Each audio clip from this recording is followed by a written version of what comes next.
A very warm welcome to Japan. We are at the mobility resort Motegi.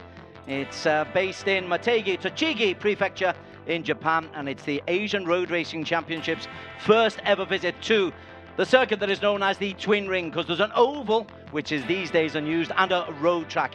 It is a spectacular, spectacular motorsports venue. Des Corkill alongside Barry Russell describing the next 2 days of action in round 3 of 6 of the 2024 Asian Road Racing Championship. And Barry, it is a spectacular venue. Yep, my first visit here. I know it's not yours, Des, but I've been absolutely blown away by it. I was expecting something good, but this is a real classic racetrack. It's got everything. It's so technical, so demanding, and it's set in just the most beautiful possible location. Certainly is. Japan really does do motor circuits very, very nicely indeed. We've got 5 classes, 5 categories of races coming for you on each of today and tomorrow. As I say, it is round 3 of 6 of the season. We were in Zhuhai last time, where rain meant that we missed 1 full race of the season, but there's no rain even planned here today. It's perfect, beautiful conditions, just a little breeze going and not too hot, Barry. That's right, late spring sunshine. This is like a perfect English day. 24 degrees outside, track temperature perhaps in the early 30s. Ideal conditions for racing. And that little bit of wind as well, with a little bit of humidity. The first of the races that we are going to be looking at is the TVS One Make Series, which has been a bit of a walkover so far for Hiroki Ono. 3 races, 3 wins, but he's got a real challenge around this circuit, because he's got in a racer called Zen Mitani, somebody who knows this circuit a little bit better than him. Well, he got round there faster than Hiroki Ono did, and what we're talking about is Zen Mitani, the exciting young Japanese rider, and he just seems to be one of the special ones coming through the system in Japan. Hiroki Ono's teammate in the MFJ 3 category, like the Moto 3 category for Japan.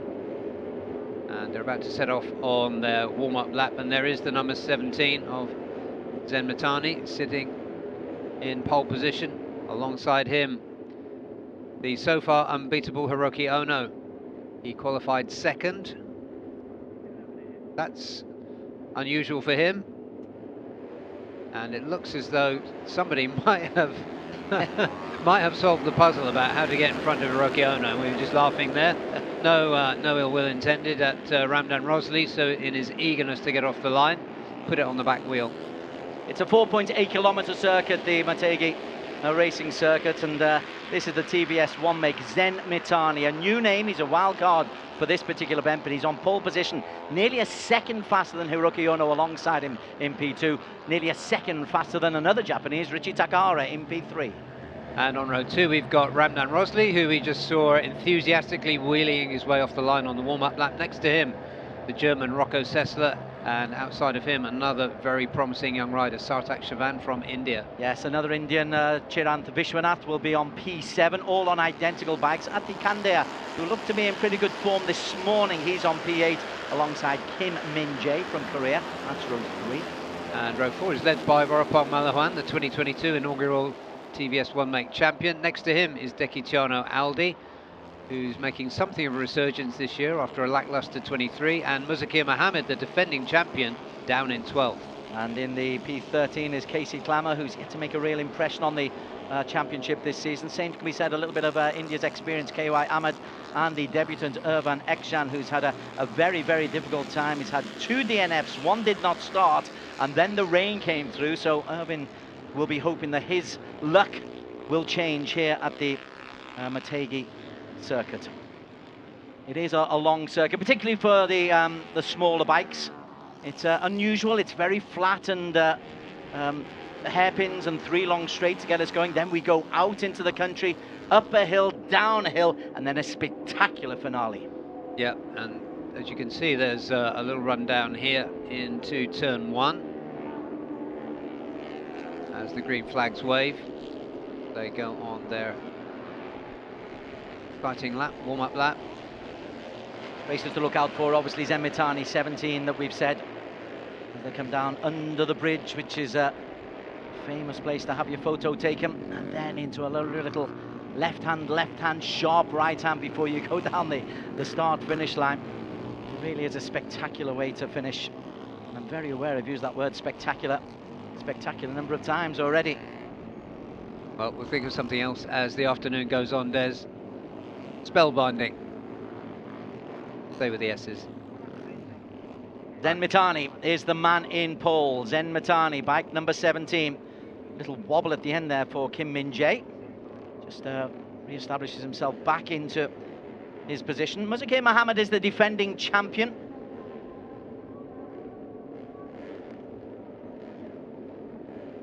He's in 4th in the overall championship standings. Ramdan Rosley is 2nd in the championship standings. Let's see what happens as we come towards the halfway point. We'll be at the halfway point at the end of the 2 races this weekend. And late coming to the grid. He does do things late, but he does them in style. Hiroki Ono now takes his grid position in the middle of the front row. So the flags are waving and we are nearly set. Mitani on the right, Ono in the yellow helmet in the middle. It's a nice clean start from Mitani. Also getting off to a good start is Takahara on the right hand side. Ono off to a rather lackluster start, bike number 2, and he'll go into P3 into this first corner, which comes at you pretty quickly here, but then you get into a rhythm and there's long straights and hairpins, and so there might be a procession in the early stages of this race. Yeah, a little sluggish off the line there was Hiroki Ono, but he's made his way just back up past Ramdan Rosley, the number 4. We have to do it by numbers here because the bikes are all identical, well, numbers and helmet colours. But Zen Mitani got away to a perfect start from pole position, and now you can see his mentor Hiroki Ono challenging already early on this lap. 1 and down goes early on. Well, Ramdan Rosley escaped any danger. He's a man in 4th place there, and he just high-sided and he got it all wrong, and we've got our first casualty, and it's meant a little bit of space. Just have a look at, yeah, the man in 4th place. Oh, he came down, face planted. Is it Takahara? It started quickly. We'll come back to that in just a moment. But in the meantime, it means that the front 3 can get away from things pretty quickly. Yeah, a little break being made already. Yeah, Richie Takahara it is indeed. Yeah, so unfortunate start for Rishi Takahira, the exciting young Japanese rider that we've gotten used to seeing somewhere up near the front and challenging, but coming down the hill for the first time in the lead, looking nice and composed, is Zen Mitani, and he's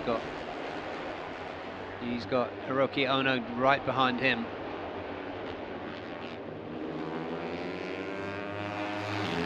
So Mitani, gosh, it's a healthy lead. It's a good 4 or 5 seconds. Around behind them, Kim Min-jae has made a decent start, but it is Mitani who leads from Ono. Ramdan Rosley doing his very, very best to stay close if he possibly can. Mitani, Ono, Ramdan, Sartak Chaban is there as well, bike number 9, Vorapong Maluan and Rocco Sessler, the young German. But it is 4 distinct groups already, with Takahira a casualty on the first lap.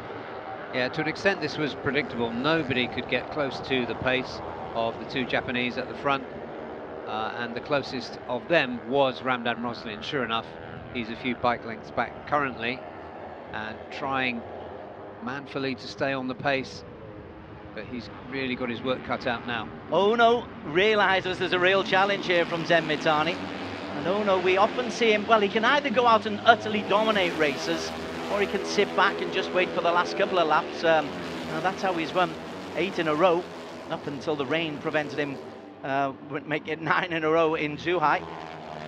But now he has got a genuine contender in young 17-year-old Zen Mitani on bike number 17. Yeah, Zen making his presence felt, just making sure out of his peripheral vision, Hiroki Ono can see his front wheel.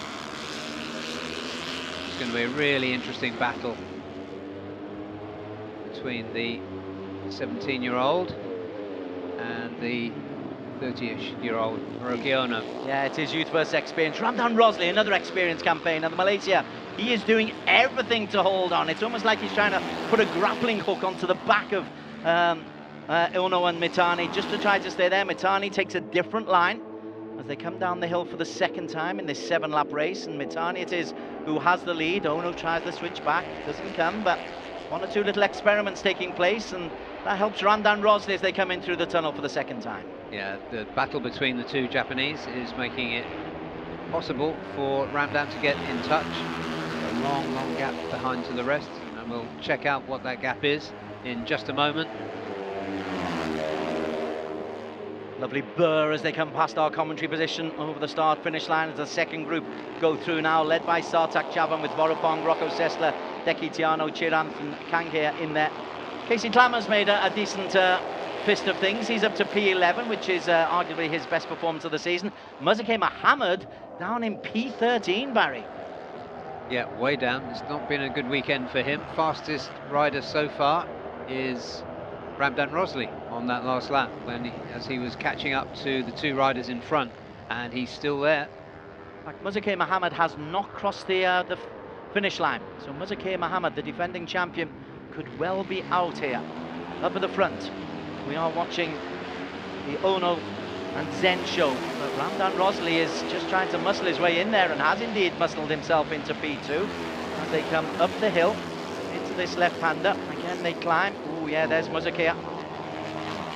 He came off and being stretchered away, which is never a good sight, into the big gravel pit there. Fingers crossed for Motegi. We'll update you as soon as we possibly can. Yep, hopefully no serious damage. And actually he was riding injured.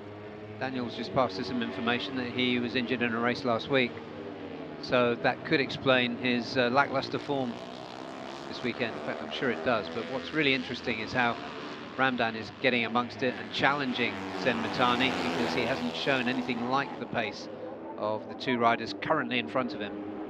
This is the battle for 1, 2, 3. Ono is trying to just take the sting out of Motegi. Motegi was virtually a second quicker, a 203.75 compared to 204.6 for Hiroki Ono in qualification. So Motegi is quick, and Ono, well, Ono's got experience. He's been trying to pull the sting out of him, being unable to. As they come through lap 3.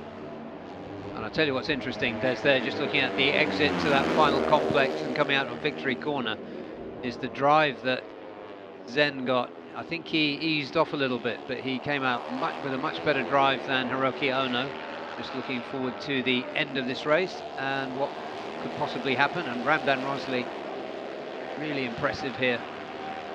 There's a 5-second gap between P3 and P4. As you can see, instant to turn 12 is under investigation. I suspect that might be the scenario with Motegi. It was out of our camera shot because we were focused on this race at the moment. Behind them, Vorapong Malawan has got himself a little bit of daylight.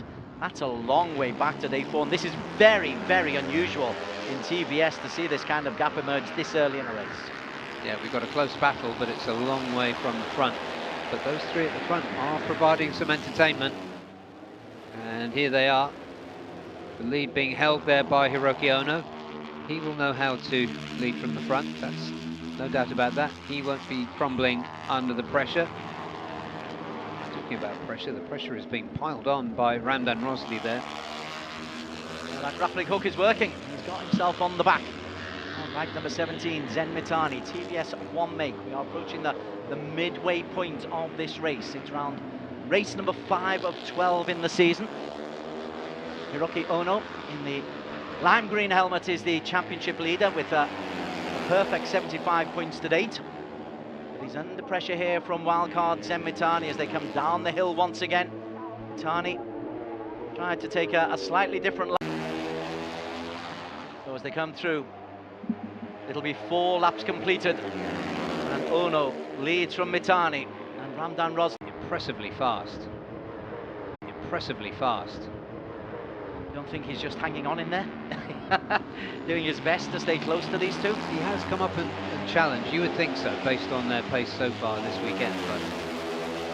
But as you say, I'm really impressed with what he's been doing so far. As you say that, he had a little look to go into P2. Let's Ono and Motegi race amongst themselves. Ramdan at 205.5.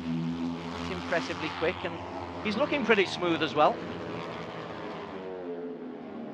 know that about Ramdan. He is a smooth rider. He was a few seconds off the pace earlier this weekend, and now it's really good to see him back. Coming back.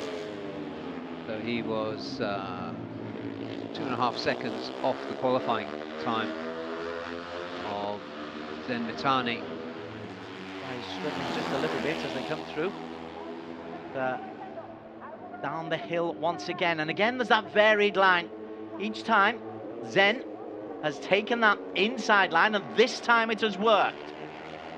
That corner allows you just to maybe have a look at the switchback from Hiroki Ono, depending how tight you can get it. And then you've got that left, and sharp right to finish. And then you've got that long sprint to the line.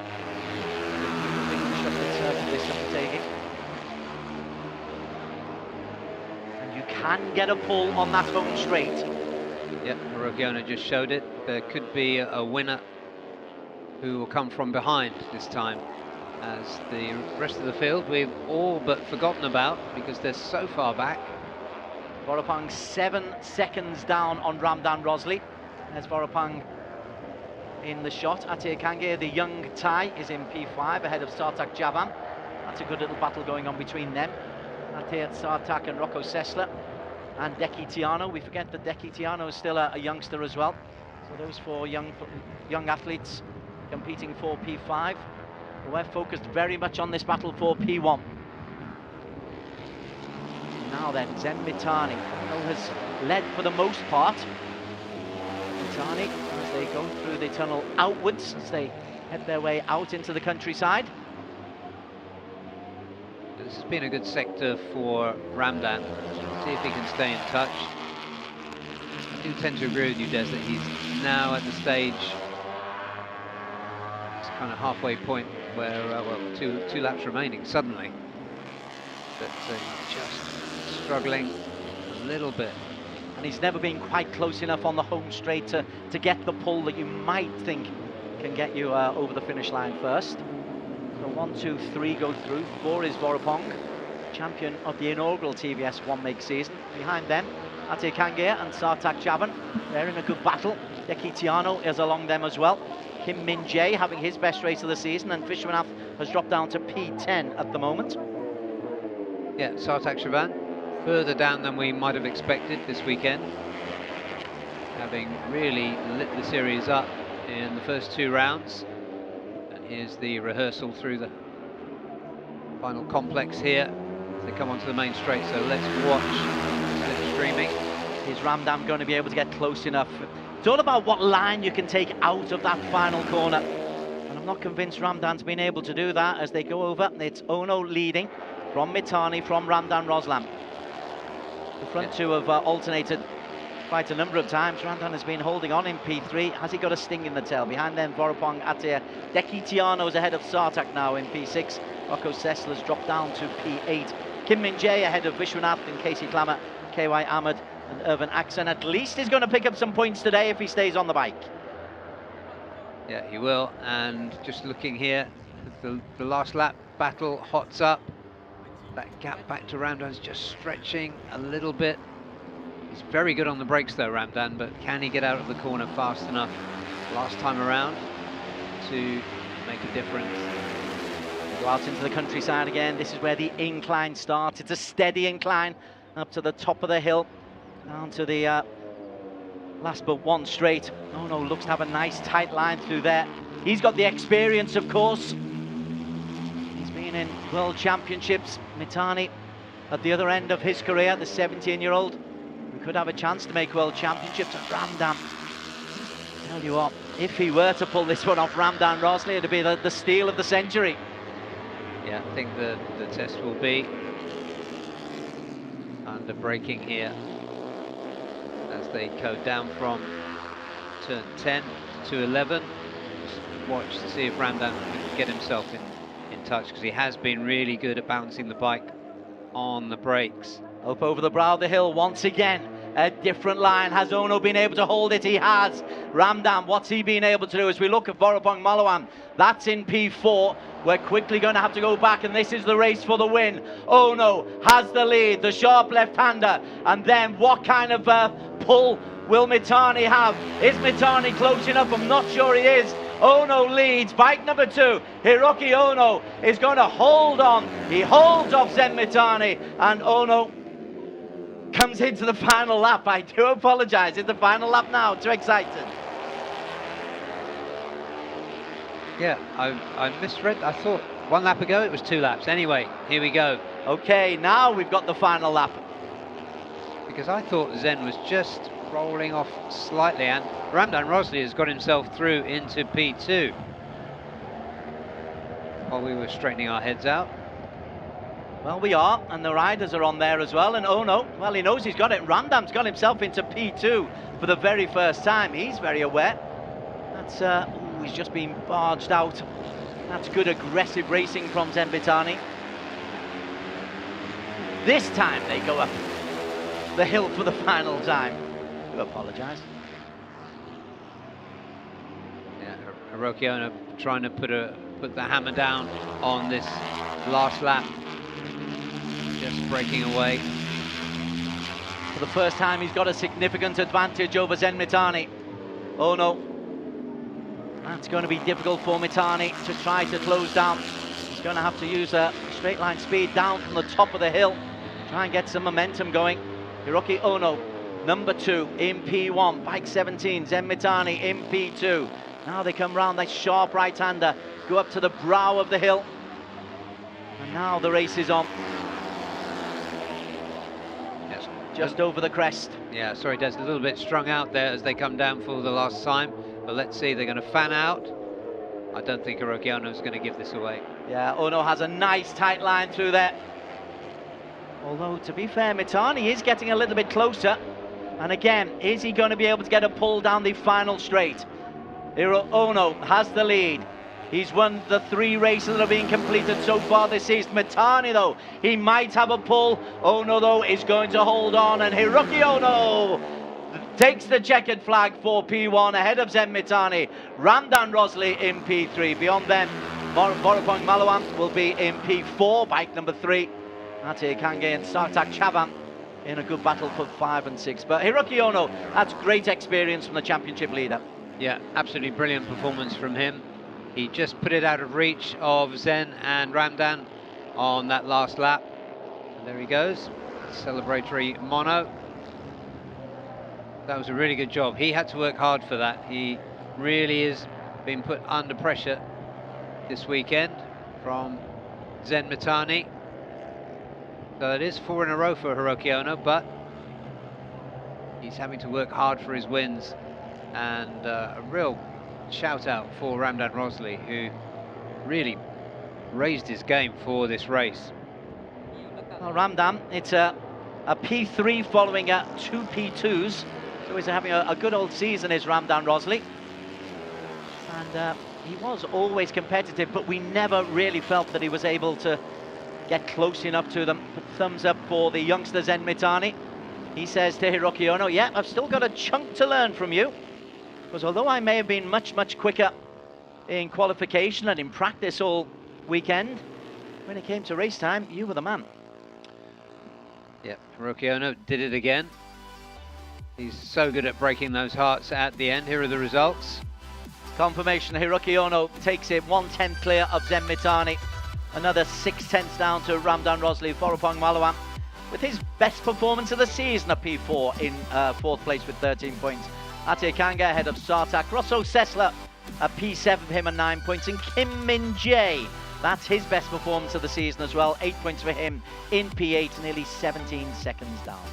Deki Tiano Aldi, who hasn't really lived up to his reputation so far this year in P9, ahead of Vishwanath. Casey Klammer in P11 ahead of KY Ahmad. And Irvin Exen gets his points tally off the mark for this season. A long way down, but at least he got some points on the board.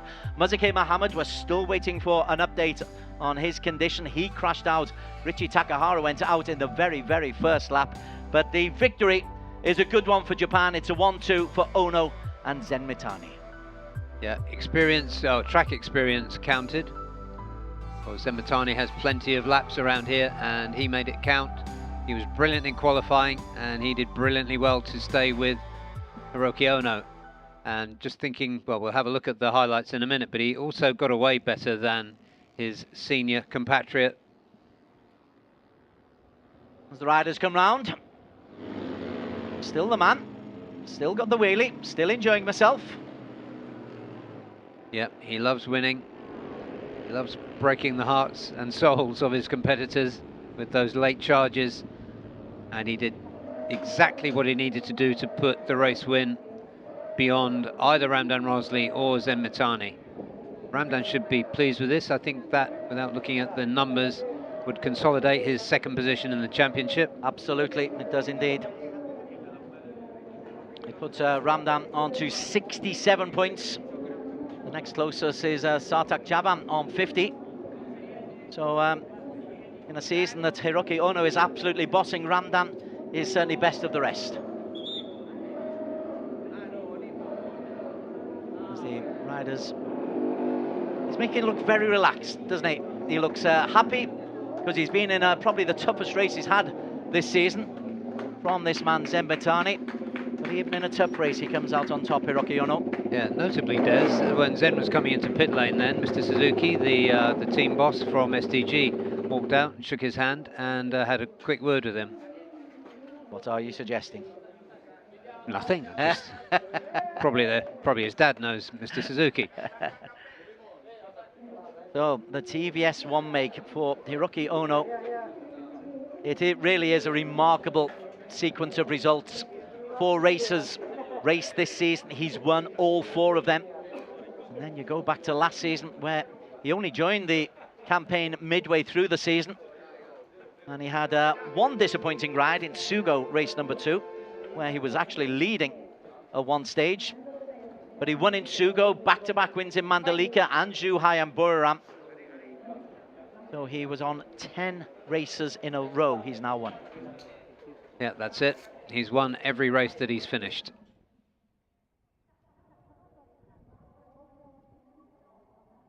That's the beautiful conditions. They are gorgeous as well. A little bit of breeze blowing, as you can see from the flags on the left-hand side. First of 5 races, 5 categories today. Underbone 150s. That should be fun going down to the final couple of corners. But let's rethink about the TVS one make and let's get some reaction from the race winner. I think they're down in the Parc Fermé with Daniel Bogus.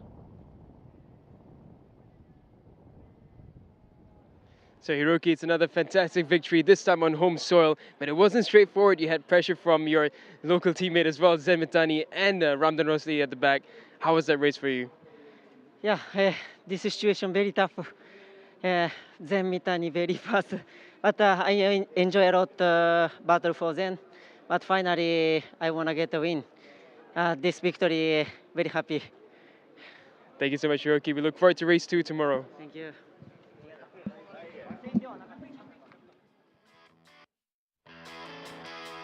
A very happy Hiroki Ono. He didn't get off to the best of starts though. He was 4th fastest off the line. Got himself into P2 by the time we had our first real instance, which saw younger Richie Takahira take a tumble. Yeah, that was a hard fall for the young Japanese.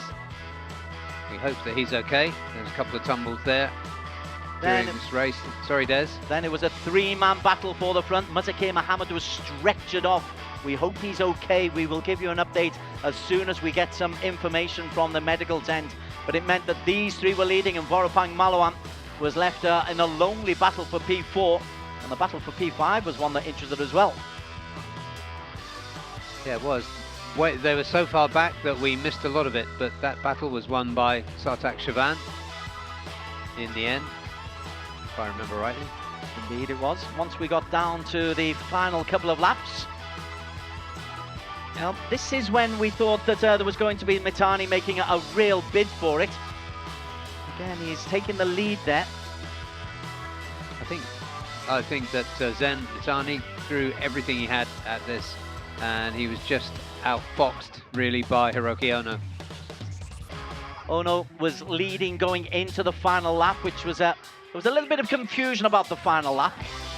But coming down the hill, it was very interesting. Mitani, the bike number 17, would always take a different line to Ono. But when we did get to the final lap, this was when Ono really made his move. He established very quickly, going up the hill, a lead that he would not give away. Yeah, that's it. He just, he knew what he needed to do. He had a little bit in reserve, and it was just enough to deny the toe to Zen Mitani behind him. And that long run to the line, that belonged to him. Another race victory, 4 out of 4 in 2024. 10 out of his last 10 starts for Hiroki Ono. 100 points in the overall championship standings. So on to the Parc Fermé and on to the podium. And it'll be a familiar sequence. In third place from We'll Malaysia, have Zen Mitani there for the first time, but Ramdan Rosli on the podium is not exactly a novelty either. In second place, Ramdan Rosli, it's his third podium, 2 P2s and a P3 now in 4 races completed.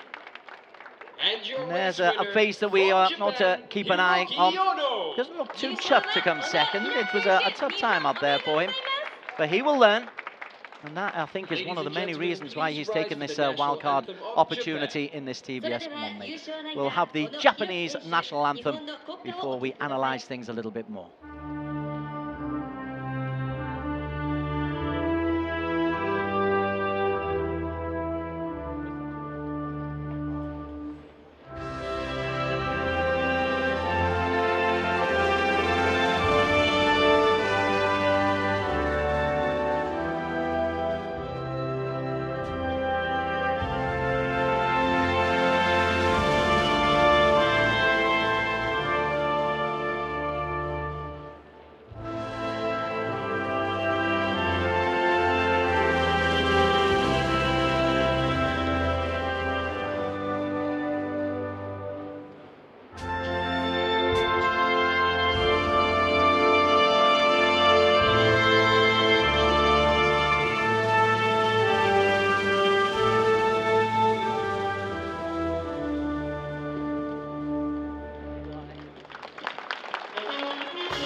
Japanese national anthem on Japanese home soil on our first visit to the mobility resort Motegi, commonly known as the Twin Ring Motegi.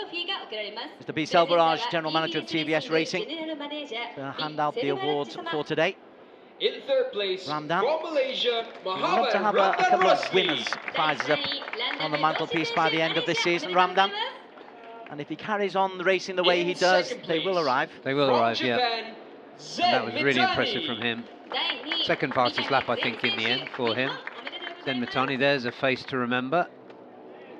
So I think we'll be seeing a lot more of that young rider. TVS Asia 1 Make Championship Race 1 from Japan, Hiroki Ono. Another #1. That's 10 in a row. That really is remarkable. If it hadn't been for the crash he had when leading in Sugo, it'd have been 12 in a row. He must have some trophy room, Hiroki Ono. TVS Asia 1 Make Championship. The TVS management and backroom boys getting their moment in the spotlight as well, in the sunlight literally, in this beautiful condition. Just behind the main pit area where the podiums are taking place, and there's the photo that'll go very well in Japanese social media and press tomorrow. Yeah, first race in this Japanese round, and #1 and 2 on the podium. Only Ryoshi Takahira didn't make it to the end of the race. Oh no, 100 points, maximum possible. Ramdan Rosli 67, 33 down. Sartak Chavan picked up useful points today. He's got 50. Ate Kangea, the 4th place for the tie. Boropang Malwan, 41 points. He's the leader of this group. Muzake Mohammed didn't score points today, crashed out badly. Dekitiano Aldi in P7th on 39. And Chirant Vishwanath again picks up some useful points. All good experience. Good to see the Indian racers at least getting some good positions. Sartak in particular. Okay, there's race 1 from Motegi. Done and dusted. When we come back, really looking forward to seeing how the Underbone 150cc's cope with the hill and the right-hand turn into the tunnel. This is the Asian Road Racing Championships from Motegi in Japan.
Red light is out and we are underway, and it's a strong start from Murable Vitoni. He gets away very nicely, does bike 157, right in the middle there. Nigel Izzat just leans back into P3. A couple of people have to take evasive action. Yep, a bit of paint swapping there as they came through. Asian Road Racing Championship. That just takes him to a right-hander. Everyone's being very conservative on this first lap. Yeah, Akira Ziz got shuffled back. I think Nazarul's gone backwards as well since they crossed the line. Coming through at the end of lap number 2. We are a third of the way through this race. We have a new race leader, and it is Dimas Juli Agmoko, bike number 202 from Indonesia.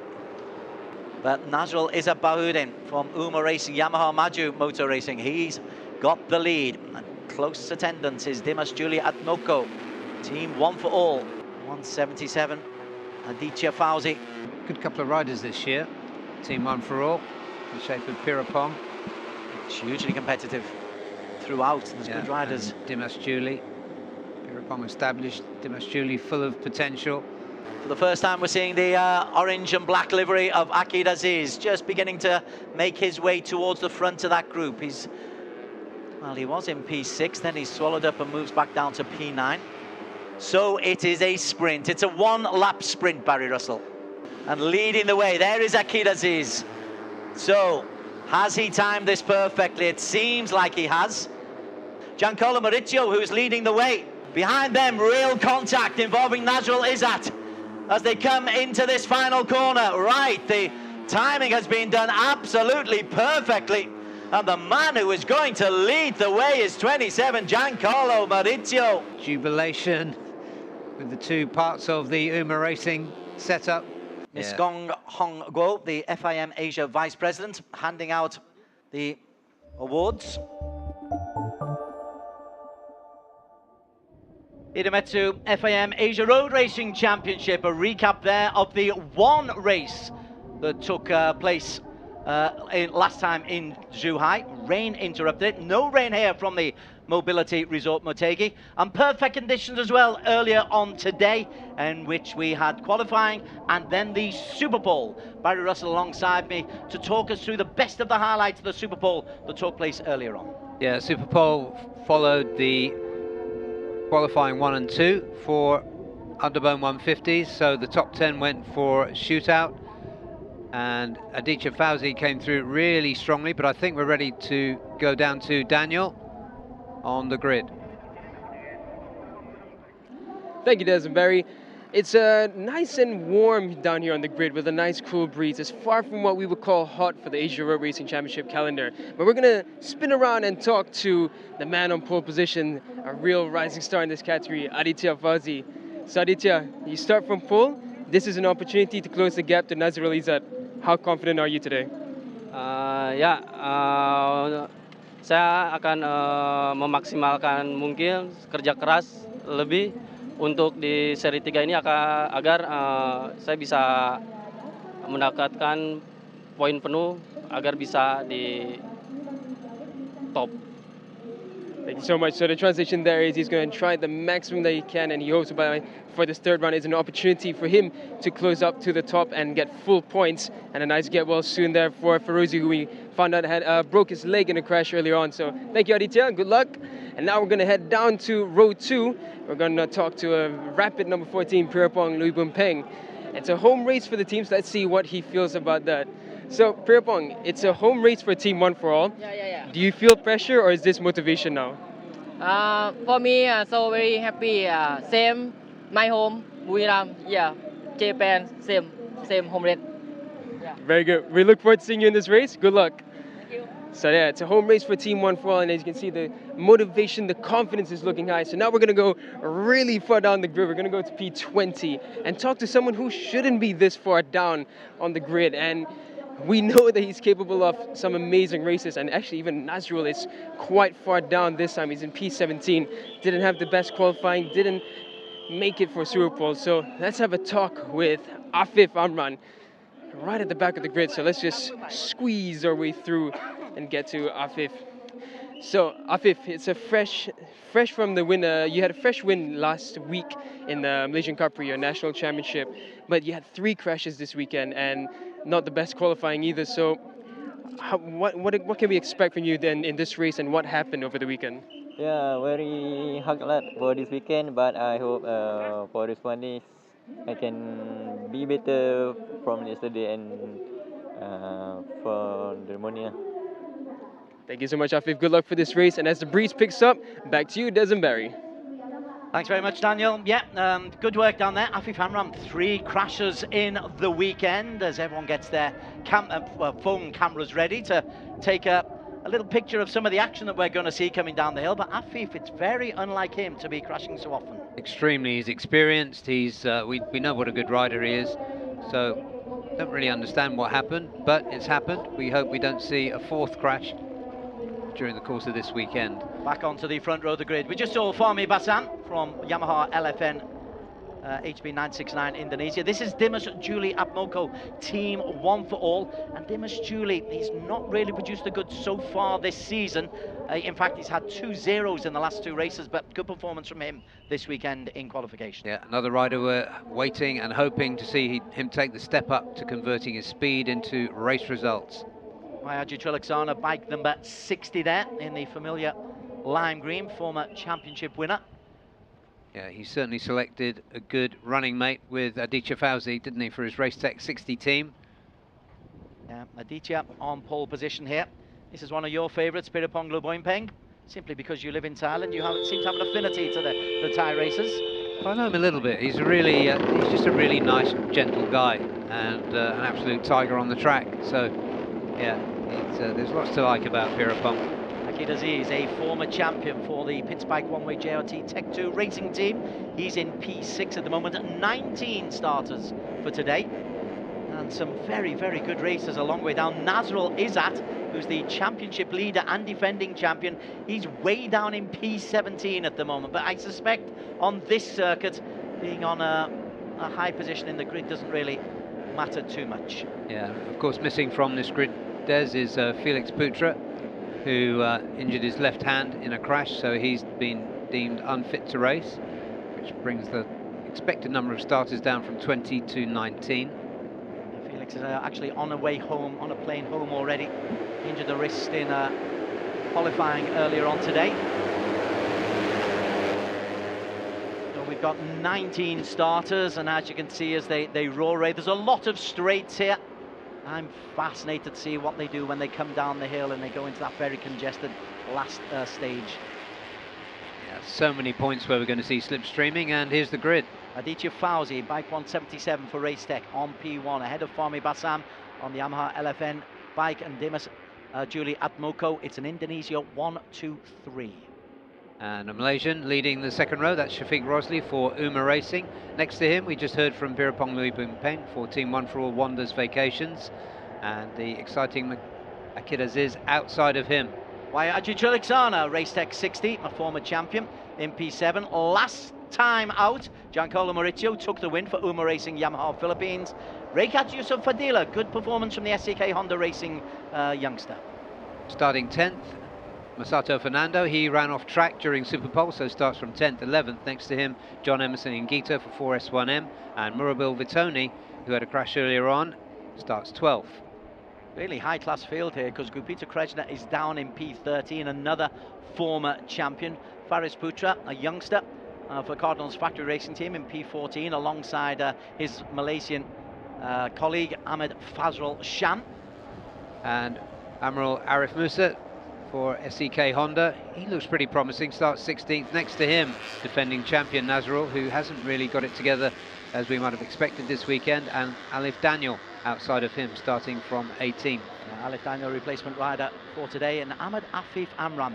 I don't think in all of the Capri and all the races I've done with Ahmed Afif Amran over the last decade or so, I've ever seen him at the bottom of the grid. No, and never seen him fall down so much either.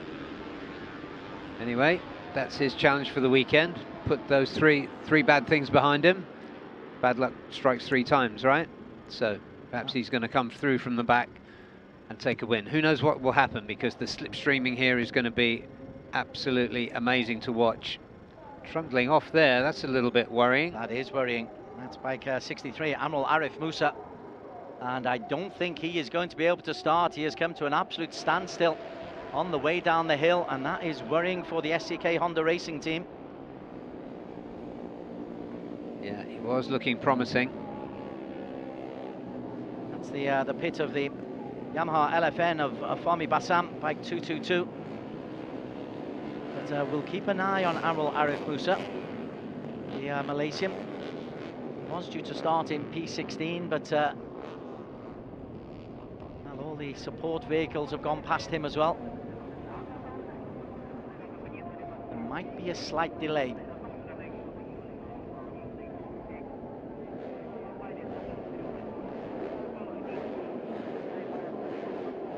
Okay, well, everybody is there. There's Admiral Arif Musa there, bike 63. Scanning down. 32 is there. The green flag's been waved at the back of the grid, so whoever is going to start is on the grid now. Now, he's sitting away, red lights are on. And a man short, we are underway, and it's a fine start from Fahmi Bassam. Right in the middle, he's got off to a terrific start. Got a jump off Aditya Fauzi. Fahmi Bassam, 222. Good start from him, a little bit sluggish from Aditya Fauzi. Pole position turned into P5. Of course, this is very early stages, and this is the first time we've seen Underbones here at Mobility Resort Motegi, and we're so excited about how this race is going to unfold. On board with Giancarlo Maurizio, winner last time out in Zhuhai, and he was looking back just a little bit there, in fact right in the middle of the pack, which is very nice to see. The 2 lime green Racetech bikes, Waiaji Chulaksana and Aditya Fauzi, so Aditya has recovered. But it's Waiaji, bike number 60, who is leading the way. Alongside him there is 36, Shafiq Rosley. Let's take a look and see how the number 1, I just saw Nazrul Izzat's bike, still near the back. Lap times around about the 2:18 expected, 2:17, 4:37. Only Aditya beat 2:18. and it's really congested, and this is the first lap. No need to be racing quite as much just yet, because at 8 laps it's a long goal race. Yeah, this is 19 bikes we're looking at here. 18, isn't it? Amalaris didn't make it. Oh yeah, 18. As they come up the hill, it's deceptive, that hill. Our camera is perched nicely at the very top of it, and you don't quite get the incline. And then they come up to the brow of the hill. That's where you see it. It's just upward, upward, upward. And Idemitsu FIM, who was on pole position, he's the man who will be leading coming down the hill. This is the crucial area, Des, that we're looking forward to. It starts from turn 10 and the run down to turn 11 and into the final complex. Let's see how it works out this time around. Everyone very circumspect first time round. It'll get increasingly hectic, particularly in the last 2 laps. Akid Aziz is the man who leads the way. The gold and black livery with Fahmi Bassam behind him. Fahmi's Army, as you've christened him. And behind them you've got Idemitsu FIM, but it is Akid Aziz, and that's going to be tough. You don't want to be leading, I suspect, coming into that home straight. Definitely not, because it's such a long run up to the finish line. Idemitsu FIM leans into that right-hand corner, and then they have another long straight before a left-handed hairpin. I wonder now if Idemitsu, who is so quick in Superbike, whether he's going to just see if he can experiment with a brake. He was a full 1.5 seconds quicker than everybody else, which is quite remarkable. So he'll make an attempt. I suspect he'll get pulled back in, but let's not underestimate him. And yeah, well pointed out, Des, the number 1 of Nazrul Izzat is up with the leading group. No surprise there, but good to see. Nazrul Izzat, up to second. Yeah, had a purple patch last year on his way to the title. This season he hasn't quite been quite as spectacular. 1 P2, but otherwise consistency, and it's accumulation of points in Underbone that really gets you the results. Idemitsu is having a real pop here. Akid Aziz is the man who's trying to go with him, and he's taking also his countryman and teammate Raiwaji Trilaksana for Race Tech Racing in the lime green livery once again. He's got Akid Aziz behind him, so that doesn't augur well for an escape. Akid's the one, was it Akid or Amadafi Framran who at Buriram a few years ago was the one time we've actually seen a race away, a runaway victory. Yeah, that was a feat. We saw a kid for Cardinals last year take a convincing win as well. This is a bold strategy from Idemitsu FIM. His first lap at 2:24.5. That's not really what you're concerned about. It's this next lap.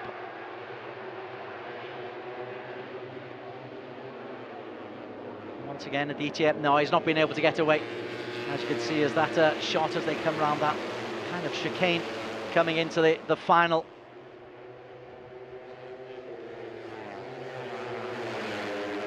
Now they go through Idemitsu from Fahmi Bassam, from Nazrul Izzat, from Akid Aziz, from Ayu Aji, from Fazrul Sham, from Pirapong, from Fares, from Afif Amram, who was right at the back, and he's kept on the bike for 2 full laps. Well, that's good news. And we can expect to see him moving his way up the order, hoping he'll get back to form. And this is bold, sorry Des, this is bold from Idemitsu FIM. And I still don't think it's going to work, but fair play to him. Particularly on this circuit, particularly with so many straights where they can group peloton-like behind you. So many different lines being taken there. And then coming right through the middle, Ahmed Fazrul Sham had a little look on the inside there. Yeah, good to see him coming up. Switch from Pitts bike to Cardinals for 2024. Idemitsu still leading the way. You couldn't possibly lead for 8 laps, not in Underbone. But maybe he's just going to have his teammate Waiwaji as a stalking horse just to hold up the rest behind him, because he has got himself a lead and he is holding on to that lead. Akid Aziz is right on the shoulder of Waiwaji, yeah. Waiwaji. So Race Tech 60, enjoy this moment in the sun. 1-2. Great for the sponsors. They can see it, but then Akid Aziz has a little look, and Nazrul Izzat, he seems to have the real knack of just being able to judge the pace of a race. Also in there, Fahmi Bassam, he's learning his trade beautifully and quite sensibly. Fahmi is right on the tail end of Nazrul Izzat. We're just beyond a quarter way through the race. It'll be the end of lap 3 of 8. Coming down the hill now then, that's how congested it's going to be. Imagine that at the end of lap, well, at the end of the 8th lap. We're going to be 8 abreast, 9 abreast. Yes, we are.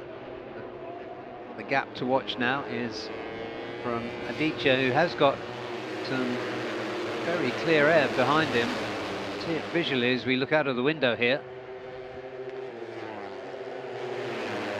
Everyone safely over the start-finish line, apart from Amrul Arif Musa, who never really even got off the starting line. Aditya Fauzi still leads the way, his lead. Oh, we have got our first casualty, our second casualty. John Emerson in Gito. He had a problem earlier today as well, I think in qualifying 2 for Underbone, so something not right with the machine. It's a very different challenge for the engineers, because you've got the long sweeping straights and also the pull going up the hill. It's a long consistent pull. People are being pushed out very, very wide there. 17 going very wide was Masato Fernando, who's not had the best of days already today. Already been done for track limits in qualification. Fully used track limits there. Yeah, that's true, but it's also the first time in 3 rounds that Masato Fernando, we know his quality from a few years ago in Underbone, that has really shown that he can run with the front again. They seem to have got that G-Ren Yamaha nicely sorted out, but as you said, Des, to get the balance of sheer outright speed and reliability is a real challenge for the engine tuners in this class. And who's that chasing off after Aditya? Yeah, it's Nazrul. Of course, it's got to be. Aditya has been leading now right the way through. Not only Aditya, Faraz Putra's come through there as well, bike 33.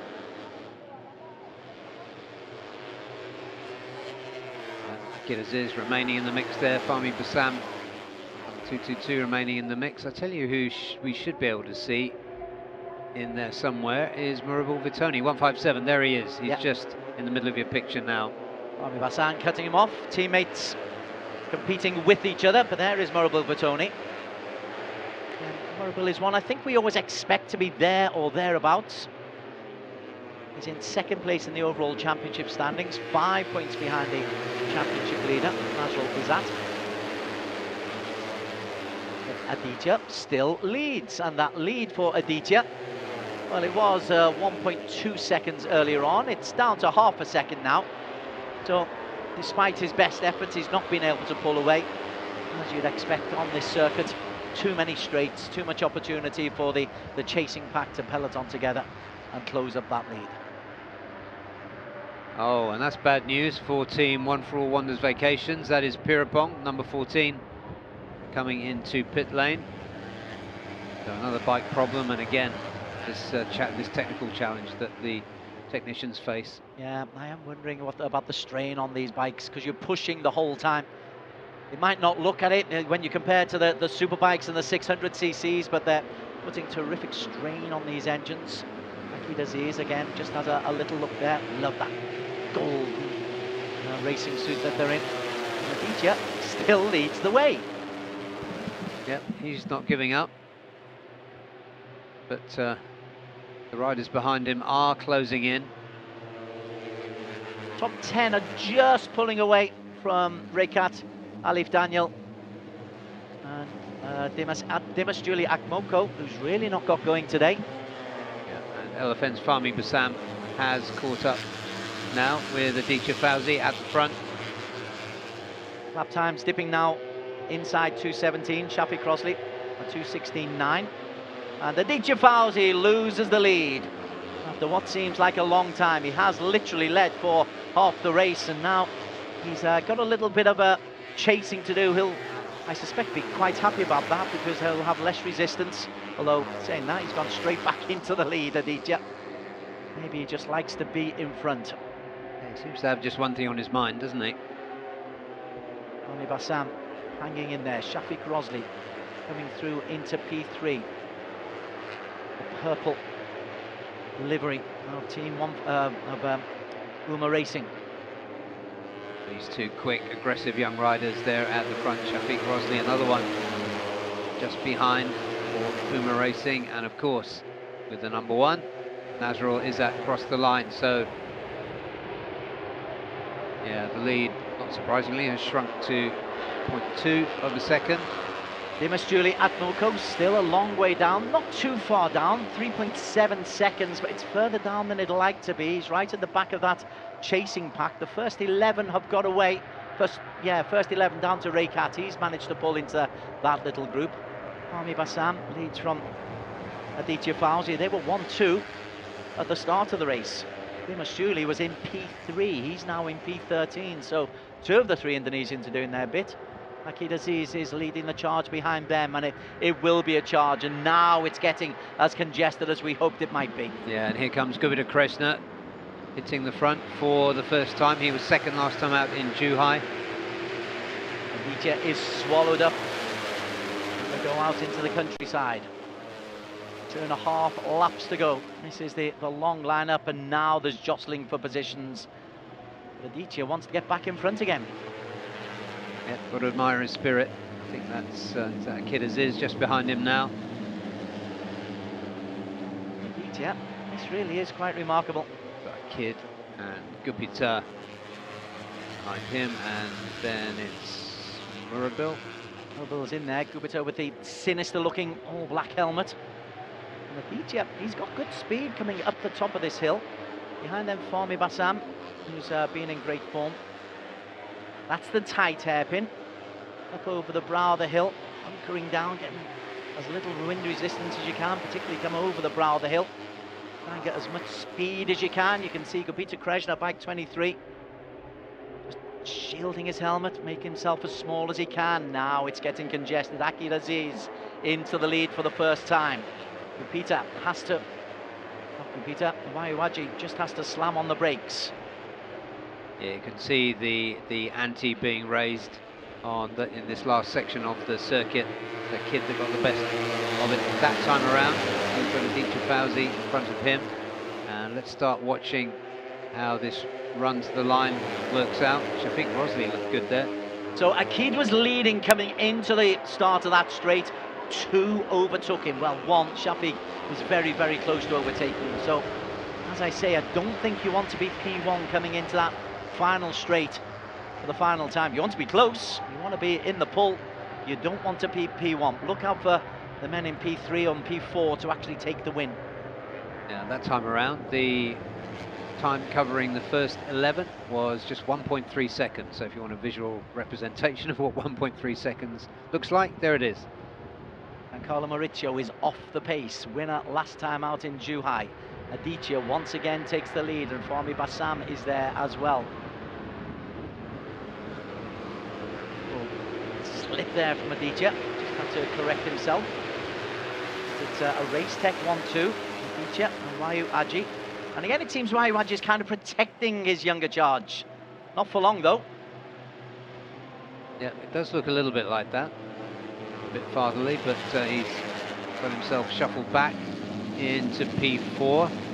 So many little corrections needed as everyone's trying to get low center of gravity around this sharp left-hander. Fahmi Bassam doing the chasing. Peter Krishna down in P5 there. That Fazrul. Have a look. Yeah, that's Fazrul in there as well. Currently in P3. Just chopped across in front of Wayuwaji. Yeah, Fazrul for Cardinals factory racing team. He's due a result. Well, Putra's also from Cardinals as well. All right, this is the rehearsal. 2 laps to go.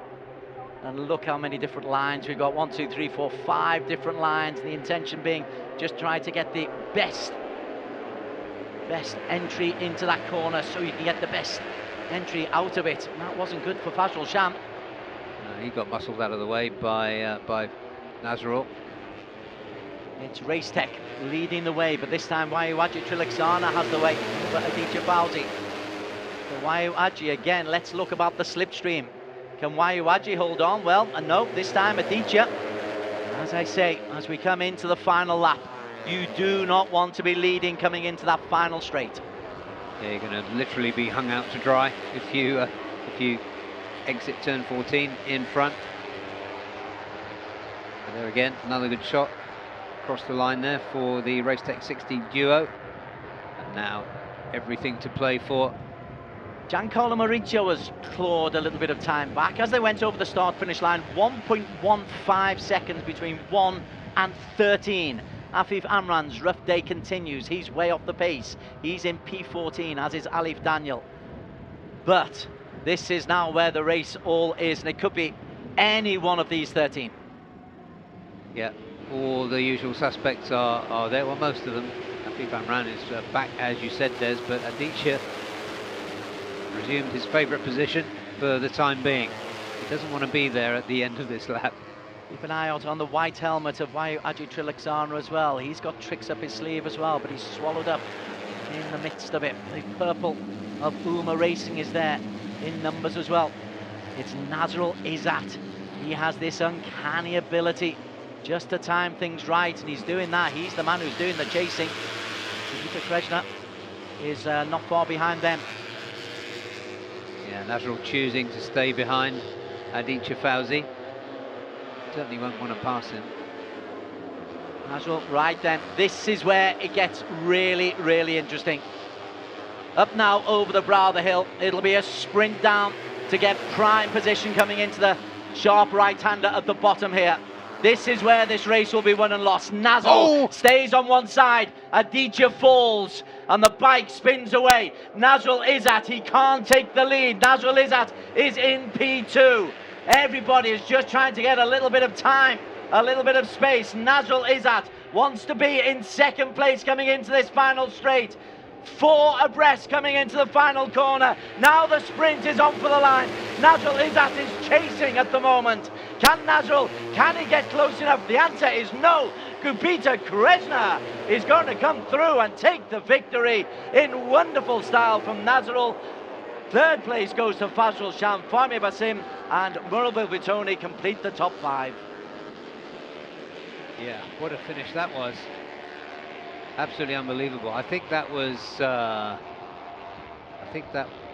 sure that was Wayuaji that crashed on the run down to turn 11. That was a nasty one for him. Yeah, Hopefully... Aditya has finished, you are right. So the race result is under a photo finish. The race direction tells us the race result is under a photo finish. And there is, we're glad to say Wayuaji Trilaksana is walking, because that was a high-speed crash. Yeah, on his feet again, but you can see he just clipped the back of Fazrul Shams. Oh, and that bike cartwheeling across the circuit. Well, it's lucky that he was actually a little bit further away from anyone, because that could have caused mayhem. But in the meantime, Gupita Krishna, he leads beautifully coming into that corner. Well, that bike is not being ridden anytime soon. Yeah, there's a bit of polishing up to do before race 2, that's for sure. But just, as you see, a little bit too much aggression there. He got too close to Fazrul. But yeah, Fazrul still came through to finish on the podium. Terrific, terrific racing. Every bit as interesting as we thought it would be. Here is the photo finish. Yeah, the winner is decided. P2 and P3, I think, are pretty much as decided. 1, 2, 3. Gupita Krishna clearly won it. Nazrul Izzat ahead of Ahmed Fazrul Sham. What a great performance from Ahmed Fazrul Sham for the veteran. Yeah, it certainly was. We were hoping to see him on the podium sometime soon, and he's done it. But Gupita Krishna follows up a second in Zhuhai last time out with a win here at Mobility Resort Motegi. And you can see how pleased he is. Gupita Krishna, he's always at the front. He's already got 2 championships under his belt. Nazrul Izzat, championship leader, was second. That's the only bad news for Gupita. Here is confirmation, we believe, of the result at the Mobility Resort Motegi. Race number 4 of the season. Nazrul Izzat Baharudin. There's a 0.2 down on Gupita Krishna Wardana. He was 800 subs on Ahmed Fazrul Sham. Fahmi Bassam, a good P4. Murabil Vitoni in P5, the Indonesia for Yamaha LFN HB 969. Faris Putra coming through for Cardinals Factory Racing in P6. Akid Aziz for Pitspike, one-way JRT Tech in P7. Shafiq Rosley, bike 36 for Uma Racing, Yamaha Maju Motor Racing, half a second down in P8. Look how close it is. 8-10 separating 1 from 12. Dimas Julie Atko, Team 1 for All in 9th. John Carlo Maurizio, winner last time out, 10th this time out for Uma Racing, Yamaha Philippines. Aditya Fauzi, he led for 6 of the 8 laps and finishes 11th. Rekat Yusuf, 8/10 down for SCK Honda Racing in 12th. Amid Afif Amram, tough weekend for him so far. But points on the board, 4 seconds down. Alif Daniel, also 4.5 seconds down. Masato Fernando, again, he's had a tough weekend in P15. Wayu Aju Trilaksana crashed spectacularly. As we saw, though, he got up and looks to be okay. Pirapong Luboimpeng, he went out 5 laps from home. John Emerson and Gito went out early. Admiral Arif Musa didn't even get to the starting line. So a fascinating race, and every bit as, well, mayhemish as we thought it might be on that hill and right turn just before the home straight. Yeah, mayhemish is the appropriate adjective, I think, for that. And yeah, that was a real heart-in-the-mouth moment as we saw Wayu clash with, well, just hit the back of Fazrul Sham. We look at the celebrations here. Gupita does really take his results seriously. There's his teammate who didn't finish the race, John Emerson and Gito, nevertheless turning up to show support and congratulations. Of course, Gupita, the Indonesian, riding for a Filipino team, 4S1M. That was a game of chess for 6 laps. And they will have had a great point right at the very, very top of the hill. There's some fantastic vantage points around this circuit. Race direction, instant on the last lap, no further investigation. Ahmed Fazrul Sham was the man who just leaned a little bit too far into Wayu Aju Trilaksana. The race direction, happy that it's a racing incident and nothing more. I don't think he could see him. And how could you tell when they're so closely bunched up together? I think that's a good decision, again, by race direction. So it did not finish for Wayu Aju Trilaksana, but at 25 points for Gupita Krishna. And 20 points, he does it so well. Najrul is that he picks up big points in just about every race that he competes in, and he'll increase his lead at the top of the overall championship standings. And he's not been spectacular this year, but 2 P2s and two others in the top 6. Very, very consistent. That's what he needs, and he will win at some point, we know. So you'd be hard pushed to bet against him taking another title. So brilliant from him, brilliant from Gupita. And Aditya Fauzi ended up 0.7 off after leading most of the race. But as you said, it's only 0.7 of a second down. So we've got Daniel down in Parc Fermé. So we're now here at Gupita Krishna. What a fantastic race that was. It was an absolute fight all the way from the start to finish. How was that, Gupita? Saya pertama-tama ucapkan terima kasih pada bos Mark, manajer saya dari Indonesia, Mas Ergus, ada Papa Jeff, dan tim 4S1M Evo Yamaha Racing Team, dan terima kasih untuk kru mekanik sudah membantu saya untuk di round Motegi ini. Saya di race Motegi ini dari practice 1 sampai practice 2 mengalami trouble terus, dan tadi qualifying saya juga mengalami crash. Motor saya juga rusak terus, trouble terus. Tapi untuk race saya optimis untuk bisa menjadi yang terdepan, karena di Jepang ini saya sangat suka karakter sirkuit-sirkuit di Jepang, dan syukur alhamdulillah saya bisa podium pertama. Dan terima kasih kepada masyarakat Indonesia dan utama keluarga saya sudah mendukung dan mendoakan saya. Quick translation was a struggle all throughout the practices and qualifying a crash. Big thanks to the team. In the race, it was difficult. They managed to make it all the way through in Japan. Thank you so much, Gupita. Congratulations. Good luck for tomorrow. Foto, Mas. Highlights of a fascinating Underbone 150cc race at the Mobility Resort Motegi in Japan. It is race number 5, theoretically, of the season. And for 6 of the 8 laps, Barry Russell, this was a game of chess with the occasional incident of a bike just not being able to cope with the stresses and strains of this circuit. Yeah, it was Fauzi who was going for the lead. He did scamper away by over a second at one point. He thought it was optimistic. There is a big lead there, you can see. Just over a second lead in an Underbone race is a very, very rare thing indeed. And there was the end of the race there for John Emerson and Gito. Mechanical failure for him. And Adichie. Also, Pirapong Luboinpeng, as I say, it is a strange old track for these particular bikes, because you've got the long straights and then you've got the pull up the hill, and then the real race goes on at the final stages. But by the time we got to the final quarter of the race, it was a proper race. Adichie was unable to pull away. Fahmi Bassam had the lead, and our first little look there at the man who would come through and take the overall victory, Gupita Krishna, bike number 23. Yeah, Kid Aziz was there all the way through as well. He looked threatening.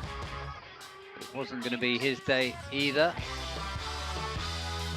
Gupita Krishna would go out in spectacular fashion. Keep a close look at that lovely number 60 there, because it won't be so lovely as he crashes out and spins away. And we're very fortunate there were no bikes coming onto that. But what it meant was that Gupita Krishna at the front was able to take the perfect line, while everybody Campione would pick up second place, but great win, great performance for Gupita Krishna, and it's his first win of the season. Yeah, first win following up a P2 in chasing you. That's right. There were 11 bikes, I think 12 bikes at the end, as they plunged down to the final complex. But Gupita Krishna, he just proved that if you can get through that really well, you can win.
Indonesia, Raya is celebrated, and quite rightly too, by Gupita Krishna Wardena.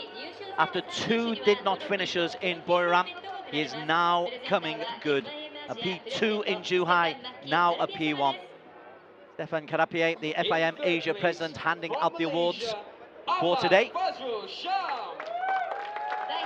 The FIM are consistently behind this terrific Asia Road Racing Championship. Absolutely. For Ahmed Fazrul Sham, the experienced Malaysian. Fazrul Izzat. It's so often that we see him on the podium, and he's relaxed, and he just races so well. He knows he doesn't have to win everything. The Indonesian flag goes over the shoulders of Gupita Krishna. He is back winning races. That's it, and here comes his trophy.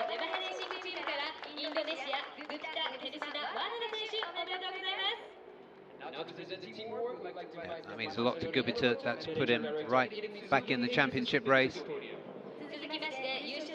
Team award. Masanori Edamoto, Managing Director of Idemitsu Lube Asia Pacific. Our thanks once again to Idemitsu for their consistent support of the ARRC. And it goes to RS1M Evo Yamaha Racing Team. Now we'd like to invite Mr. Sefa Maki Karipet and Mr. Masanori Enomoto. So Ahmed Fazrul Sham, Malaysia. Najul Izzat, Muhammad Bahuddin, Malaysia. Gupita Krishna, Indonesia. Ladies and gentlemen, a round of And applause when for we the look at the Underbone overall 1 championship standings, you'll see that this is good news indeed for Najul Izebahoudin. Yeah, he came here with a narrow championship lead. Now that's it's up to 14 points now. Yeah, he just increases it incrementally. Mobile Vitoni, 47. Gupita Krishna moves on to 45. Fahmi Bassam, 45. Akid Aziz, 38. Aditya Fauzi for Racetech 60 Racing Team, 37. Giancarlo Maurizio, Uma Racing, did pick up points today, but wasn't going to be back-to-back wins, 34 for him. Ahmad Afid Amram, he just hopes that his Sunday is much better than his Saturday. He's in 8th place on 31 points for Pittsbike, one-way JRT Tech 2 Racing. We promise you there's more to come. These are road racing championships from the mobility resort Motegi in Japan.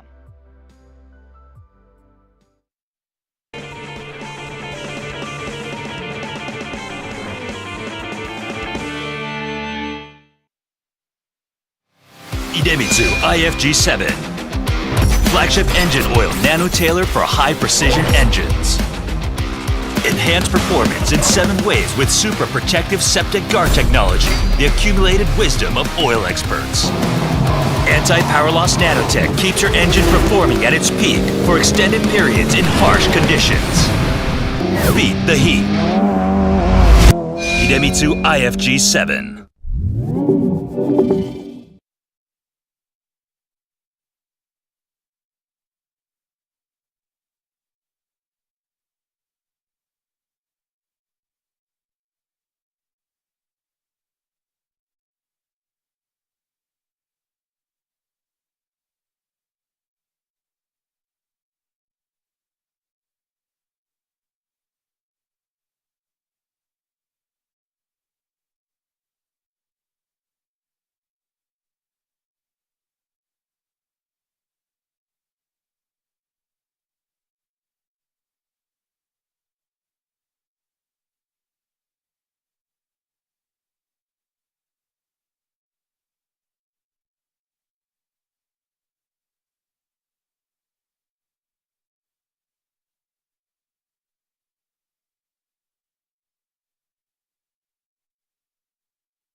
Race 1 of the weekend, AP 250cc is underway. Sharafuddin Azman trying to just track Mohamed Fairozi. 151.6, which is not the fastest lap. The fastest lap actually was the last lap by Herjan Atner, 151 dead. Yeah, it was. And Cal Vietnam is also very quick, 151.3.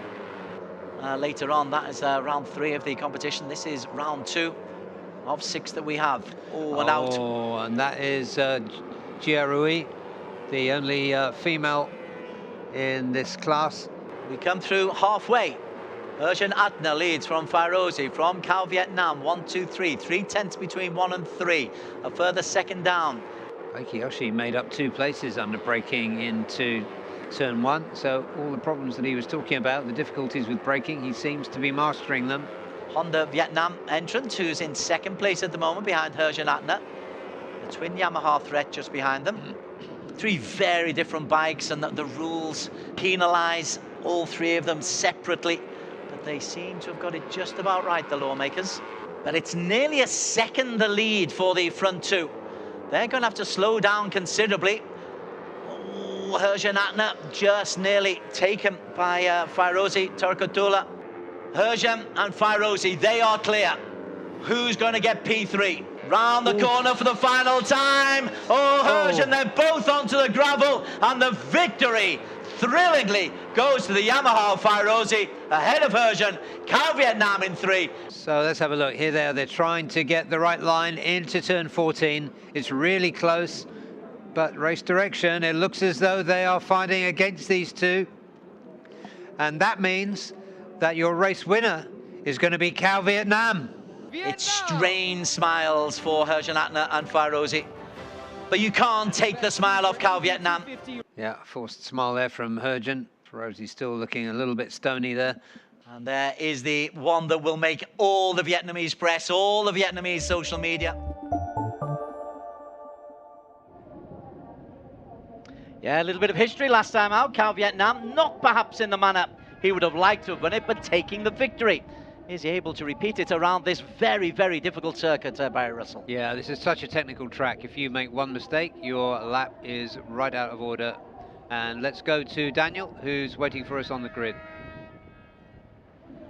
Thank you, Des and Barry. Down here on the grid, the temperatures are cooling down. The breeze is very nice, but it's coming from the back of the straight. We'll see if that affects the race in any way at all. But let's talk to a very fast pole man, his mama Kiandra Ramadipa. So Kiandra, it's a first pole position for you, and with Herjan right by your side. What is the strategy having your teammate next to you?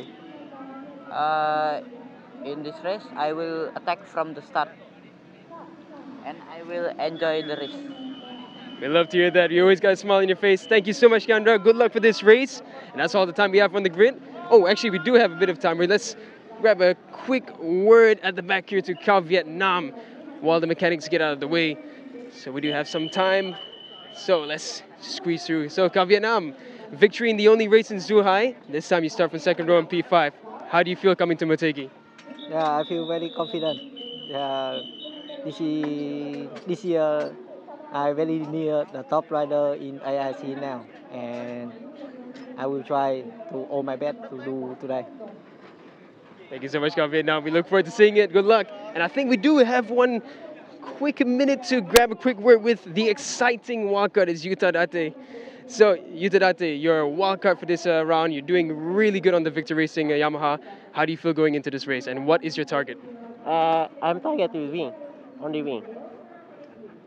We love to hear it. We love the confidence. Thank you so much, Yuta. Back to you, Des and Barry. That's 3 very confident racers out there. We can't have 3 winners. We can't have 15 winners. In fact, we've got 24 starters. And if that confidence is anything to go by, there's going to be a heck of a race. We're going to have to redesign the podium. But yeah, that was really good to see. And the attitude from Yuta Date, you've got to smile at that. And you've always got to smile for Kiandra. But the misfortune suffered by Fairozi Torakatula, who off camera we didn't see it this morning, but he had a crash right at the end of the qualifying session and broke his leg, so he is out. Otherwise he would have been on pole position, but that promotes Aiki Yoshi on that Motor Sniper Manual Tech to the front row. P3 for Ayoshi, Herjan Atner P2, Kiandra Ramadipa we spoke to, as you say, Fairozi, who was edged out, was unfortunate not to win in Zhuhai. His luck is really out at the moment. We do wish him a very healthy recovery, quick recovery. It's his home race at Mandalika next, so hopefully he can be fit for them. But he has broken his leg, so let's tell him to be a little bit wise about it as well. Yeah, let's hope it's more of a fracture than a break, because we do want to see him back at his home race. 23 starters on the grid without Fairozi Torakatula. Would have been P1, but Kiandra Ramadipa, one person's bad luck is another one's good luck, and Kiandra, who was pretty quick, at 2:07.7, 2/10 quicker than Herjan Atner, Astra Honda Racing P1 and P2. Remember, Kiandra didn't have the best of luck last time out either, and a slow start there, it's always scary if you're left on the grid. That was Alfonsi Dakegan.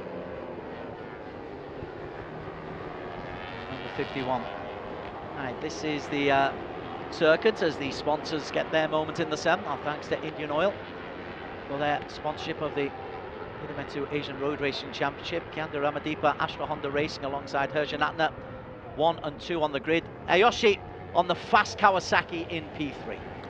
And on the second row, Warwick Tongnopakun for East NJC Racing. Good qualification from him. Cal Vietnam the middle of the second row, and outside of him, Sharifuddin Azman for Idemitsu Honda.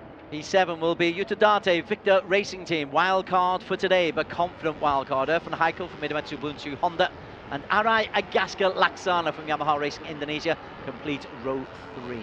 And in P10, leading row 4 is Ryoji Yoko. Next to him, Ryota Ogiwara, and outside of him, Alfonte de Guigan.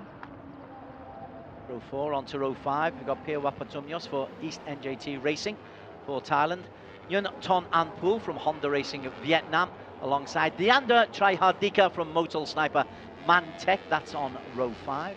And also for East NJT, Watcher Timon starts 16th.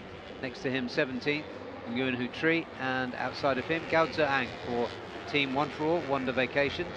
Having Kintal from Idemitsu Honda Racing India is in P19 alongside Victor Racing's Wang Jiadong and Mohsin Paramban, also Idemitsu Honda Racing India.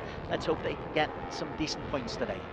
Row 8 consists of TY Antares Shunchen Jiang, and next to him Long Nan Zhe from Hong Kong riding for Victor Racing Team, and from the Philippines Freya Makasuba for Pitspike One Way JRT. That's the safety car coming over the brow of the hill there. Just a note, Makasuba didn't post an actual time. He had the technical infringements. That's why he's right down at the bottom of the grid. Was performing a lot better than that might suggest. We are deep in the countryside at this Motegi Twin Ring circuit. It's a beautiful circuit, but you have to travel quite some way to get here. Yeah, in theory it's 2.5 hours north of Tokyo, but there's a lot of traffic lights on the way if you come by car, as some of us did. Right, this is round 3 of 6 of the season of the Idemitsu Asian Road Racing Championships.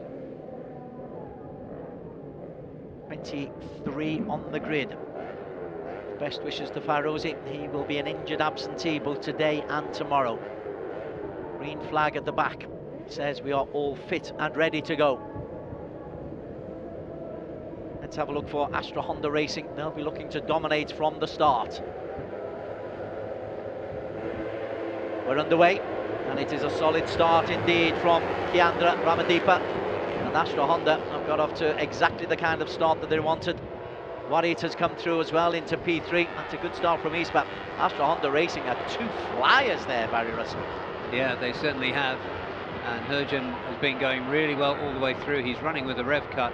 But I tell you what, Aiki Yoshi, he made a sluggish start from the front row position, but he's made his way back up. I think he's just slotted his way into 4th. Now the lime green of the Kawasaki raced very, very well last time out, as several are pushed very, very wide. 62, Ryoji Yoko. I just had to make sure he was very, very tight on the handlebars there. That's Sharifuddin Azman, who is up at the front. He qualified a little bit further down than we might have expected on the 3rd row. He's made a really good start too, the number 63. Yeah, Sharifuddin hasn't put the form together I think that we were expecting from him. He's 3rd in the championship. He's had 2 fourths and a 3rd, so it's very, very solid without being spectacular. Here's Aoshi right on his shoulder though. The man who's leading the way is Hergen Adna. They go out into the countryside. A couple of evasive actions there from Kiandra, who's been forced back just a little bit. Now somebody's got a problem. Was it 63? Was it Cal Vietnam? 63 is Sharifuddin. Hopefully, you say no, that's Irfan Haikal. Irfan Haikal, yeah. So a little bit of despair from the young Malaysian. Mechanical failure for him. So early exit for the Malaysian. Now we're seeing for the first time Sharifuddin is in that leading group. They go into the dark. That can be a little bit disconcerting, I'd imagine, going from bright sunlight into dark and back out into sunlight again. The man leading the way is Kiandra Ramadipa. He didn't get off to the best of starts, but he's made up for it now, and it's an Astra Honda Racing 1-2 behind them. Sharifuddin, Cal Vietnam, winner last time out, is nicely tucked in there in P4 ahead of Arai Agaska on the Yamaha, Aoshi on the Kawasaki down in P6. Yeah, See what Arayagaska can do. He's the sole runner now, of course, after Torikatula's injured exit for Yamaha Racing Indonesia.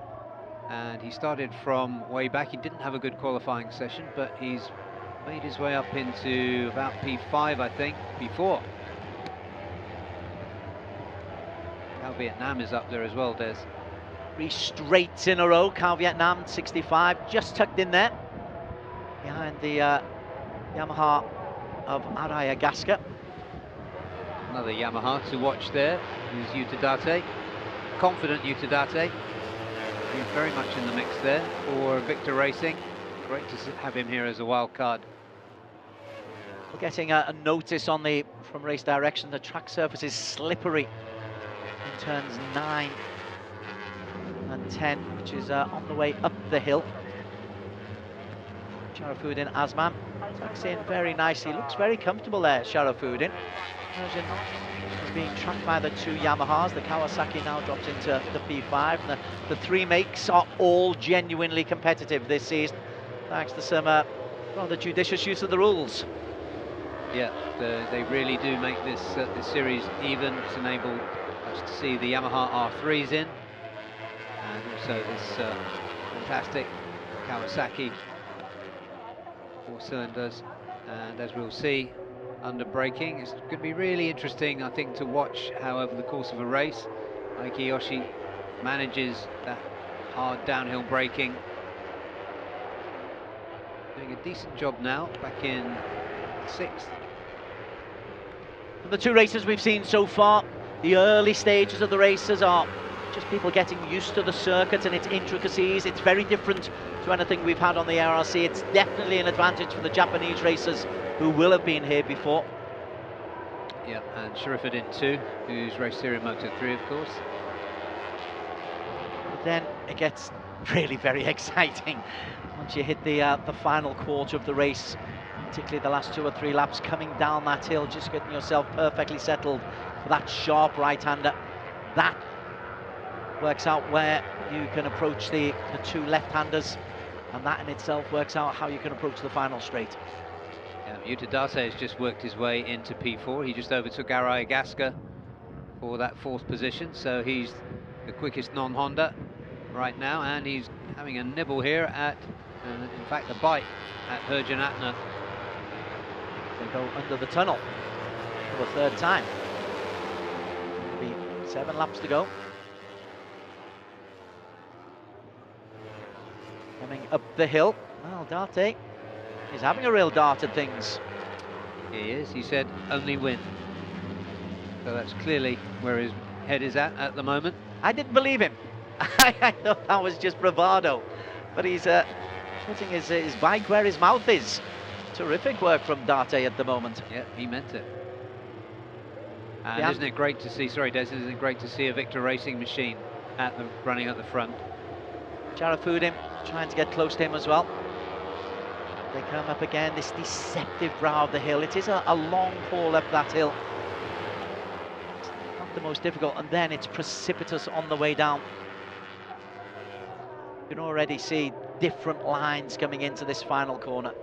That's nicely done by Kiandra. Remember, Kiandra's still a very, very young racer, and he's still learning his craft, but it looks like he's got this track sorted. That's a terrific way to lead into this final straight. Yeah, look at the confidence there as he comes out, uses just enough of the curb, but not using a little bit too much of the curb, and some of the grass. Was Ryota Ogiwara, another of the really quick wild cards in the mix here.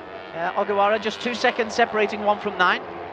In the 250s, you can make 2 seconds up pretty easily.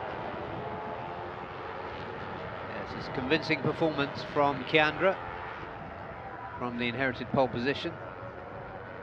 Herjan making his way back up as well.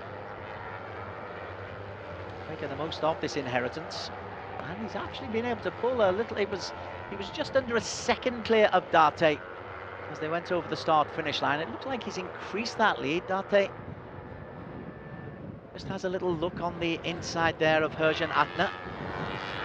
Those 2 Yamahas really want to get past Herjan. He's running that rev cut by virtue of his championship lead.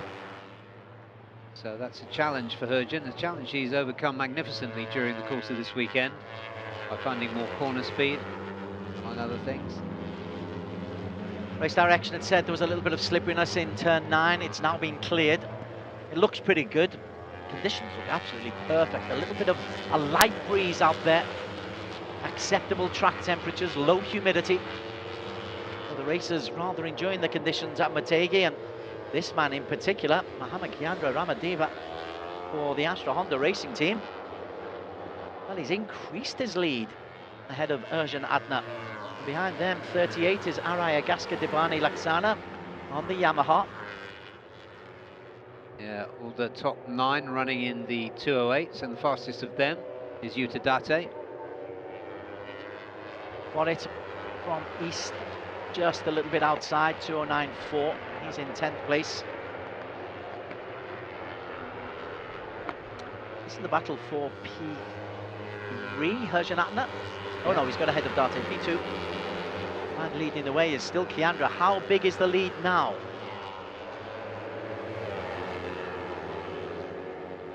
.6 seconds. Gosh, he's taken 7/10 of a second in the last lap and a half. Yep, and set the, oh no, not quite the fastest lap of the race. That is still with Yuta Date. Date is down. Goes down with Aiki Aoshi, and it's not only those two. Date and Aoshi, they have gone down, and that just helps Kiandra Ramadipa. And Herjan Adna is there as well. Can we see Sharafuddin? Was he involved in that? Yeah, and all the dust and mayhem there. I'm not sure whether that was just 2 bikes that crashed. We'll take another look at that, no doubt, shortly. But at the front, trouble-free is Mohamed Kiandra Ramadipa. Sharafuddin has dropped down. He might have just been out of trouble there. This is the battle for P2, but Kiandra, with all that went on behind him, has just been able to increase his lead. It was 1.6 seconds at the start of the previous lap, and he's got a bit of protection from Herjan Adna. If Herjan is indeed going to protect him, or Herjan might just want to try and take the victory himself here. It looks like Araya Gaska has got a bit more pace than Herjan, so Herjan's better strategy might be to let him through and follow him, get a tow from him, because he is running with that rev cut. Yoko is in P4 at the moment. So Date definitely went out. We haven't seen much of Cal Vietnam recently as well. Well, he's right up there, Des, in that group, or he was before the crash. Let's have a look where he is now. Yeah, he was. That's the operative word. But Kiandra, meantime, has really extended his lead. Herjan Adna is there. And support from Arai Agaska. So that is no, that's Aiki Aoshi.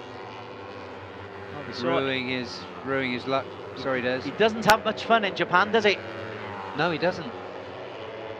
Here's the incident. So Date, oh, it's the man in front of him. It is Cal Vietnam who goes down. Date goes over Cal Vietnam. You can't miss him. And is that Deandra joining them as well? Oof. No, that was Aiki Aoshi joining them, yeah. We'll bring you an update on Cal Vietnam as soon as we get one, but that looked not great.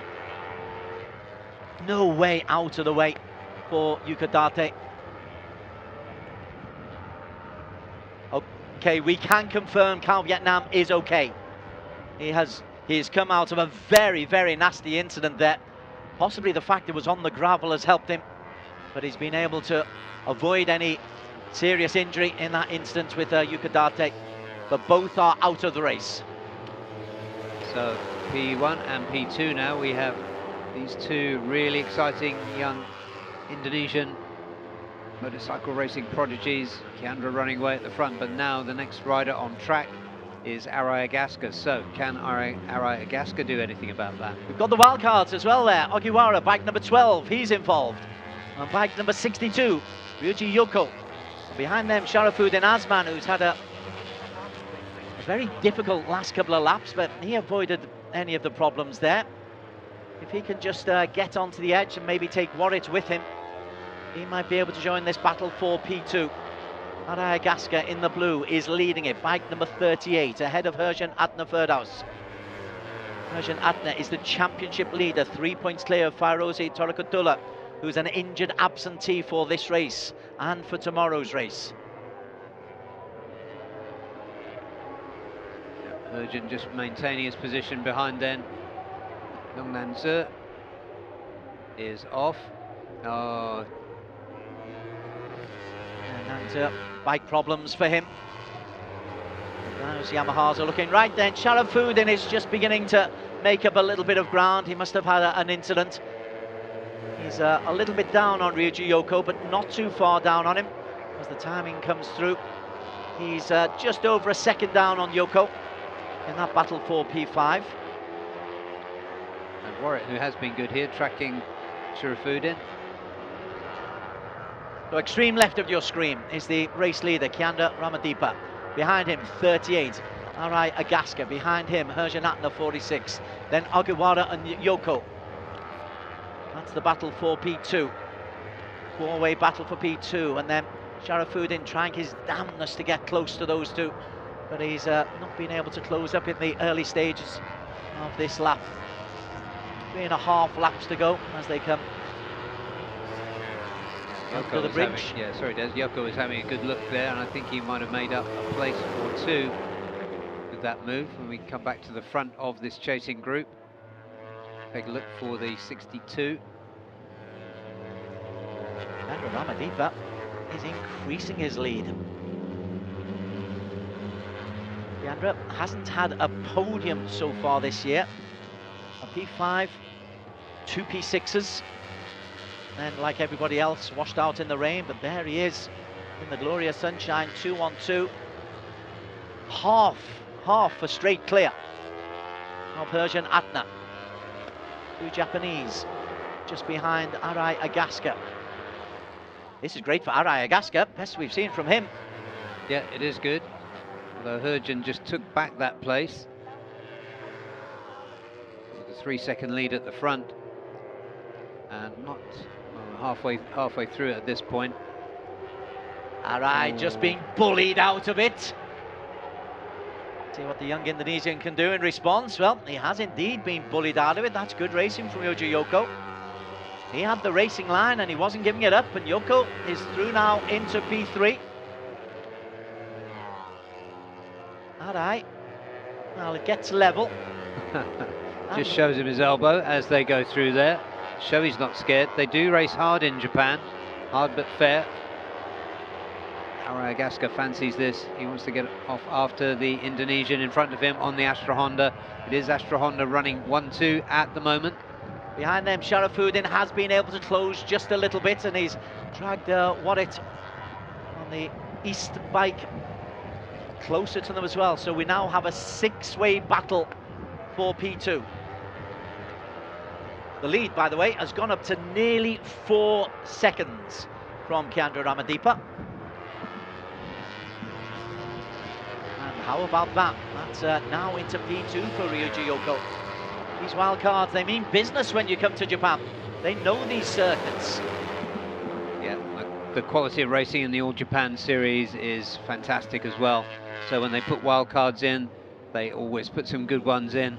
And that's really nice work from Herjan, showing this corner speed style that he's had to develop, given his power, or loss of his power advantage. Ryuji's got the fastest time. In fact, Warwick has just put in the fastest time, 209.024. Ryuji was the fastest prior to that at 209.3. So these lap times are coming down, but the lead isn't coming down. No, as these approach the crest of the hill, that man, Ramadeepa, is halfway down the slope. He's deceptively fast. That looked leisurely over the brow of the hill there, but his lap time's really consistent in the mid 208s. 4.4 was his last lap. Behind them, Herjan Atna's got himself in front once again. It's lonely, but it's a nice place to be, nice and lonely. It'll be 2 laps to go for him. Herjan Atna, his teammate, just behind them. And Warwick has got onto the end of that as well. So 12 is Ogiwara, the man in black. Yeah, there's a very good chance that we'll see a wild card on the podium here. It wouldn't be the first time in Japan. Persian Atna sneaks through. He's got himself back into P2. The lead has gone up to 4.7 seconds. So while this group of 6 are fighting and scrapping, Kiandra is taking full advantage. Not that he needed to. It's been a terrific race from young Kiandra. Let's not forget, he's still a teenager. He's a young teenager. He's 14 or 15? 14. Oh, the two Japanese force each other wide. The wild cards going wild as they just couldn't hold the braking. Coming into this corner as they go up the hill. So that's a mistake from, ironically, the Japanese Ogiwara and Yoko. Yeah, well, we said we might see them on podium. Let's have another look. Yeah, both getting quite untidy under braking there. They go to the outside, so they keep out of everyone else's way. They switch to the inside. Well, Persian Atna leads this from Arai Agaska. The lead is beyond 4.7 seconds now. It's getting bigger and bigger.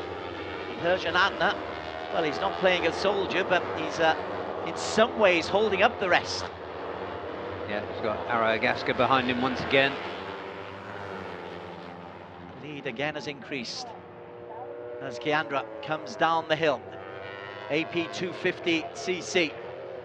Now that's aggressive by Arai Agaska, forcing Persian wide under braking. Further onto the rumble strip than he really wanted to be. Look at this gap, Des. Well, it was 4.7 seconds at the end of the previous lap. Sharafudin's right up close, and so is Warwick. It's a great race by Warwick. We've not seen Warwick get this as close as this before to the front guys. Yeah, we know he's a good rider, but this is great to see him coming through and converting it into a good race. Best position, P6 in Buriram race number 1 for Warwick. He might be able to equal that. He might be able to even get better than that. But the two Japanese behind him, just closing, trying to close up that gap after the mistake they made. The lead is up to 5.8 seconds up at the front. This race is Kiandra Ramadipa's, providing he doesn't do anything silly. Yeah, so Arai Agaska, he's got Sharafudin for company as well as Herjan and Warwick. This is a nice battle. Sharafudin has done well just to ease his way back. He was a long way down at the midway point of this race. 3 seconds down, he's got himself back close. Definitely in contention for a podium, Sharafudin. Should continue a good season for him, currently in P4. Malaysian, right on the back wheel of Arai Agaska. But he's under pressure also from Warwick, from Nopakun. Keep an eye out on bike number 63 though. He's kind of just been tracking the others in front of us. Going out of shot is Kiandra. Different lines taken. Persian Atna has the lead. Warwick has a look on the inside there of Sharafudin. Sharafudin on rail tracks, makes it around. There's Herjan Atna still holding on to P2. Arai Agaska looking for a second podium of the season in P3 as they come down the hill. This is the battle for P2. Now it's getting very congested. Sharafudin wants to try to get the inside line. He has. Can he hold on to it? They might force themselves wide, and Sharafudin is blocked off up at the front as we watch the battle for P2. It's Herjan Atna who's holding on to P2. Arai Agaska into P3. The race will be won by Kiandra. This is the battle for P2. Kiandra wins it. Behind them, is it a 1-2 for Astra Honda Racing? It's going to be close. It will be a 1-2 for Astra Honda Racing. Well, the official time slot says Arai Agaska got ahead of Herjan Atna, but to my way of thinking, I don't think that was the case. No, I don't think so, Des. I think that was Herjan in second. We've been right before. We've been wrong before. But well, Kiandra takes it 6 seconds clear, slowing down. And he deserves the big thumbs up. There is a photo finish, both for P2 and for P4. where Warrit is officially adjudged to be ahead of Sharafuddin. And I think that one is right, but Arai Agaska and Herjan Adna, the official timing says that Arai Agaska is ahead of Herjan. Our timing says Herjan is ahead of Arai. Yeah, just reading the gesture that Herjan made to Arai as they, Arai Agaska, as they crossed the finish line. I think he wasn't entirely happy with the way Arai Agaska conducted the race. But really aggressive stuff from the young Indonesian. If he goes on to World Championship levels, he's going to need that feistiness.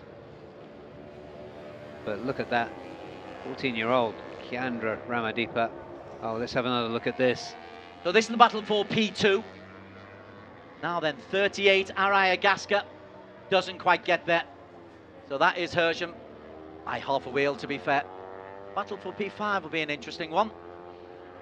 Race result is still under investigation. It is a photo finish. I'm pretty sure that the visuals are the Herjan Adna has taken P2 and Arai has got P3.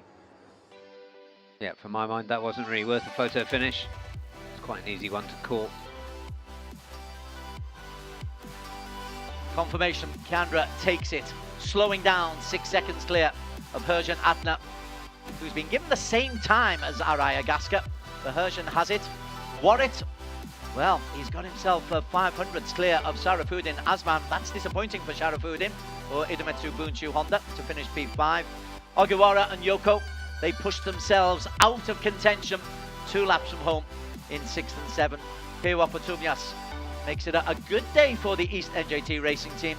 2 in the top 8 for East NJT on the Honda CBR 250s. Yunton Ampu for Honda Racing Vietnam in P9. Alfonso Dakigan for SDG Team Hark Pro in 10. Gao Ji Ang in the points ahead of Hu Tri, Honda Racing Vietnam. Wang Jiadong for Victor Racing Team in 13. Kevin Quintal, Idemitsu Honda Racing India, 31 seconds adrift. And Watcherin, the third of the East NJT racing teams, also in the points, but 38 seconds down for just 1 point. Ray R. Marco Suba on pit spike, 52 seconds down. Osim Padabim, Shun Chengjiang, a minute down. Deandra Trihardika, Yong, we saw crash out Cal Vietnam. We saw spectacularly crash out, my word, how fortunes change between one race and another. Yuta Date will be very relieved, I think, not that he went out of the race, but he didn't cause serious problems for Cal Vietnam because he had nowhere to go. I'm sure he hit Cal Vietnam, but the Vietnamese is made of tough stuff. Ayoshi also taken out in that same instant, and we saw Erpen Heikel go out very early on the Idemitsu Bunshu Honda.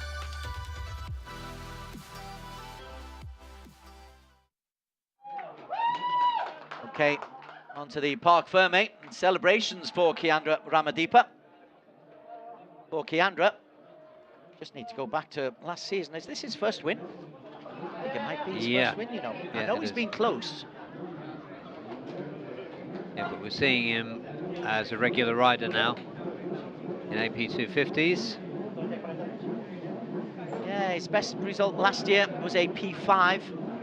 Been on the podium this year, but Kiandra Ramadipa, a youngster for Astra Honda Racing, who they rate very, very highly, can celebrate his first win at the Asia Road Racing Championship. And he did it in some style. He did it slowing down. Yeah, he did. Just weighs himself. Not going to strain the scales too much. Be nice. I was.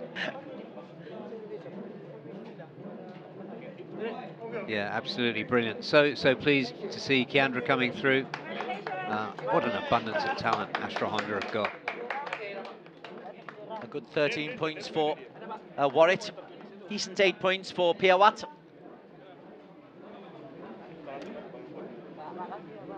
And the Indian and the Vietnamese racers picking up valuable experience, getting closer to the top 10. That'll be their own individual targets. Points for Kevin Quintal, the young Indian. And the Chinese race as well, Wang Jiadong also in the points. Gao Jiang as well picks up 5 points for P11. As we focus on the race winners, it's also important to remember the progress of those nations who don't have the the best relationship or the best history in Asia Road Racing Championship. Yeah, you right. got sorry, Des, you've got to love that about this this championship, ARRC, how they bring riders from other countries through. Here is Daniel in Park Ferme. Kiandra, congratulations! It's your first fantastic victory in the 250 class, and what a way to get the victory with such a huge gap. Tell us about it. How does it feel? Yeah, thank you for my team, my sponsor, my mechanic, my parents always support me and always always make the bike perfect.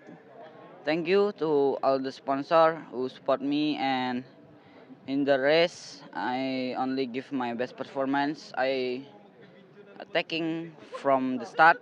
Alhamdulillah, in race 1 I get my first victory here in Motegi.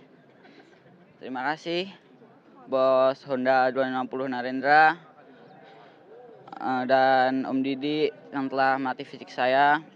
Terima kasih semuanya yang telah mendoakan saya. Semoga di race 2 saya bisa mengulangi momen ini lagi. Terima kasih. Doakan saya ya. Thank you so much, Kiandra. Big congratulations. Yes, big congratulations indeed to Micah 212. He got off to a steady start, led into the first corner, and as those behind him went out, well, Kiandra just got better and better and better, Barry Russell. Yeah, that was early despair we saw for Irfan Haikal for Bunsu Honda. This was the incident that took out Yuta Date, Cal Vietnam, and the man you can see there, Aiki Yoshi, Longnan Zer, off there, trying to repair his bike and get it back to pit lane. But all of this was water off the back of Kiandra at the front. Yeah, our highlights, we don't see much of Kiandra because the real race was going on behind them. The two Japanese wildcards, they pushed each other out of contention for a podium place. Kiandra is, well, he's half a length clear, which on this circuit is really quite impressive. Herjan Atna right behind him. This is the instant, or we just missed the instant there where the two Japanese forced each other out. Behind them, Bike 63, Sharaf Foodin was able to take advantage, but then would not be able to finish that with a podium place. Bike 63, he'd lose out to Warwick. Great performance from Warwick. Yeah, that was brilliant for East NJT. And for me, what I enjoyed perhaps most about this was just the feistiness of Arai Agaska fighting as the lone rider in that, for this weekend anyway, in the Yamaha Racing Indonesia 250 team. Well, he went to go for it, but the win would go to young Kiandra Ramadipa. P2, by the thickness of a wheel, would go to his teammate Herjan Adna. As you say, feistiness definitely there, but only P3 for Arai Agaska. But there is your winner, a debut win on the AP 250 for Arai, for the man we saw there, Ramadipa. Arai Agaska, that's a good performance from him. It's his second podium of the season. And he's a youngster as well, all right. Yeah, Arai Agaska, I think, is 15. So veritable veteran. Herjan is, yeah, absolutely. And there's a delighted Kiandra Ramadipa. Stole the limelight from Herjan Atna, who will still be leading the championship. Astra Honda Racing, once again, taking the team prize. Terrific for them. We'll celebrate a little bit more after the Indonesian national anthem.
That won't be the last time that young fella hears Indonesia Raya, as he's on the top of a podium. 14 years of age, but a maturity. As Tetsuo Suzuki, the president of the Motorcycle Federation of Japan, graces us with his presence to hand out the prizes to 3, 2, and 1. The ARC in Japan, here to Tsugo as we have been in the past, or Suzuka, or here for the first time at Motegi. Really is a veritable home of motor racing in Asia. And so much learning, particularly for the Southeast Asian racers, the experience Araya Gasker is picking up, or Ramadipa is picking up by racing here. Yeah, there's so much depth in motorcycle racing here in Japan. It really is the home of motorcycle racing.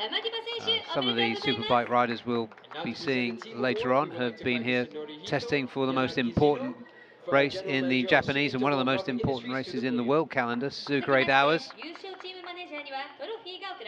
Norihito Yanagi Izono, the general manager of Sumitomo Rubber Industries Limited, otherwise known as Dunlop, who do such a great job of making sure the tyres are well looked after.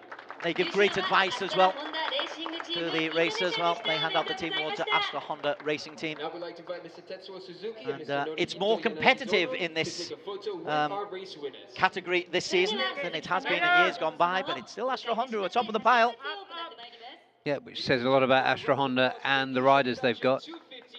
Just 2 this year in this category, 3 in Supersport 600, which will be up next. So Kiandra takes the victory, his first at this level, his first on the ARRC, just his second season competing. What that means to the overall championship standings, well, moves him into second place, but he's 21 points adrift of Persian Atna. Fairozi Torkotola, hope he gets well soon. He'll be missing tomorrow, but he's third on 54 points. Remember, Fairozi was on pole and had a win taken off him last time out. Sharafuddin Azman on 53, Arai Agaska 47. What it's for East NJT Racing 37. Cow Vietnam crashed out today. Thankfully, he's okay. He's on 35 points. Aiki Ayoshi for Motor Sniper Mantech on 31 points in P8. Okay, they are the forests. It's wonderful countryside in this part of Japan. We will be returning for the bigger bikes. The beasts are coming. We've still got the Superbikes, the 1000cc, but coming up next, we've got the Supersport 600cc from the Idemitsu FIM Asia Road Racing Championships.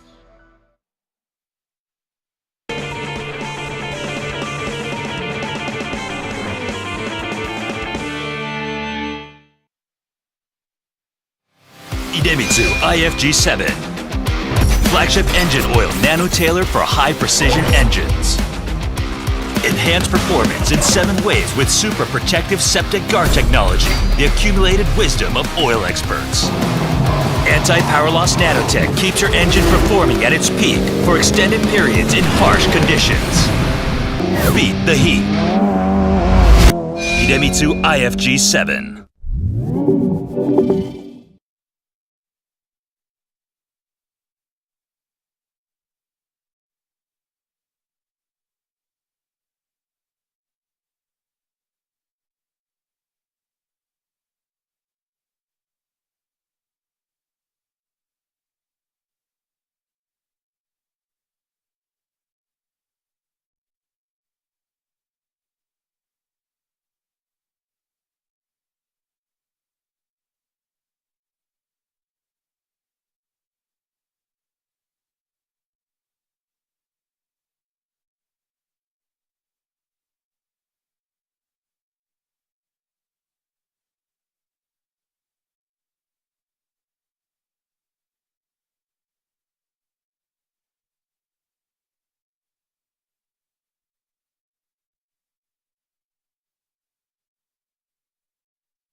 RRC SuperSport 600cc. We are go.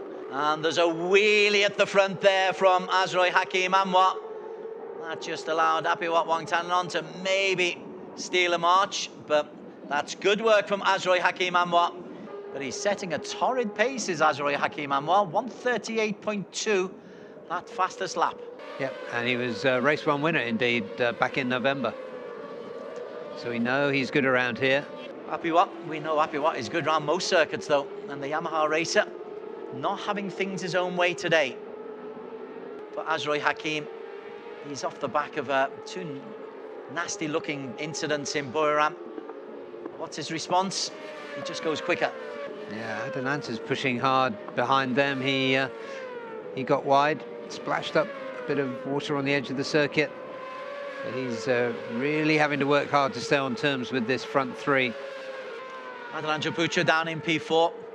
He's a good 3 seconds down. He just needs to be careful that the Reza Danica Tanant Longpliao battle does. Reza stepping up to 600s once again. Just a little bit off the pace. They are 5.5 seconds behind the front two. Yeah, it was a DNF and a P2 in Buriram. Now it's a P1. These three lapping at 1:37.7s, almost identical. Adelanta behind them a 1:38.6. Reza Danica 1:38. So this front three are pulling away from the rest of the field. They've taken their lead up to, well, nearly 5 seconds away from Adelanto Puccio. This is the Idemitsu Asia Road Racing Championship Supersport 600cc. 12 races in the season. This is race number 3. Apiwat Wangtananon looking to make it 3 wins out of 3, but unless something remarkable happens in this last lap or so, Apiwat is going to have to be content with the podium. Azroy Hakim Anwar, perfect line. This is a start to finish victory for Azroy Hakim Anwar. A little punch of the fist. That is top draw racing from Azroy. Ahead of Apiwat, Helmi Asman comes through in P3.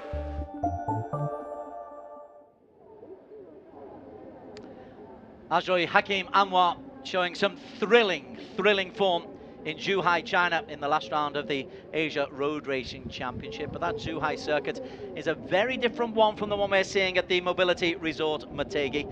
Barry Russell, as we have a look at the track map, it's so technical in the early stages. And can Azroy dominate in the same way this week as he did last time? I don't think he can. I mean, he's a magnificent rider, Azroy, but he's got really strong competition here, apart from his usual teammate from Kengo Nagao. But let's have a look at the highlights of qualifying earlier today. Well, ironically, you say he can't, but in many ways he was very quick. All the talk in the build-up this week has been about Kengo Nagao and how well Kengo, as a wildcard for Team Kenken, has done. There he is, bike number 50, setting a pretty torrid pace, taking all of the accolades, but he wouldn't be on pole position at the end. No, he wouldn't. It was Azroy, you're quite right. Although he did run him close, and Azroy was just so supreme in Zhuhai that I don't think he's going to have it quite so easy, if you can call that easy. But of course, Azroy was coming off the back of a disastrous round 1 with 2 DNFs. There was Kiatisak. He formed this tracking Azroy. But it's Azroy who I think really impressed everybody. His teammate crashing up a 1:53.344, a 1:53.2, 700ths quicker than Kengo Nagao. So for all of Kengo, we're hearing about him. I'd heard about him before we came up here. That's how he was going to take it. It's got a bit scary later on. That was a moment there for Adelanto Puccio. There have been 1 or 2 testing moments for the racers out there, even in qualification. Yeah, they have, including this rider, Vida Egger. He had a huge tank slapper, I think, early in that session this morning. Back with helmet are grinning all over their faces. They can't believe their luck to be here. Daniel's down on the grid, so let's go and see who he's got to talk to. Thank you, Desmond Barry. We're down here on the grid for the SuperSport 600. The heat is actually picking up. We just got information from Self and Dunlop. It's about 48 degrees Celsius on track temperature. Hotter than what we experienced yesterday, about 10 degrees warmer. But anyways, let's spin around to the real hot action on track. And a guy who's been on a real hot pace has been Azroy Akemanwar. Let's grab a quick word with him. Azroy, you start from pole position today, and you're carrying momentum from Zhuhai. A good result over there. So how do you feel going into this race, knowing that the Japanese wildcard next to you is really, really strong? I know that Japan are very fast in here, so in the beginning I tried to stop him, but if he managed to pass me, so I will try to stay behind him as close as I can. So yeah, we will see after that. Thank you so much, Azroy. Good luck for this race. And now, speaking of the fast Japanese wildcard, let's grab a quick word with him.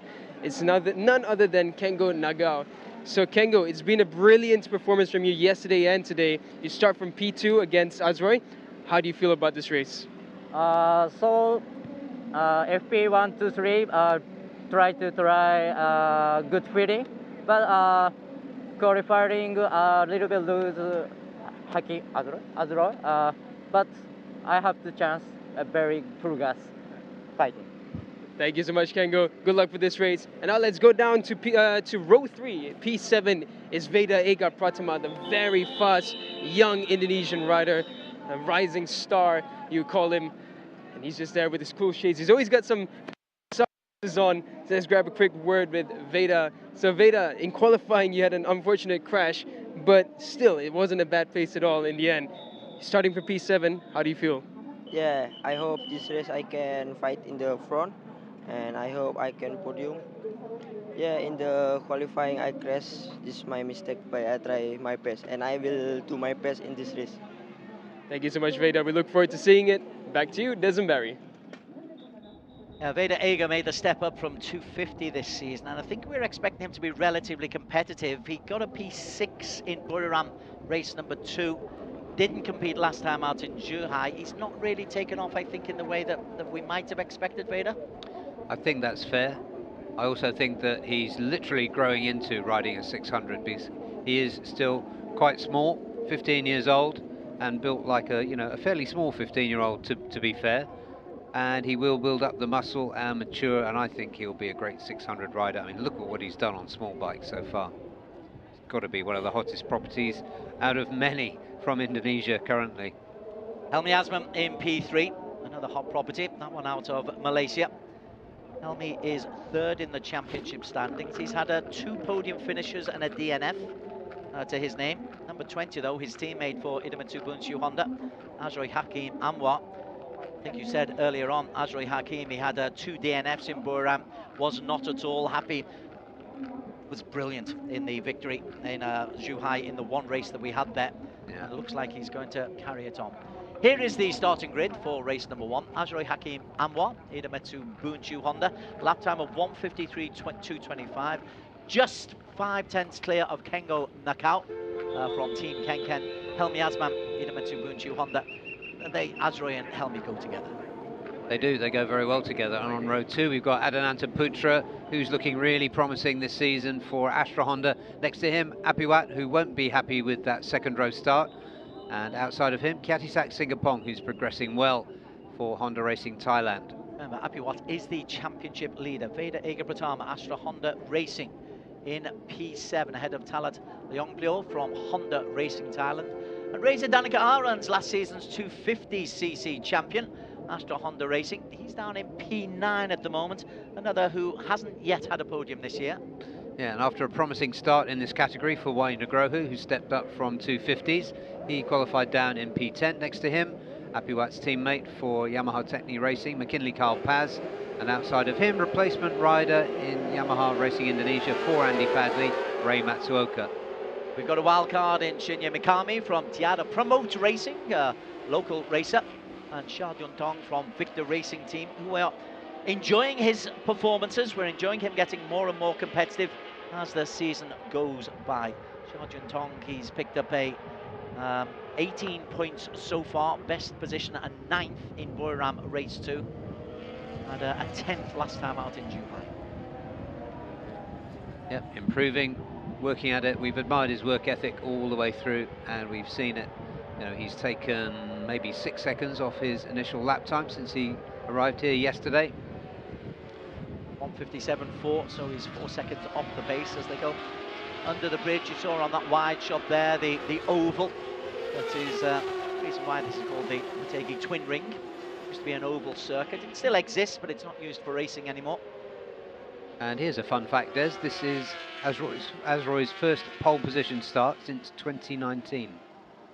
Remarkable. For such a good racer, that is quite remarkable. It is. It shows how competitive this category has been in 250s and 600s as he's ridden. Well, let's see if he can carry on the great form that he started. You really felt for him in Buriram, but he came good. Was unlucky that the rain came, or that we were stopped from racing in the light rain in Zhuhai. Yeah, been good to see him continue his run of form, but he's put himself on pole. And this is going to be a really competitive race, and there's a real chance of seeing a wild card on the podium. And his name is Kengo Nagao. Yes. Philippines supporters will be also looking for McKinley Carapaz to improve on his form. He's picked up 32 points. He's got a podium, McKinley Carapaz, a P3 in Buriram. He's got a P7 and a P9 in his other races. So McKinley Carapaz again stepping up. Remember him as an Underbone champion. Stepping up into the 600s. It is physically very, very demanding. Having spent some time on the World Championships, McKinley Carapaz will be learning race on race on race. And he'll be starting from P11 at the moment, which will frustrate him a bit. Yep, he was did a bit of off-roading during qualifying, which didn't help his grid position. And going back to his teammate Apiwat, to see Apiwat not on the front row does show you that the bike is a little bit out of sorts. We are on board for the man in P6, Kiatisak. So that should give us some lovely shots. Race number 5 of the season. We are underway. A wheelie to start for Azroy Hakim, but he's a little bit slow off the line, and Kendo Nakao has got the lead. And for Team Kenken, that is a terrific start as we look back in the middle of the pack. Team Kenken and Nagao have got away from Azroy. Yep, as we were saying, that's a surprisingly rare pole position for Azroy, and he didn't make the most of it with that wheelie off the line, but he has recovered to put himself in second. And I think coming through there, I think that was Adananta pushing his way through into, no, I beg your pardon, it's Vader Egap pushing his way through into third place. He's got Helmi Asman behind him. Yeah, back number 54, very aggressive there, and as you mentioned, he's just learning about 600 cc's and how physical you need to be. Well, that was him showing that he's learned quite a little bit, I think, in the so far 4 races this season, 3 races. Right then, Nagao under pressure. Takes that line beautifully, but going around the outside as the drone has a little look. Nagao nice and tight to the curb. He's got the racing line. And Azroy Hakim is all over him. Kengo Nagao is holding on to this lead. Yeah, Azroy looks really determined. I don't think if there's anything he can do to stop Kengo from winning, he's going to do it. I think, you know, there's a little bit of resentment about how much attention Kengo Nagao has gotten since we've been here. Apiwat Wantanong got himself up into P3 there ahead of Vader. But it is Nagao as they come down the hill for the very first time. How you control, how late you leave your braking, how brave are you going into that corner? Well, there's the answer. Certainly from Vader Ega, well, he has shown that he is very, very brave today. A couple of big moves up at the front, bike 50, Kengo Nagao for Team Kenkem leads the way. The man in yellow leads the way from the Idemitsu Bunchu Honda. Lap 1 of 12 is complete. Yeah, it was a little bit untidy through that last section there, Kengo. But Azroy hasn't capitalised on it. 1.2 seconds between 1 and 6. Adananta Putra and Reza Danica Arons, they've been left just a little bit. McKinley Carapaz has been left as well. Kengo setting a torrid pace. And Apiwat up into third. championship leader, Apiwat Wongtananon. And hasn't looked as comfortable here as he has in other races. His worst finish this season was a P2 in Zhuhai. Helmi pushing hard there. Almost locking up under braking. Doesn't want these front three to get away. A little bit of a threat of that happening. And Kengo Nagau's trying to get away as well.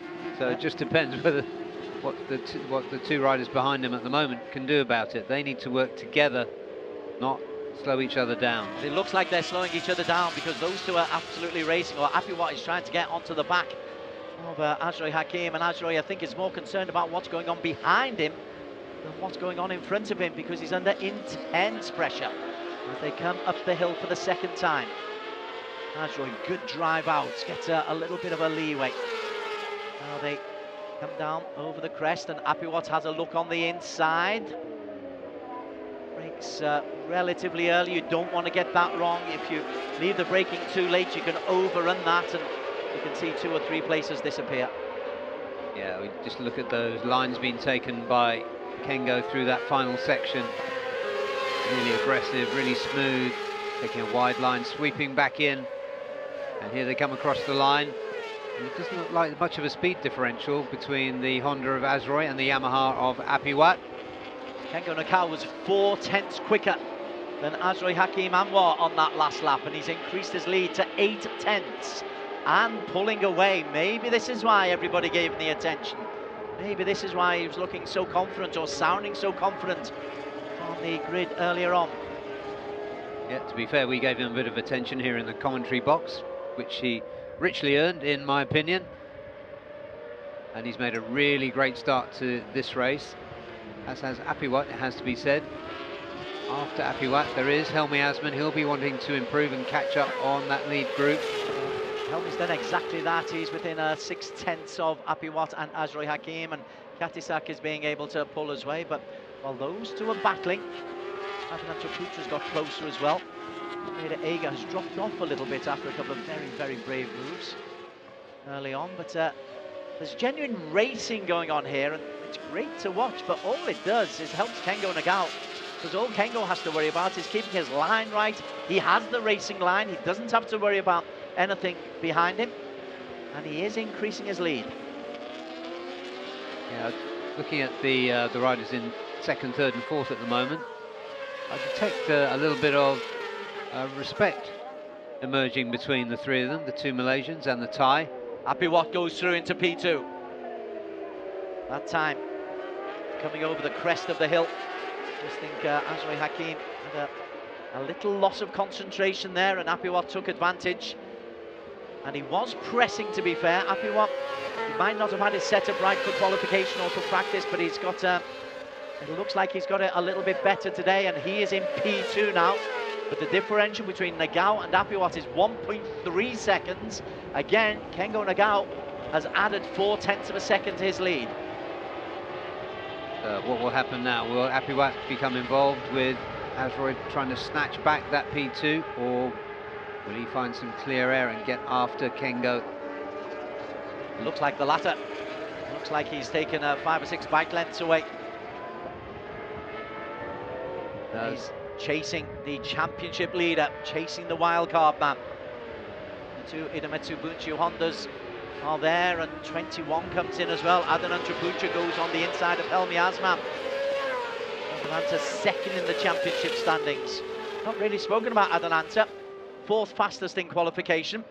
He's just coming good, and it's a long enough race to actually make up a little bit of ground on the leaders. Yeah, he's showing his quality this year, and he has been quick and keeping in every practice session among the leaders, looking comfortable on that 600, and looks like he's enjoying it. Let's see, there is daylight, as you said, Des. Quite a few bike lengths there between Apiwat. So now what we want to watch is the gap between Kengo and Apiwat, which was 1.35 seconds. Find out the end of this lap. It does look visually as though it's being closed down.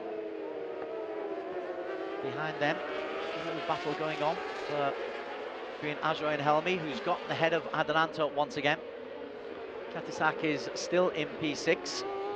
Megaldo looks very good, but to be fair, Apiwat Wangtananon looks like he's got the bit between his teeth.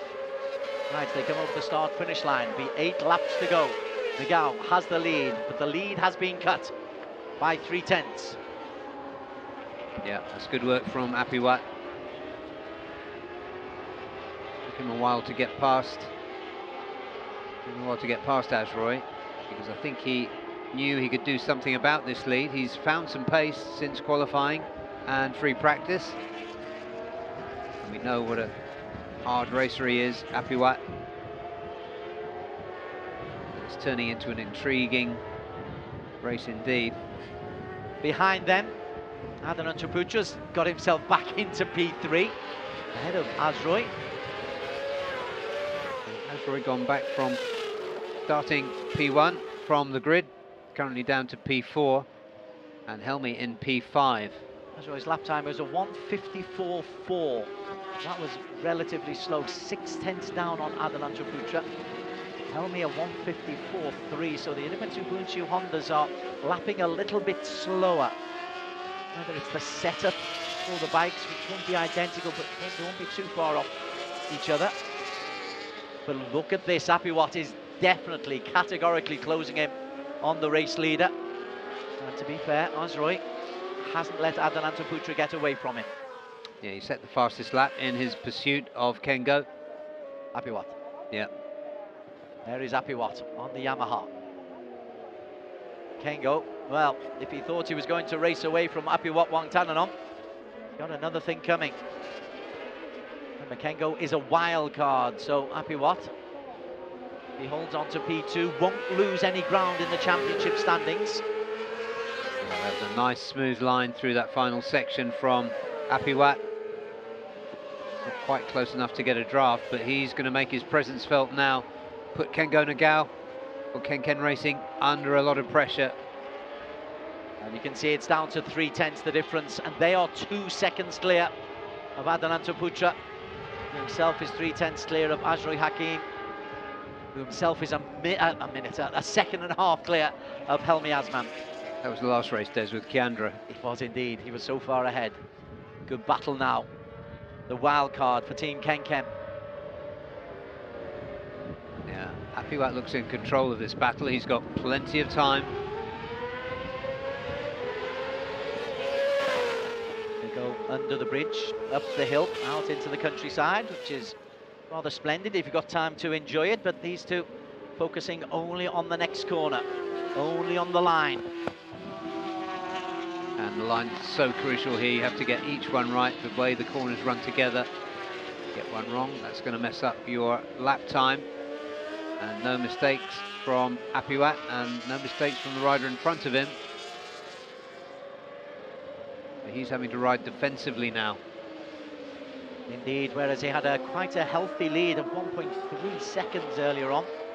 As you can see, it's very, very much under the cosh now as they come down the hill. Apiwat Wangtananon on the Yamaha.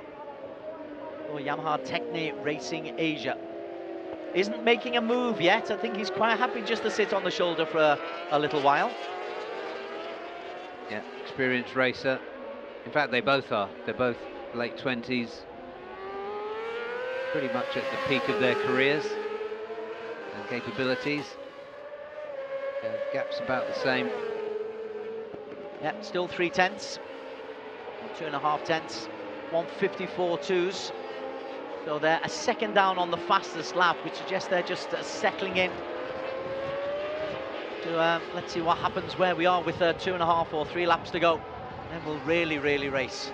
In the meantime, they're still holding the advantage of 2.5 seconds now. Not holding, increasing the advantage. Oh, and down there, a big cloud of dust. That's one of the Thai Hondas.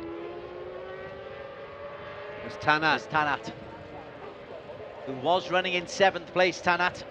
But that's a deep lot of gravel to get out, and his race is over. Back at the front, the pit crew will be preparing the board to say Apiwat +0. Just posted the fastest lap, Apiwat, 1:53.4.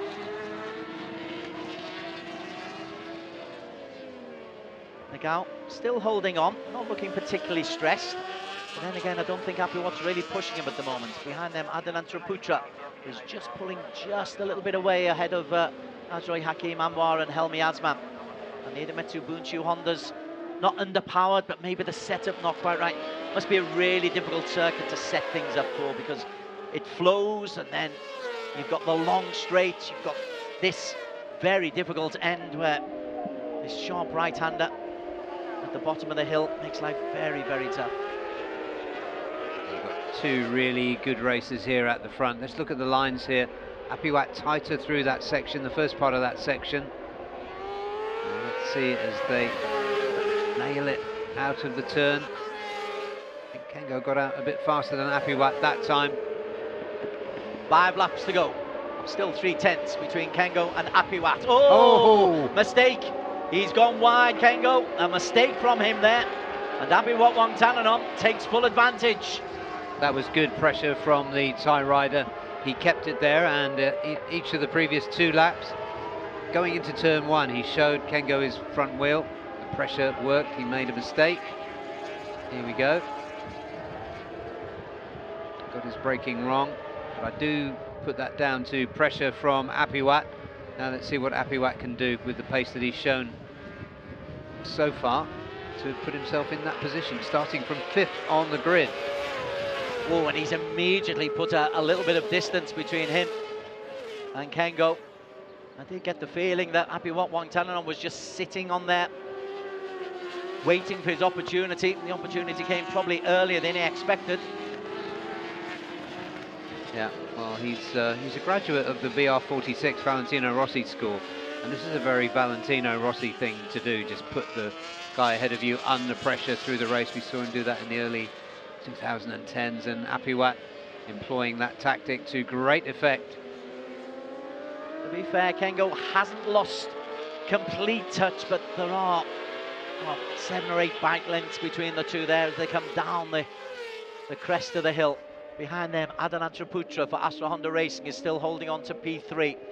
Splendid isolation for him ahead of Ajroy and Helmi Azman and Kyatisuk and Reza Danica. Ooh, as they go into the tunnel.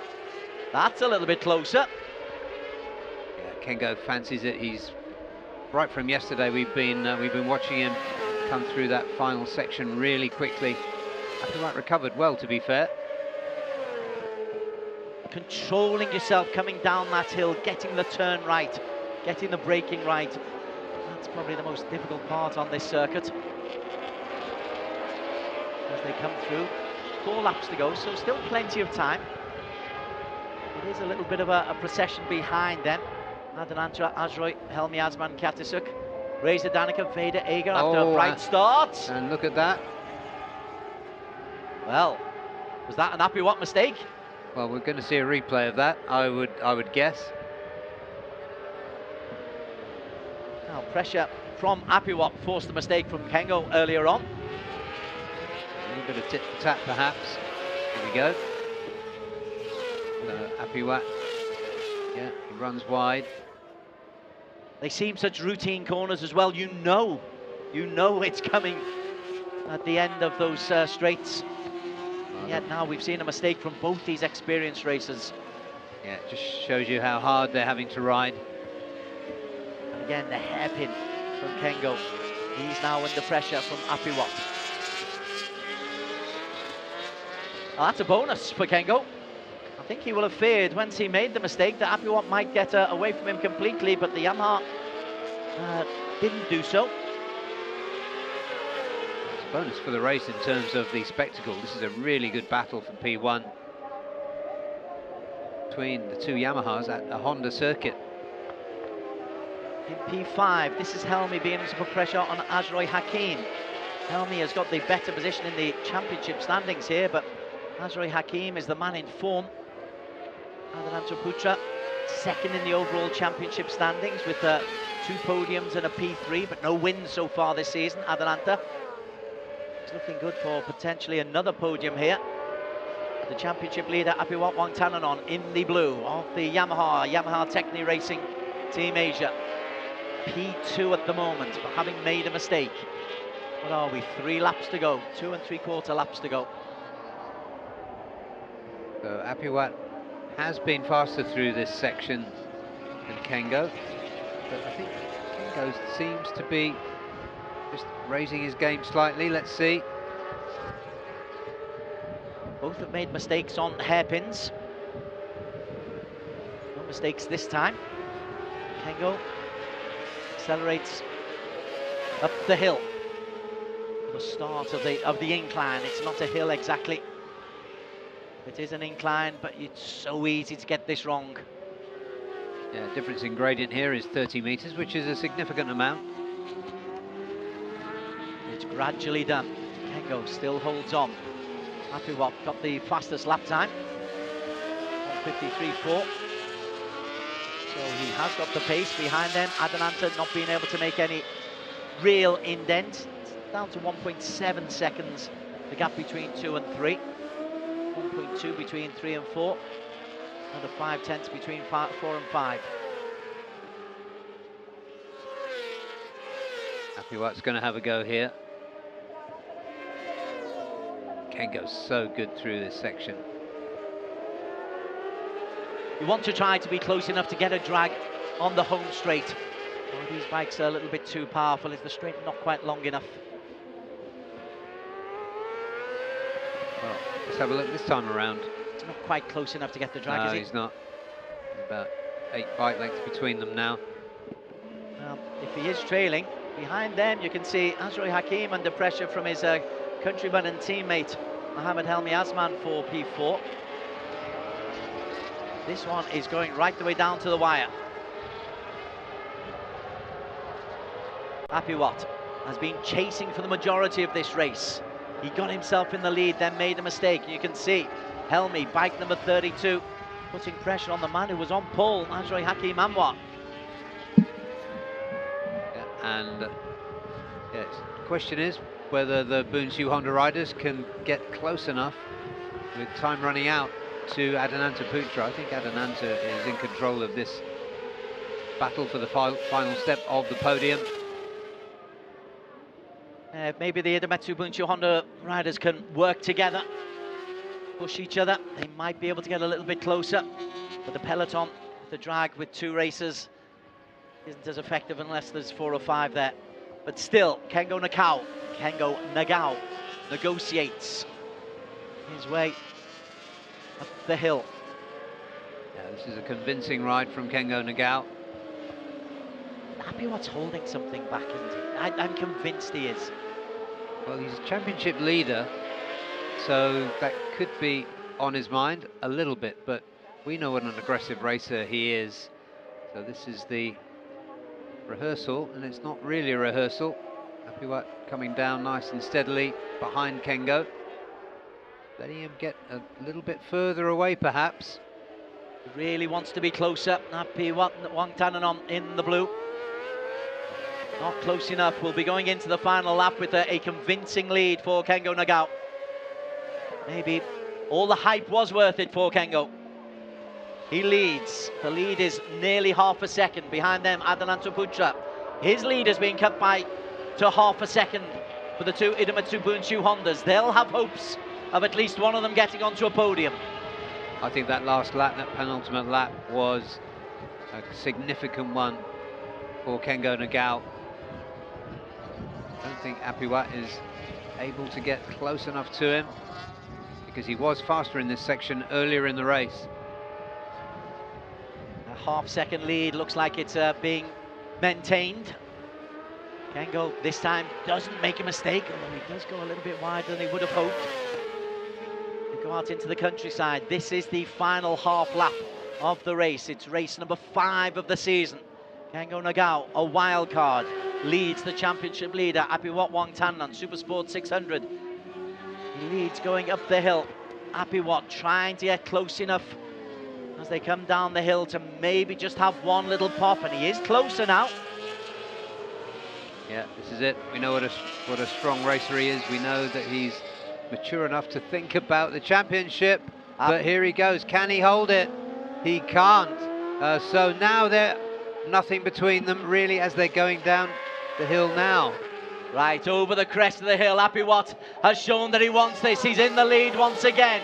How late can he leave his braking? Yes, he's done it absolutely perfectly.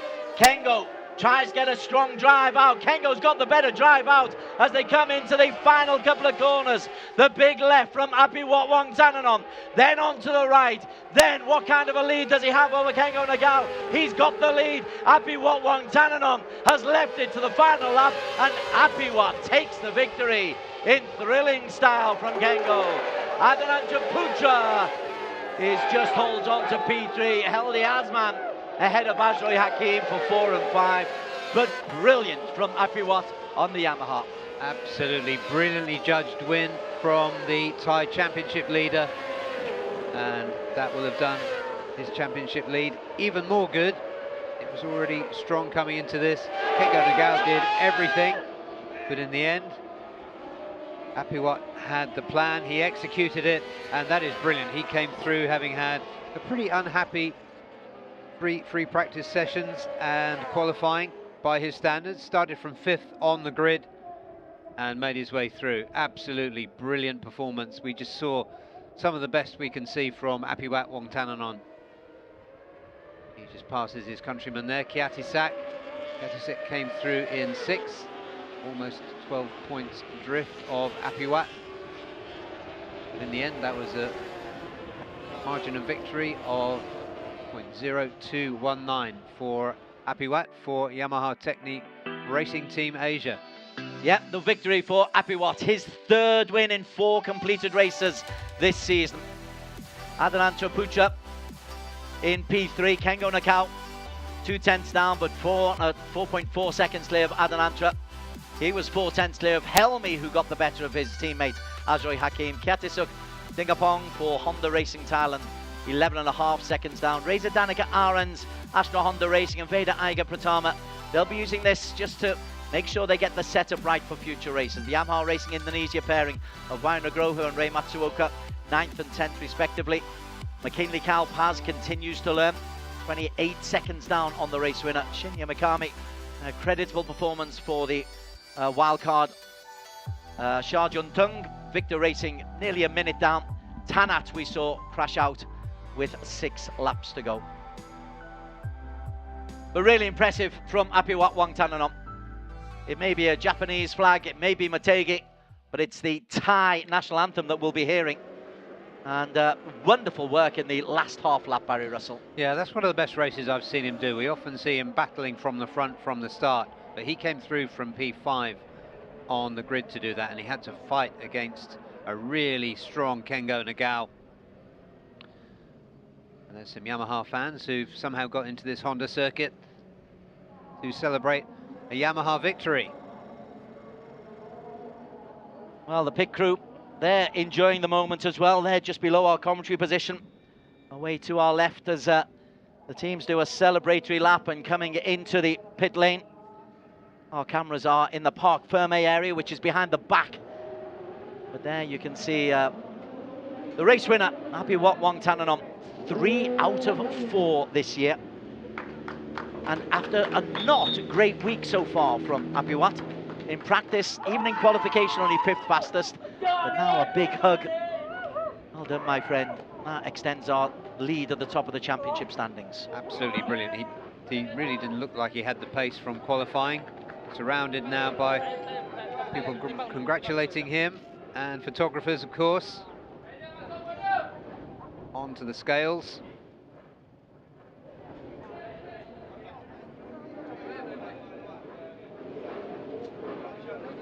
But wonderful race there from Apiwat. Yeah, he's happy. The microphones tell us that. 4 races, 3 wins, 1 second. Superb work.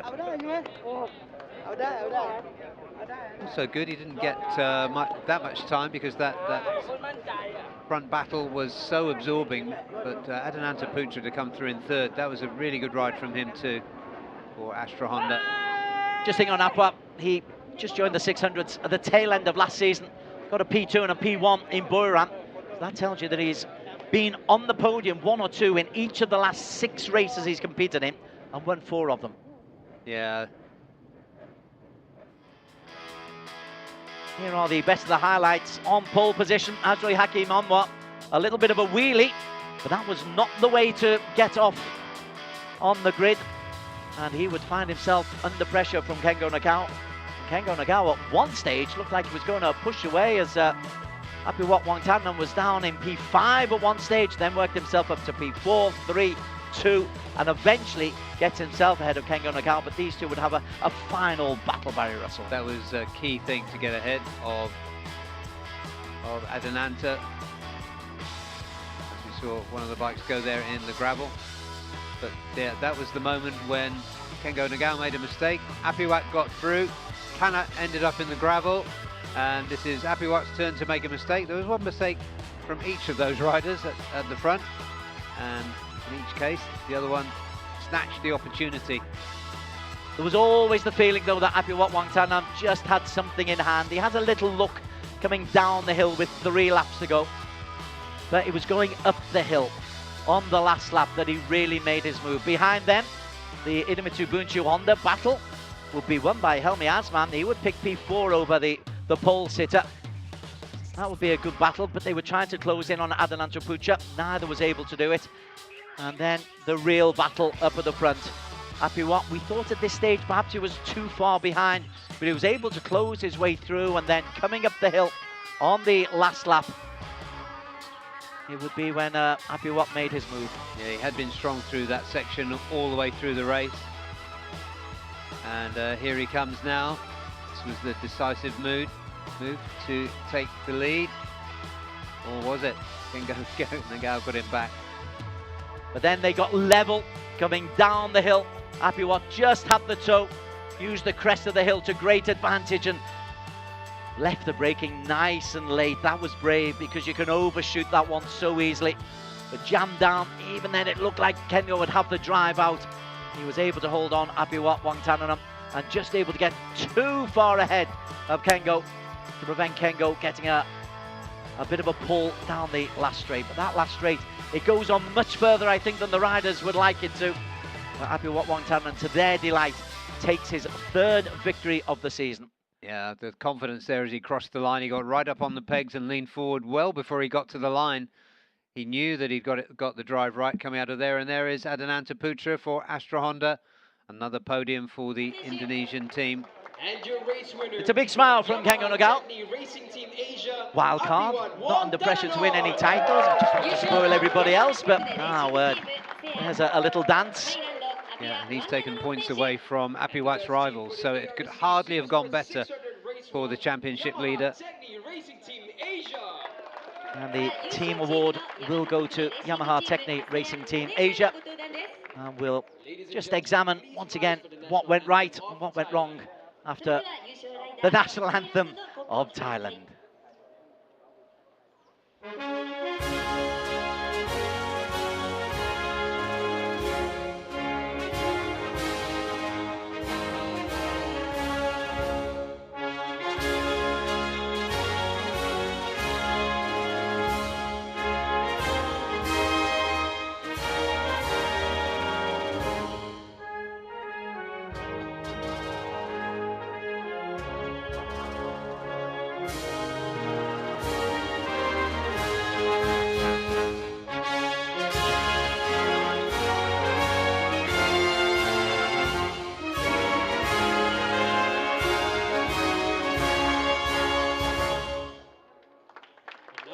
The 3rd time this season, playing Kat Thai, the Thai national anthem, rings out. First time we've heard it though at Motegi. Prizes being awarded by Yoshi Saito, organising committee of the MO Sports Club. From Indonesia, Muhammad Adenanta Putra. Handing out the 3rd prize, which goes to Adenanta Putra, who we didn't give a lot of publicity to, but did well enough to hold off a determined challenge from Idemitsu Bunchu Honda's 2-pronged attack. Yeah, it was a good race, but there was such a cat and mouse battle at the front, we had to stay with that. Hirokazu Honda, the Deputy General Manager, Lubricants Department, Idemitsu Kosan Company Limited. And again, Idemitsu have been such strong supporters of the Asia Road Racing Championships. It's really good to give their executives a moment in the spotlight as just a note of thanks. And he'll be handing out a Japanese prize to a Thai winner. He would be hoping to hand it out to a Japanese, I think. A rather smart helmet as well. KYT helmet's part of the prize. And the team award will be handed out by Stefan Maki-Karapie, FIM Asia president again. FIM very supportive of this wonderful ARRC. Which continues to develop new talent and welcome back other talents who've been onto the world scene. Yeah, well, we're looking for a podium from a wild card, and we've got it in this Supersport Race 1.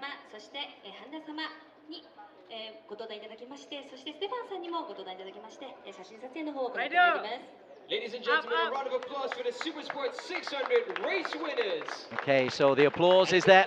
Happy Wong Tanan, he left it late, but he timed it perfectly. It's Thailand, Japan, Indonesia. A perfect split. It's what we like to see, the prizes handed around in the Supersport 600cc. Happy Wong enjoyed that so much, he wants one just with him and the racers. These are the guys I beat. Yeah, here is me and my vanquished. Brilliant. Well, very well deserved, and all done on Indian oil fuel. And it gives him a 30-point lead ahead of Adelanto Putra in the overall championship standings. Helmi, he moves up to 49 points, but 46 points down. The Malaysians need to do something pretty quickly. Kiatisak, Reza Danica 4th and 5th. McKinley Kyle Paz, not a great points total for him today, but he's on 37 points. Very tight in midfield, from 4 down to 8. Just the 5 points separating Kiatisak from Tanat Leongpriao, both for Honda Racing in Thailand. But Happy Wong Tananom with a really good lead after 5 of 12 races in this season's SS 600 Championship.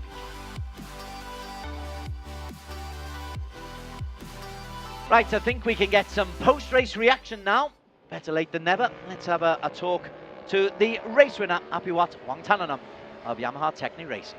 It was a brilliantly fought race victory. We thought Kango had you right at the end there, but you pulled a very magical move right at the end. How was it out there? Yeah, the game is amazing late for me, but yeah, it's a big end. It's difficult for me. In the first day, is the setup is not correct, and yeah, and just today is I try to many things in the bike. Yeah, in better, in a good way. But yeah, in the late, I push to maximum. But yeah, now is get to victory to the podium #1. Yeah, thank you for everything. Thank you for the team and to Thai support. Thank you so much, Happy Wong. Good luck for the race tomorrow. Bye. Thank you.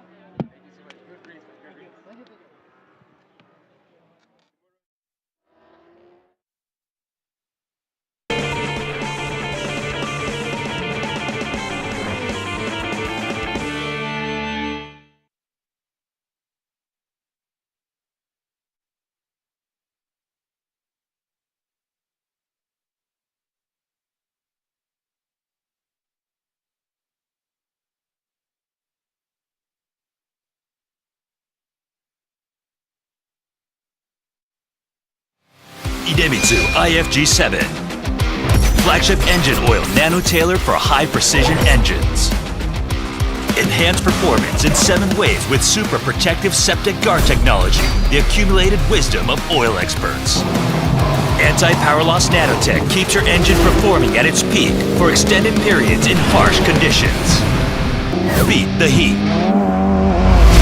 Idemitsu IFG7.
are off and we are underway. Hafiz looks like he's off to a solid start, so does Chip Nakarin. He's just going into the way of the BMW of Aslan Shah Kamruzaman. It's Aslan Shah who's just undertaken by Hafiz on the last lap. And Aslan Shah knows that he can't let Hafiz get too far clear. The difference is already over a second. Maybe the reintroduction of Hafiz back into the Asia Road Racing Championship. That's just the spur. That's the challenge Aslan Shah needs. He's already won one race. But Hafiz Sharin, he's been on the podium once. This is a cracking battle. It is a two-man battle because they've taken 2 seconds off Chip Nakarin.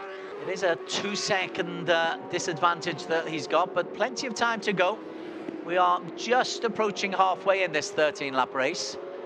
Andy Farid, who started way down in P7, got himself up nicely up into P3.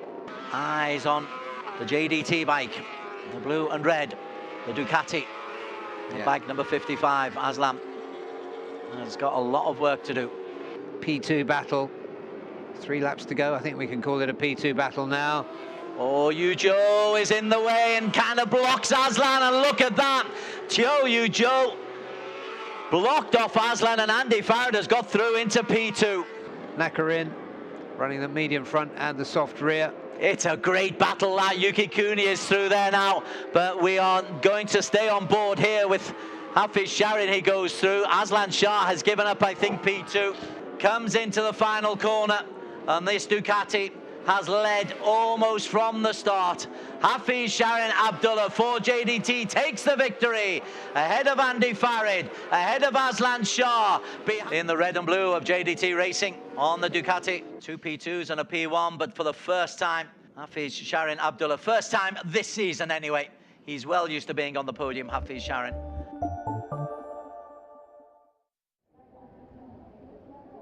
Idemitsu FIM Asia Road Racing Championship. Hafiz Sharin from JDT with the first of what will surely be many victories in the big boys in the Superbikes at the ARRC.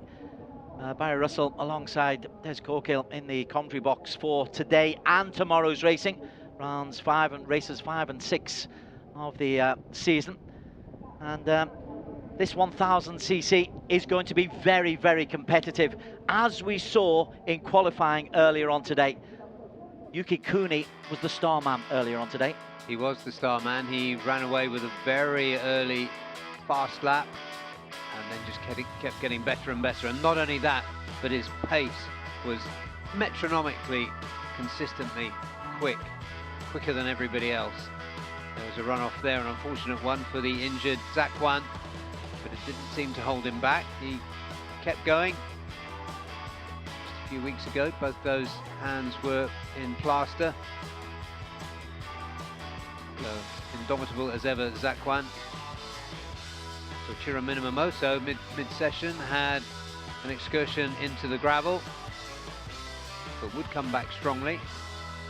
Took Aslan Shah a little while to get used to, or to get the formula right for him and the BMW here at Motegi, but he did get it right in the end yesterday and put in a reasonable qualifying performance today.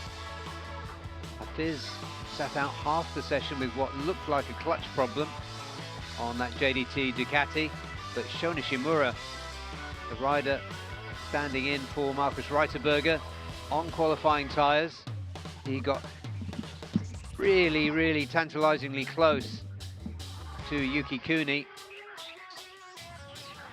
And Hafiz Sharin, when he did come out, he looked really determined, but didn't quite have the setup that he needed. Having lost half the session, Andy Friedrichs-Deha, the championship leader, he would get bumped off the road by the time we got to the end.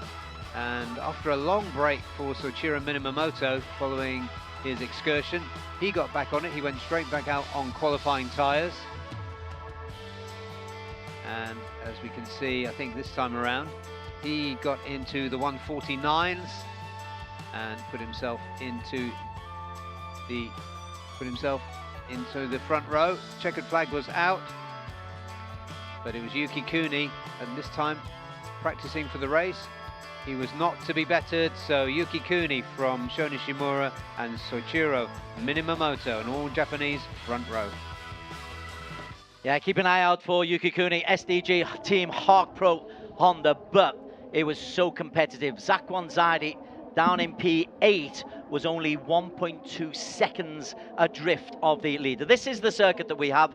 The real thing to look out for with these big bikes is how they control down the bottom of the hill from turn 10 to 11. That can decide how the race will end, but obviously plenty more overtaking opportunities in this. Right, let's go down to Daniel Bogas. He's on the grid, and we're going to get some pre-race thoughts ahead of this Superbikes race 5 of the season.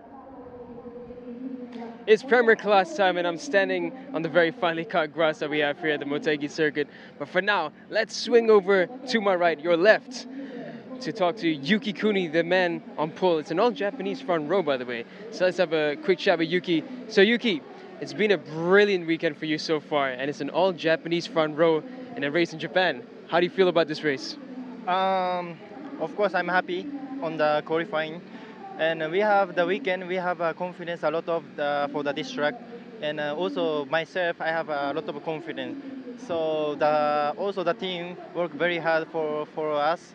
And for the race, I'm very excited. And because this is my home in Japan, and this I know the Motegi, and this is like makes more exciting.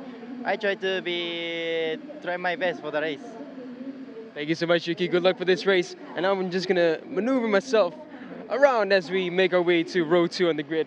Cameraman going the other way, but let's just squeeze through. The Honda Asia Dream team is having their photo session real quick. If we can just interrupt real quick. So Andy, it's currently just a 13-point gap between you and Aslan Shah, and you're not in a bad position for this race. How do you feel going into this? Yeah, I just want to focus for this race. I know the Japanese riders are very strong here, but I just want to stay with them, and let's see if I can make a big step, because I was still struggling, but I will try my best. Thank you. Thank you so much, Andy. Good luck for this race. And now we're just going to maneuver ourselves next to Andy in P5. It's none other than Hafiz Sharim from JDT Racing Team. We're going to see if we can get a quick word with Hafiz. So, Hafiz, you have had a lot of experiences here in Motegi in the past, but this time we saw some issues with your clutch in qualifying, but you managed to qualify well in the end. How do you feel about this race? We don't have enough time to improve our bike in the qualifying, because we have some small issue in the clutch. The oil is leaking to my shoes, so it's a bit dangerous to stay out of the track. So we just need to stay on the box. Yeah, I managed to do a quite good time, but it's not enough to stay in the front row. But I believe in my race pace, slightly better than what we show in the qualifying. So we will see in the race day. Anything can happen. So I just try to do my best and try to step on the podium. Thank you so much, Hafiz. Back to you, Desenberry. Thanks very much, Daniel. Yeah, great work finding out some inside information. Hafiz Sharim won last time out, and we thought JDT would be a monster, unbeatable, and then suddenly they have more mechanical problems. They're down onto P5. Yeah, and it does show you the depth in this field, because he did push really hard, Hafiz. We know his quality, but he was in that half a session effectively that he did, he was only able to get into 5th. Very close in time, though. It was still a pretty good ride at a 1:55.45. It proves that when they do get it right, that JDT Ducati will be very, very difficult to beat. On to the rest of the grid, though. This is Sho Nishimura, a wild card, number 2 here, riding in for Marcus Reiterberger. But a terrific race himself. He was a 1:49.467. Yeah, I think only the second time he's been seen racing aboard a Superbike, so this is super impressive. And so is this rider, Ichiro Minamoto. Winner of the 600cc class last year, stepping up. And although 600 are big bikes, these 1000cc's take some taming. And wow, okay. He's always relaxed. I like that in Minamoto. Sometimes he can be tense and it shows in his racing, but there he was looking relaxed. Yeah, he enjoyed himself this morning after that excursion. He really got back on it and made the most of those qualifiers. Brilliant performance from him. Another inside 150. Minamoto, his season so far, mid-table, a 7th and 8th and an 8th for Minamoto. Aslan Shah, Cameron Zaman, who we've not really mentioned. Aslan Shah is down in P7, as we're on board here with Chip Nakarim in P6, and Chip is, where is he? He's 5th in the championship standings, got a podium and 2 P5s to his name. Yeah, starting from 6th, and he's another rider who's really enjoying himself here. He loves Motegi, loves racing superbikes, and here is Aslan. I think along with the experienced Hafiz, he is a great racer, and you can see probably a little bit more from Aslan than we've seen so far this weekend. Alongside him, Zakwan Zaidi. Well, I'm assuming his hands are strapped up, because he broke both hands last time out. He did indeed. We've got the tyre information coming in here, which is interesting. Nishimura, have a look at that. Yeah, so Sho Nishimura running a medium front and a soft rear. Track temperature is pretty high, in the mid-40s, 43 degrees now. And anything else? Most people running on mediums. Kazma down in 10th, running on a hard front and a medium rear. Lachlan Epis, who's just in shot there, was pretty quick in qualifying today. In fact, he's getting competitive, Lachlan. Yeah, he is. He's a 151.2. Yeah. Kazma Daniel, you and I were saying before, Kazma, it's not gone right for him this year. There's something not right with either him or the setup that he's got with the bike, because he's a better racer than his championship standings would suggest for Kazma. He's down in P10 in the overall championship standings, best position 8th. Seems to be something wrong in the connection between the bike and the rider. There's one of the wild cards here for Ogura Clutch and Nitro Racing, Shoto Yokoyama. Alongside Shota, we've got for SDG Hawk Pro. Well, that's a little bit further up. Also racing our Chang Chi-ying from Chinese Taipei for the A-Racer Speed Tech team. Osama Mare from Victor Racing, based in Malaysia but representing Yemen. And Cho Yu Zhou for Savitar ESG Team Asia. As we were saying, an all-Japanese front row. This is Chang. Who, what was he? He was a 156, so they're a little bit off the pace. There's 3 of them, Chang, Osama and Chio. A little bit off the pace. They'll get the experience, they'll enjoy the occasion, but we have seen a little bit of interference in previous races for the back markers, so they just need to be careful that they've got to be race savvy as well as improving their own race times. Absolutely, watch out for those blue flags later in the race. Absolutely. They're ready for the warm-up lap. We got the safety car, race control car and the ambulance. 15 racers on board at the Mobility Resort Motegi, otherwise known as the Motegi Twin Ring. First time the ARRC has been here. What a circuit it is, and although we've got earthquake damage on the oval circuit, that is the other part of the twin, makes for a magnificent backdrop. 8 riders inside 1.3 seconds of each other. Very competitive. Yuki Kuni leading the way. The man on pole position for SDG Team Hawk Pro. 4 riders under the 150 mark. He hasn't had a win, hasn't had a podium so far this season, Yuki Kuni. His 3 P4s have kept him in the hunt.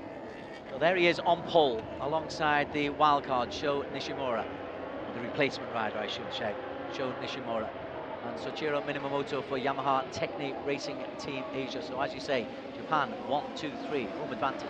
Yeah, Andy Farid Istihar, the championship leader, was bumped off the front row late in the session by Soichiro. Next to him, he's got Hafiz Shirin for JDT Racing Team and Honda Asia Dream Racing's Nakarin is next to him. Aslan Shah Kamuzarman for TKKR BMW Racing in P7, former championship winner, as was Zakwan Zaidi, remarkably racing with 2 broken hands, or repairing hands anyway. Lachlan Epis from Evolution Sports Group in P9 on the BMW. And on row 4, we've got Kazma Daniel for Yamaha Techni, Paswit Titiwarak for Astimo S1 Racing with Tai Honda, and Shoto Yokoyama for Ogura Clutch and Nitro Racing. On row 5, and it reveals we've got Chang Chi-Ying from A-Racer Speed Tech on the Yamaha, Osama Murray, Victor Racing on the Yamaha, Chiu Yu Zhou for Savitar ESG Team Asia on the BMW. Well, the BMWs, the Ducati is the one that's taken most of the attention. The Ducati of Hafiz Sharin and JDT, they certainly took the attention in race 1. The only completed race in Zhuhai. Yeah, just looking at Aslan Shah making his way towards the grid there. Got these 2 very quick Japanese young riders on P1 and P2, and of course Soichiro outside of them. But you've got the vastly experienced and incredibly quick Hafiz behind them, the incredibly quick and cunning Aslan Shah. Let's see how this pans out. We'll soon find out.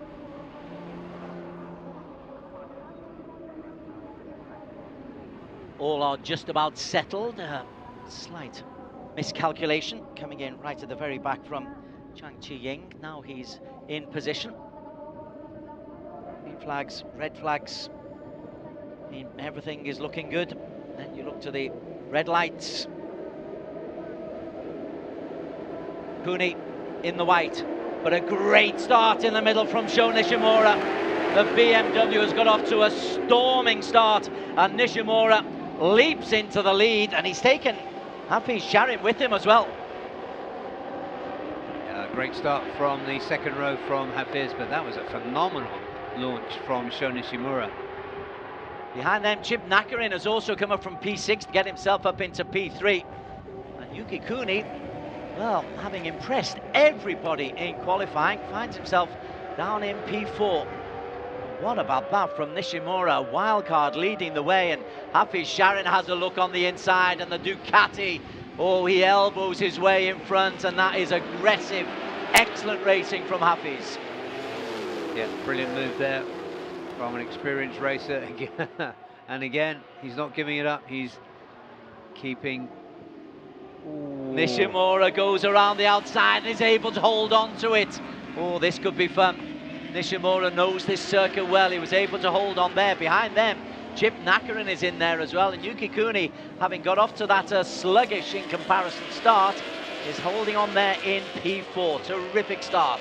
Behind them, Aslan Shah Kamuzarman on the BMW in P5.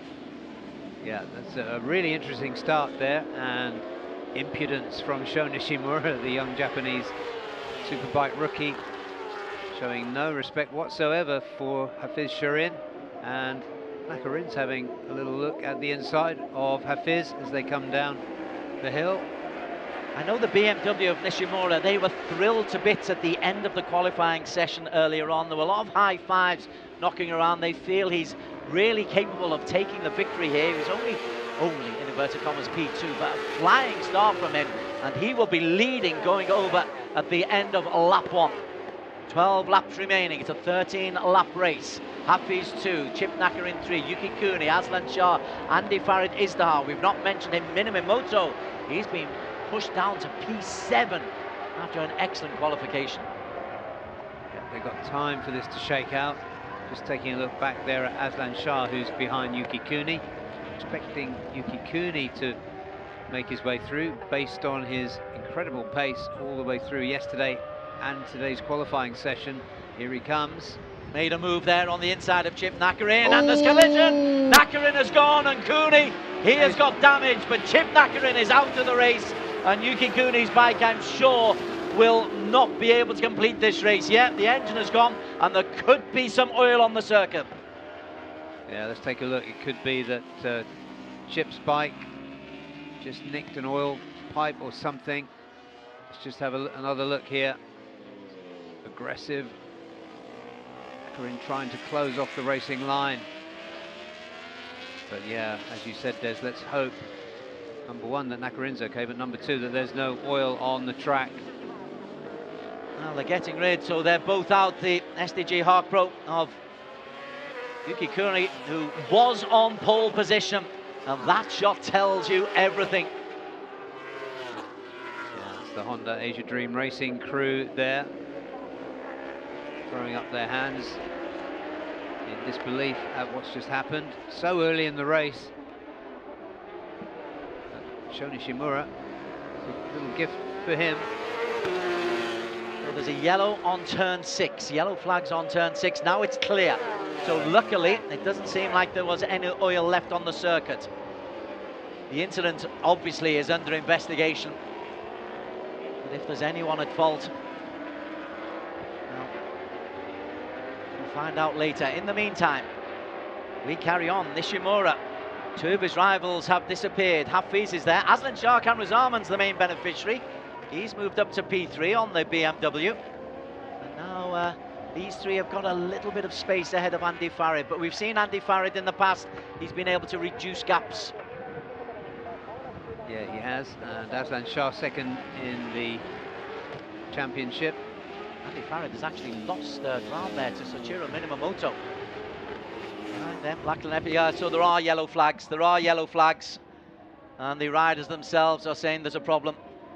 Yeah, there's oil on the circuit. The riders very, very concerned for obvious reasons. Yeah, that's not surprising. It seemed like he nicked an oil pipe on the side of that. So the red flag. Red flag has been called. Oil on the circuit, and that will... It was quite a lengthy amount of track.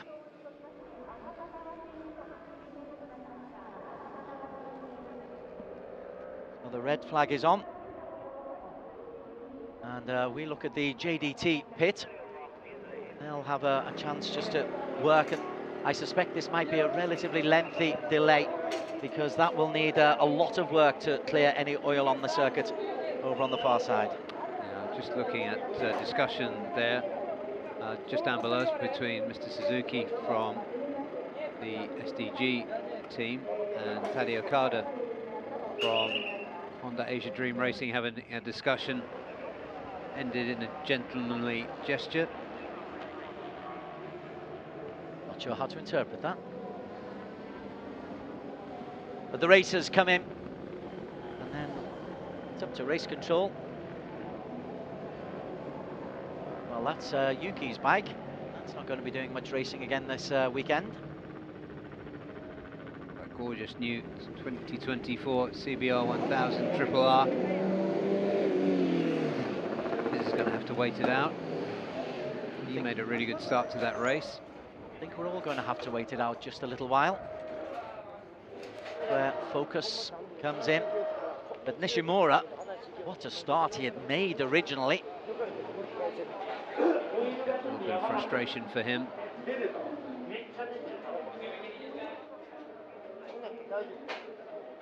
And he's just going to have to sit down, focus, say what I did so well at the start.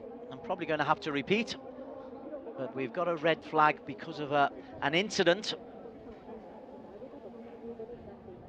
Or Chip Nakarin and Yuki Kuni come together, and oil left on the circuit, and it was the riders ahead of the marshals who actually made that call, and now the hard work begins. It was difficult to see because from here anyway, because the incident was right at the track edge, so we couldn't really see if any oil had gone out, but I guess our cameraman will pick it up now. Yes, you can. He stayed on the track quite a while as well, Yuki Kuni. Yeah, Nakarin has returned to pit lane.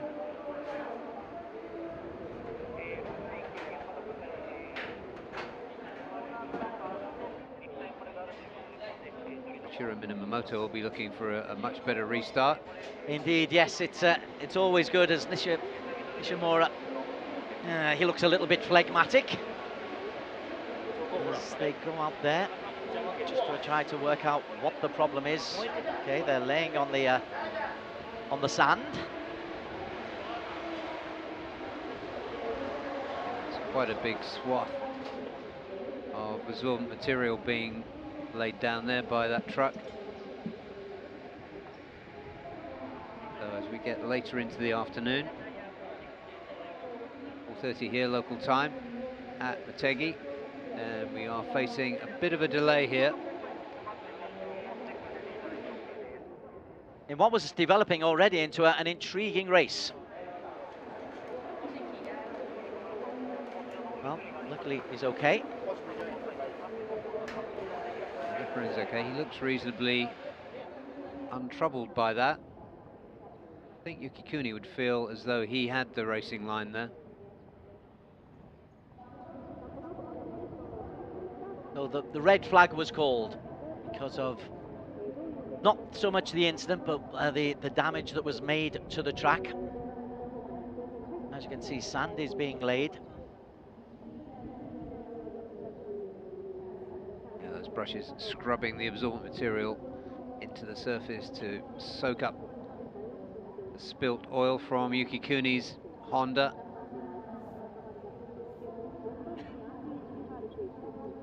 I'm pretty sure the engine would have been okay. I think that was just a hose that got clipped.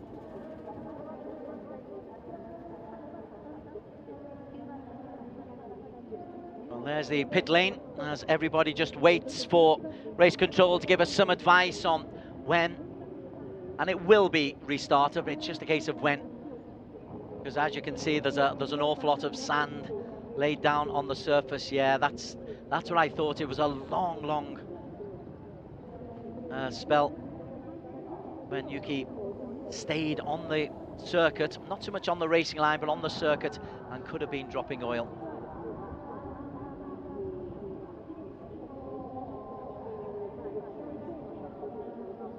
Okay, I think we can go down to speak to Daniel Bogas, just get a little bit more positive detail about what the delay is and what the reaction is to the incident that has caused the red flag. Daniel, what have you got for us? So just to give you guys an update of what's going on down here in pit lane, Chip Nakarin did make it back and he's looking fine. He's not injured or anything. And surprisingly, they're getting Chip's bike fixed up. So we're not sure whether Chip gets to rejoin for the restart. We'll get further updates on whether or not that is possible. For now, they're just checking out the oil spillage on track and seeing how long this is really going to take. So once we get an indication, we'll let you guys know when the race will restart, and we'll keep you guys updated. Thanks, Daniel. Yep. So Chip Nakarin, who's caused the red flag, could well be back on the grid. In the meantime,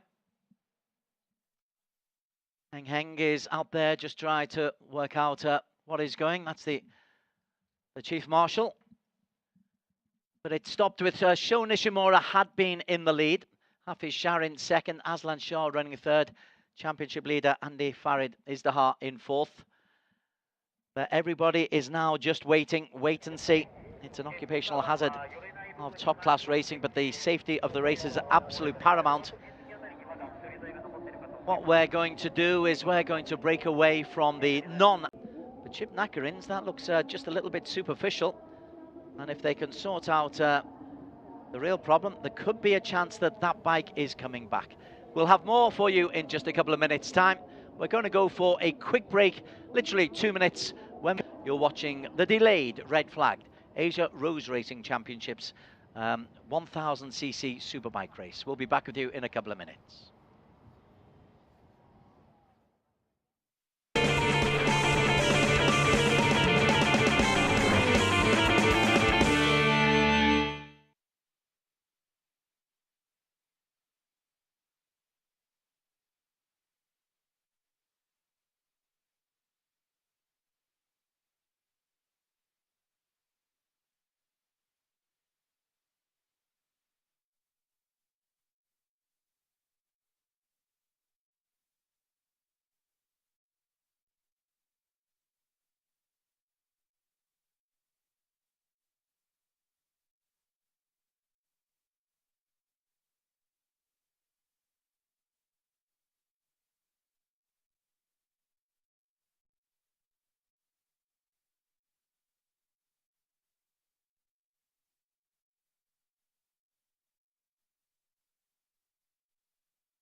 Instagram. 5 pictures from the mobility resort Motegi in Japan. It is round 3 of 6 of the ARR season. As you can see, we are on hold at the moment because of a racing incident that left some oil on the circuit, just going into the tunnel over on the far side of the circuit. It'll be catastrophic. Yeah, you wouldn't be able to see it, and some really hard work being done there by the marshals, overseen by Kwang Meng Heng, the FIM safety officer, as ever, here for ARRC.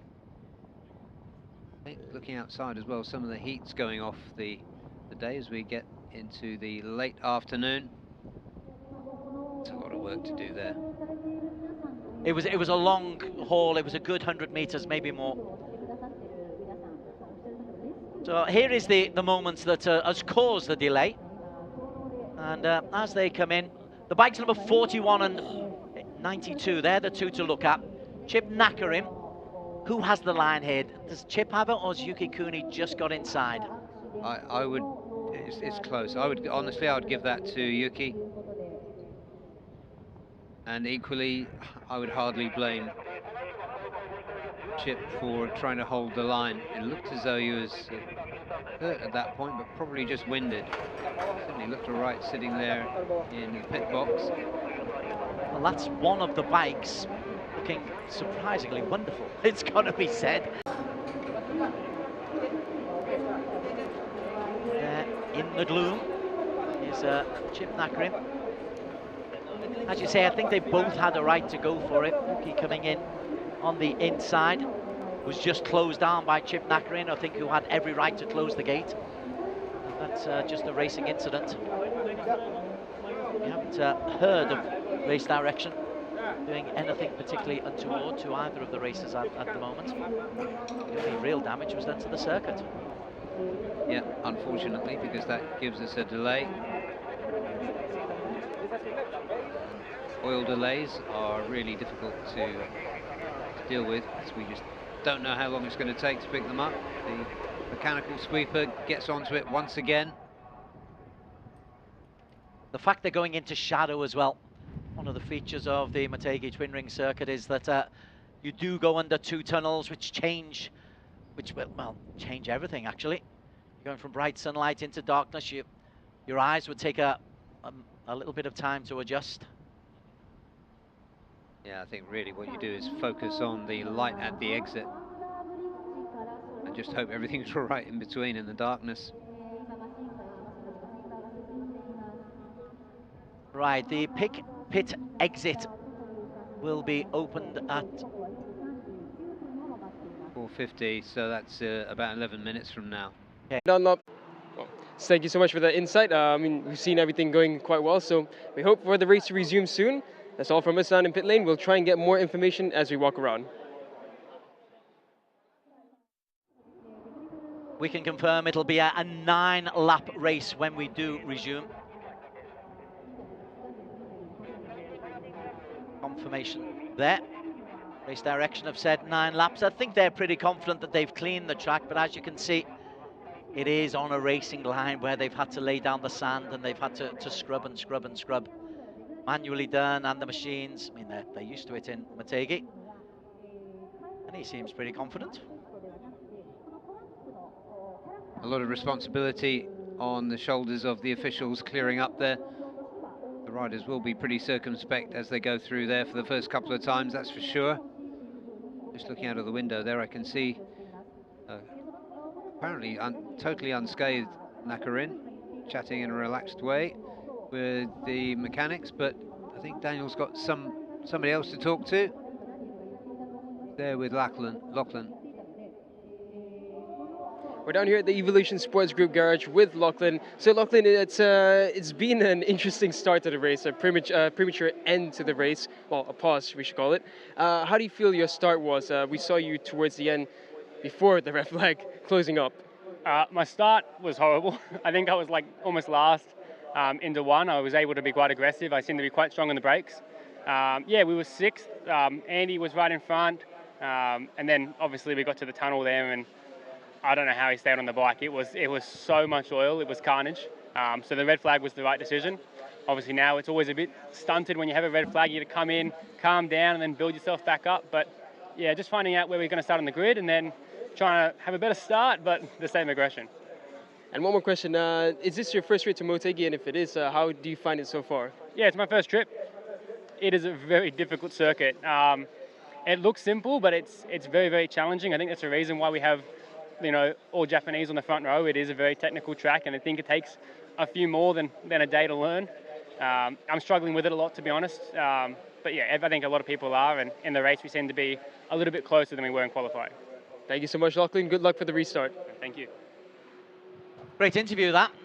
We know it's a technical track, but when Lachlan goes in and says it's very, very challenging, you've got to believe these races. That's right. Lachlan learned Mandalika, for example, really fast last year on his first visit there. But he was doing well in the race. And he is promising. He just gets closer and closer to where he needs to be at the pointy end of the field. Also a little bit worrying when the racer himself says it was carnage out there, when the racers are using that kind of adjective. You go, oh, okay, yeah, maybe we should have stopped. Yeah, the red flag was the correct decision. As the JDT flag, it finds itself everywhere. Gosh, that's been flown in from a long way away. Yeah, and you can still see the folds. So we need a bit of a breeze to straighten that out. A bit of humidity maybe, and it'll be perfect. That's the state flag of Johor, which is the area where the JDT team, Hafiz Sharin, who was doing well, he got himself back up into second place. Will he be frustrated, actually, that the race is going to be restarted again? There's the bike number 55. Temperamentally, he'll handle it as well as anybody here. Yeah, he was looking good there. I think he's expecting to win now, especially with Yuki Kuni out of the picture. And Yuki, you've got to worry about whether or not he's going to be able to get a bike of some description ready for tomorrow.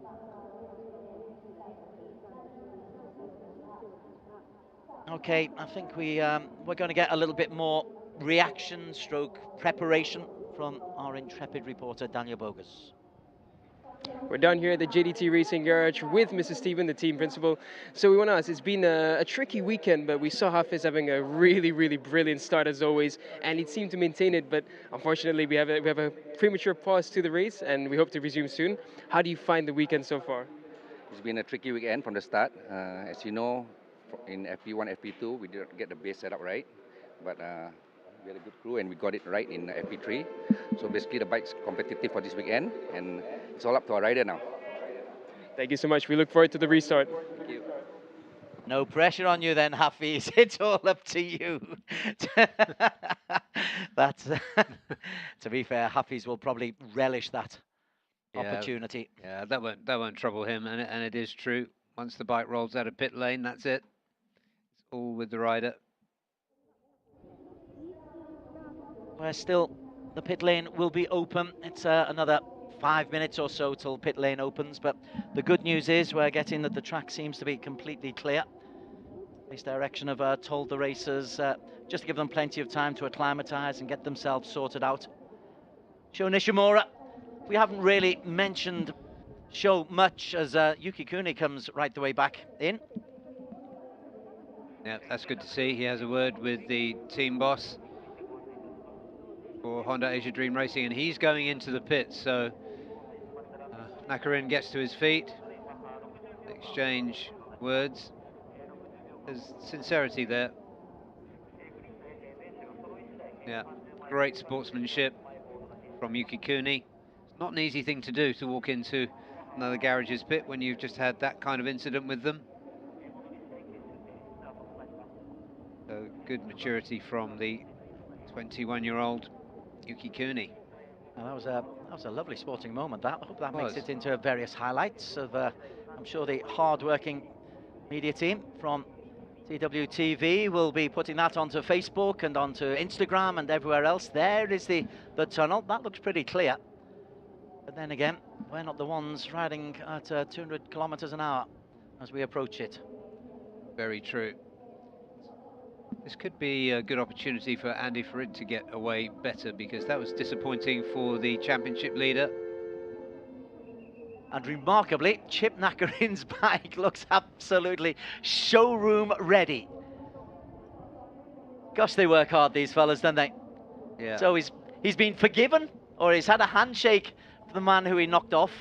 Well, I think we can say that's done. He's got himself a brand new sparkling bike, and he's got himself an opportunity to pick up some points. That's a good 10 minutes in the life of Chip Nakarin. Could have been a lot worse, absolutely. He definitely had the wind knocked out of him as he hit the ground. Now, 3 minutes till pit lane opens. While there's nothing going on, we're going to take a quick commercial break. We're going to get our various people around the world just to let us bide a little bit of time. We're going to go for a break. When we come back, we will be resuming at the Asian Road Racing Championships from the Mobility Resort in Motegi, Japan.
We have positive news as we welcome you back to the FIM Asia Road Racing Championship in association with Idemitsu. As you can see, the racers are back out on the circuit, and after a red flag caused by an incident early on in the race in this Asian Superbikes 1000cc race. They are the pit crews happy enough with what's been done, and waiting now just for the riders to come back. We'll be having a start from original grid positions. Barry Russell alongside Des Corkill. And Barry, a long delay, but the riders, they'll be used to it. They'll know what to expect. They'll know that they've got to get their focus, got to get their concentration, and as Lachlan Epis said, you bring yourself down, and then you bring yourself back up again. That's exactly right, and I think one or two of these riders could do with the reboot as well. Soichiro Minamoto didn't get the best start, neither did Andy Faridis de Hart, the championship leader. So it'll be a good reset for them. And for Sho Nishimura, it looks like he's just going to put his head down and go as fast as he possibly can. And Shirin is pretty convinced that he's going to take this. Aslan Shah has got his racing suit on, so I think we're in for a real good battle over this 9-lap race. The losers are Hafiz Sharin, who'd made such a brilliant start, and Nishimura, although he was leading, he'd made a fantastic start. So it's up to them. They've got to repeat that brilliant start. So It is fascinating. I mean, the mind games must be going on in there. As you say, it's a second opportunity for Minamoto. Second opportunity for Lachlan Epps as well. As he, although he recovered, he said he had a rubbish start. His words, not mine. Yeah, well, he always tells it as it is, Lachlan. He's a good guy to interview. Gives you good insight. It was also interesting to see how difficult he thought the circuit was, how technical it is. You've got to get the right lines. We've seen that throughout the day in all the classes, all the categories. There have been one or two mistakes where you wouldn't expect mistakes to be made. That's absolutely right. Right, they're the two real men. 12, Sho Nishimura. 55, Hafiz Sharam. The TKR BMW racing team. And the JDT Ducati. It'll be 9 laps of the circuit when we get underway. Will be a formation lap again. There will, of course, be no Yuki Kuni, but there is, remarkably, Chip Nakarin. Bike number 41, looking sparkly and pretty and clean and fully ready to race. Whereas 20 minutes ago, it was tumbling over into the gravel pit. Yeah, you're right, Des, in showroom condition. Let me hire those guys just to do up my little old jalopy. Yeah, the only chip on the bike is sitting in the saddle. Oh, very good. I like what you did then. Right. So disappointing for Yuki Kuni, of course. And disappointing for those of us that were looking for him to take that step up onto the podium. I'm wondering at the state of his vehicle as well. Whether or not it is at all repairable. It's in pretty dire circumstances. Yeah, the engine should be intact. Depends what else happened to the bike. Gave itself an oil change. So, when we come back, Kuni is not there. On the front row will be Sho Nishimura and Soichiro Minamoto. Andy Farad Izdihar will have free space ahead of him, so that might be an advantage for him. Hafiz 5, Chip Nakarin somehow remarkably 6. Aslan Shah, Zakwan and Lachlan Epps on the third row. Kazma Daniel, Pasowit and Shota Yokoyama on the fourth row. Zhang Ying, Osama Murray and Tio Yu Zhou will be on the fifth row. Two BMWs, the Hondas of Honda Asia Dream with Racing, including that one. That is remarkable. Oh, there is a mark on it. I'm glad to see there is a mark on it. Yeah, second hand, a little bit second hand. One careful owner.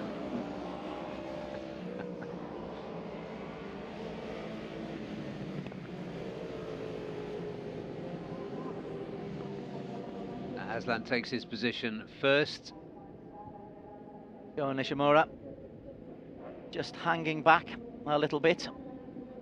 Now he's in position, right in front of our commentary position. Everybody else coming through. Tio Yu Zhou is there. Lachlan Epps. We were told off for calling him Lachlan. Right then, take two. A truncated race. Perfect racing conditions though. The restart is up and running, and it's another fast start from Nishimura and from Hafiz Sharam. It is almost a repeat. It is a repeat of what went on. Nishimura off very quickly. Hafiz was off so quickly, and that is brilliant mentally and mechanically from both of those races. Yeah, one of the Hondas went well wide then, and it was Andy Farid who didn't make the best of his chance to improve his start. He's way down once again, but Chip Nakarin made a good start as well, considering everything. But look at this, Sho Nishimura and Hafiz Sharin. So that's the area where there was some oil, I have to say. No incidents. You're always a little bit wary first time they go under. Hafiz Sharin for JDT Racing on the Ducati, a winner last time out in Zhuhai, and looking really good here. That is a terrific Terrific start from him, from P5 up to P1 inside half a lap. And Aslan Shah is coming up to threaten as well. That was a much better start for Soichiro Minamoto. This time too, he's in P4. And Chip Nakarin, bike number 41, is in P5. That's a good start as well from Dakon Zaidi, considering he's riding with 2 broken hands. That's impressive from the bike number 21. If he's to get anywhere near a podium, it'd be miraculous. Coming down the hill for the first time, Hafiz powers the Ducati down. Nishimura is close behind him on the BMW, and it's the big powered bikes who seem to be enjoying this circuit best. Lovely line shown there from the drone. The Ducati leads from the BMWs. And everybody goes through, and their bike 31, Shota Yokoyama, he's not too far away. Yeah, he was just behind Kazma Daniel. Slim lead there at the front from Hafiz, first time around. Just a reminder, this is a 9-lap sprint. Aslan Shah Kamruzaman closing in on Nishimura. And Nishimura got off to a flying start, but has been hauled in immediately by the big power Ducati. Behind them, Minamoto doing his best to hold on. Minamoto for the Yamaha Techni Racing team on the YZF. And again, they go under the tunnel, confidently done. Joe Nishimura, he's really showing some impudence here. Nice the look on the inside, but Hafiz just leaned into that. He was very confident that that was his corner. Yeah, he'll take that pressure all day long. Hafiz. Minamoto is coming quite close to Chip Nakarin there. They battle for 4th and 5th place. Andy Farid's a long way down. We're looking down at 1 to 6, but Andy Farid is down in P8 at the moment. You remember he started in P4. I really expected him to make a better start this time. You know his quality, but he's the 3rd of the Honda Asia Dream Racing riders currently. Lachlan Epis. Oh, right, who's that? That's Andy. That's Andy Farid. So, all not well with that Honda. Yeah, he got off to a sluggish start, and now he's into the deep, deep gravel. He's not coming out of that one very quickly, but coming across the start-finish line very quickly is Chip Nakarin, who moves ahead of Soichiro Minamoto into P4. Hafiz still leads. He's not been able to shrug off Nishimura. And that is going to be a race right the way to the end. And the BMW also of Aslan Shah Kamruzaman also looking very, very powerful. Minamoto's got back ahead of Chip Nakarin. Yeah, we've seen Chip, who's a rookie, of course, in this category. We've seen him fade in earlier races, but this is only a 9-lapper. He seems completely unfazed by the coming together with Yuki Kuni earlier on. Running really strongly in the P4. When you see Aslan Shah in this kind of position at this stage of a race, again, you know that anything can happen. He produced the most outstanding And performance of the this. season as Nishimura on the other BMW takes the lead. I was just about to praise Aslan Shah, and now I've got to praise the other BMW. He's taken Hafiz. Now, was that Hafiz a moment relapse of concentration? That was a really good move by Sho Nishimura. Built up to it over a couple of corners, made it really nice, clean overtake. Hafiz hasn't finished though, far from it. Absolutely, yes. Great race, but now he's got to worry about Aslan Shah. Aslan, as we're going to say, had the fabulous win in race number 1 in Buriram, where he came from a long way behind to just nick first place off Andy Farid. Championship leader Andy Farid has just gone into his pit box. So impressive from the Superbike rookie. Let's remind ourselves, Sho Nishimura standing in for Markus Reiterberger. Good to see the BMWs and the Ducatis coming into this category and immediately being competitive. Yeah, look at the lap times. There's 150.9 for Sho Nishimura on that lap. There's Minamoto. He's grimly hanging on, as is Zakwan Zaidi. We're approaching the halfway point of the restarted 9-lap race. Nishimura, lovely slide. In control. Sorry, there's another bike that needs to get into tip-top showroom condition. There he is. Andy Farrad is the hut. That had a little bit of damage. They'll be working overtime tonight as Nishimura sweeps up the hill. Chip Nakarin on his refurbished bike, remarkably. I'll show Nishimura posting a 150.9. That's 3/10 quicker than anybody else. 500ths quicker than Chip Nakarin, I should say. Because Chip Nakarin is right on the tail now of Aslan Shah Kamruzaman. Mentality of these racers, because Chip was tumbling over on the hard tarmac less than half an hour ago, and now he's looking to compete with Aslan Shah Kamruzaman to get into a podium place.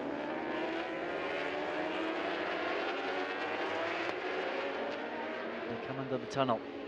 Nishimura, having got into the lead, has actually put 5 or 6 bike lengths, maybe more, between him and Hafiz Sharin on the JDT Ducati. That's the battle for P3. Aslan ahead of Chip Nakarin. Chip on the first of the Hondas. Yeah, phenomenal resilience from and bounce back ability from Chip Nakarin. Behind them, Soichiro Minamoto is trying to hold on the Yamaha, but is just falling a little bit off the pace. Zakwan Zaidi, broken hands and all, a 151.6 last time out, but a second slower than Sho Nishimura, a 150.5. New fastest lap on the circuit. And what did he take? He took 3/10 away from Hafiz Sharin. As Hafiz just holding his tyres. Sho, I'm assuming they're on the same tyres. Sho Nishimura, soft compound back tyre. Everybody else on medium compound back tyre, apart from Cho Yu Jo. Yeah, pretty much for that medium soft compound combination. Being run by Sho Nishimura. Bold move from a rookie, by the way. He posted another best time, 150.5. Getting quicker. Giving Sharin quite a job to do. Chip Nakarin's got himself ahead of Aslan Shah. Bounce back ability in abundance from Chip Nakarin, the Thai. Now he chases Hafiz Sharin down the hill. Chip Nakarin a 150.8 last time out. That's his fastest lap as well. So he's improving. The Priestive looks, they're looking up at the big screen here, just above the pit lane at Motegi. World-class venue, ARRC's first visit here. As they come through, the lead is 0.7 of a second. Nishimura is going away from Hafiz Sharin. Sharin has to worry about Chip Nakarin behind him. Type number 12 on the BMW is looking good, is looking impressive. Stretched another 10th that time around. Chip Nakarin's having a look at the back of that JDT Ducati. Aslan Shah doesn't seem to have an answer to Nakarin at the moment.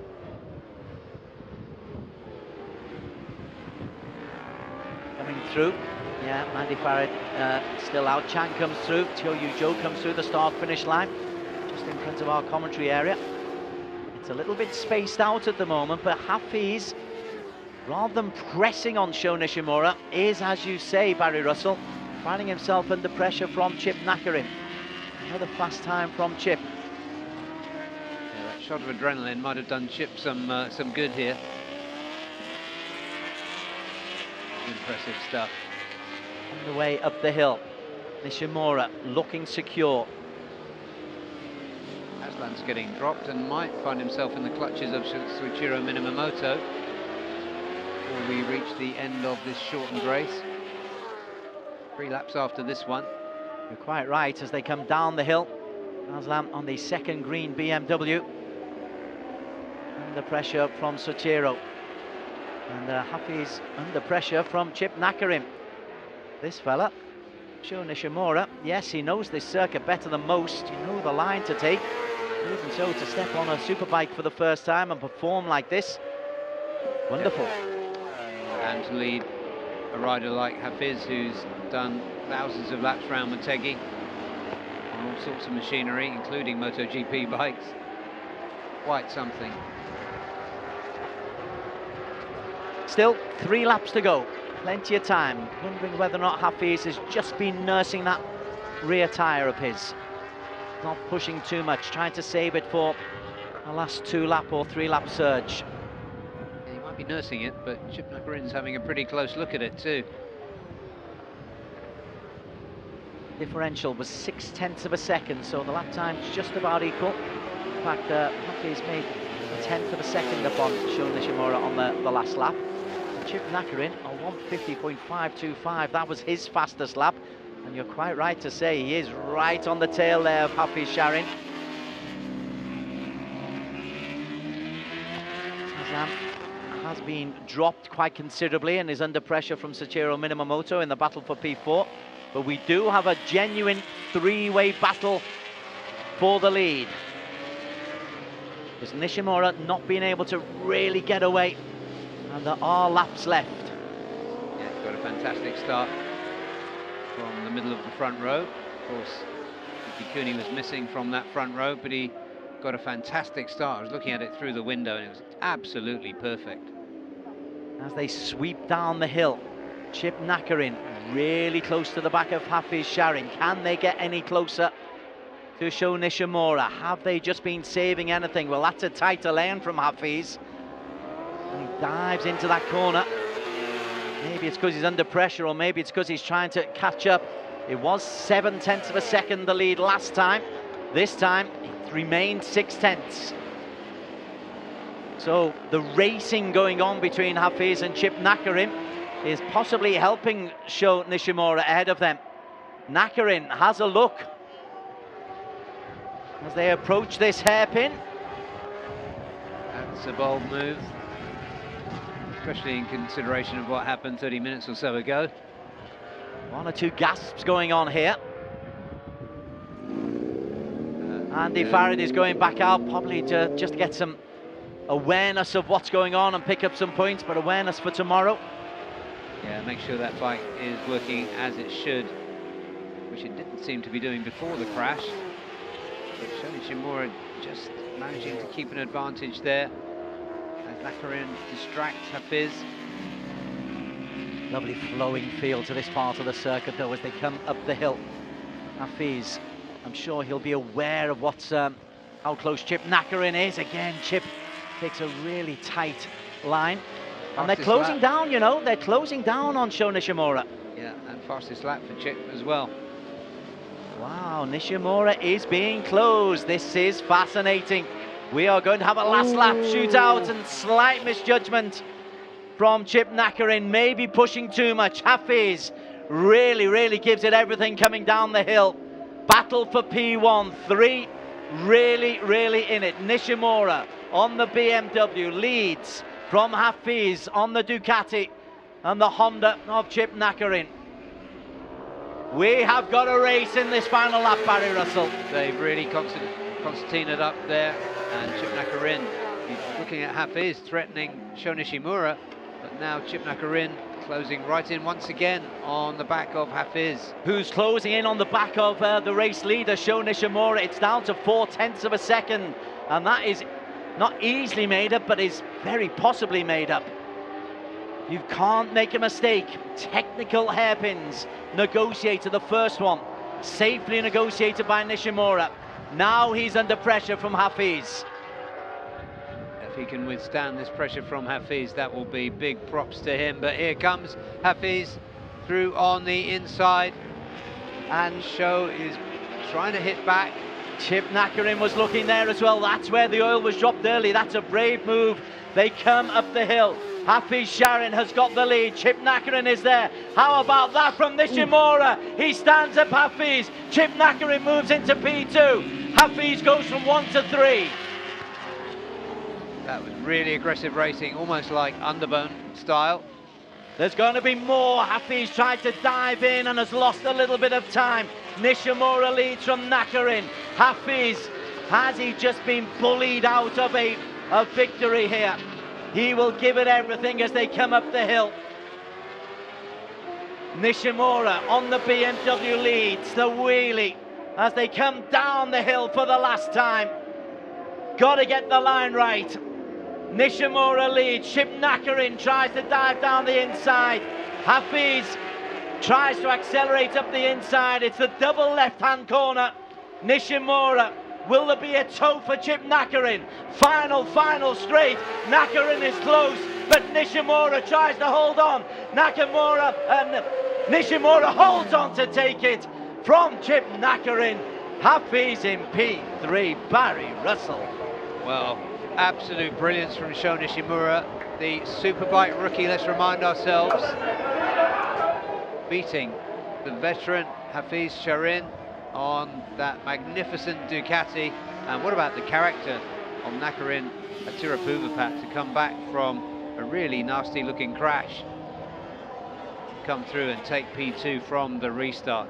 Brilliant stuff. What a drama here at Mobility Resort Motegi. The shadows lengthen here, but my goodness, that was such a close finish. And Sho Nishimura celebrates. He looked so confident and he was so good. He's so good at that rundown, and look at that. That means something. That is a reaction. Nishimura, first win on the ARRC for him. Only the second real race he's competed. He got himself a P7 in Zhuhai before the rain came. And this time, wow, that is a brilliant ride. Also from Chip Nakarin. A little bit of sympathy for Hafiz Sharin. He was rather bullied out of things there. Competing for P1, was in P1, was bullied down to P3, Barry. Well, I think once again you see the depth of quality we've got in ARRC, because to even think about bullying somebody of the caliber of Hafiz is quite something. But it's a podium for Hafiz. He won't be doing too badly in the championship. There are the results. The 9-lap race restarted. Sho Nishimura takes it 0.091 ahead of Chip Nakarin. Chip Nakarin picks up 20 points on the restarted race that he caused the red flag in. Hafiz Sharin Abdullah for JDT Racing. It's another podium. JDT are here to stay on the Ducati, but 6/10 behind the race winner. Minamoto 4 seconds down in P4. Aslan Shah Kamruzaman a further second down in P5. Zakwan Zadi, bravery personified, broken hands and all, gets P6, 7 seconds down on the winner to beat Pasawit on the Estemo SI Racing with Thai Honda in P7. Lachlan Epis, a P8 for him on the Evolution Sports BMW. Kazma Daniel on the Yamaha Techni Racing Team Asia. More miles, more kilometers in the saddle for Kazma, who will surely improve as the season goes on. Shota Yokoyama, the wild card for Agora Clutch and Nitro Racing, 16 seconds down. Osama Murray, Chang Chiying, Cho Yi Zhou enjoying their moment. Andy Farid is the heart out, but he did complete the race. He did get back out on the circuit. Will pick up some points for this one in P14. But Sho Nishimura, well, I was in the BMW pit earlier on after qualification, and they were thrilled to bits with his quality.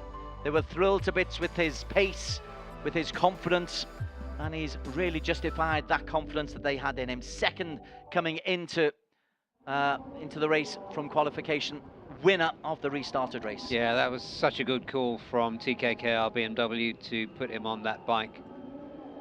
Bold call, and my goodness, it worked out well. Qualified second, finished first. And you can see, I have an idea of just how delighted Nakarina Tirapuvapat is going to be with that. Just saw in the background there, the much missed in racing terms, Mukladar, with a big smile, giving him a hug as he went through, trundling down pit lane towards Parc Fermé. And there he is, getting off the bike. What a dramatic afternoon for the Thai ASB 1000 rookie. He scored a podium last time, and now he's got another one. It was a P3. This time it's a P2.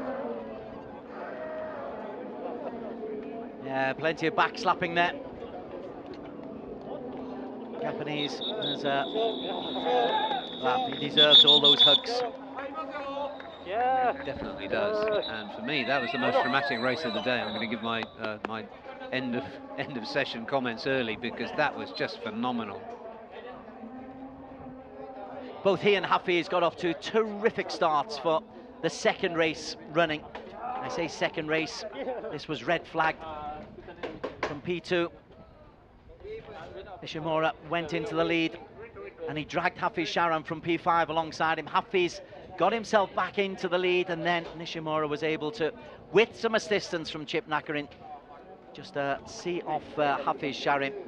Hafiz will be frustrated with the P3, but he's a genuine contender. He's only 6 points behind Andy Farid Izdaha in the championship standings. And this championship, oh, we're not even at the halfway stage, and there's so many talking points already. That's right, and it's absolutely wide open. They go for their weigh-in after the race. Looks cool as a cucumber, Sho Nishimura. I said, who would have expected that this race, given how accomplished the riders are, would give us the most drama. Normally it's the underbones, but we had underbone levels of excitement in this one.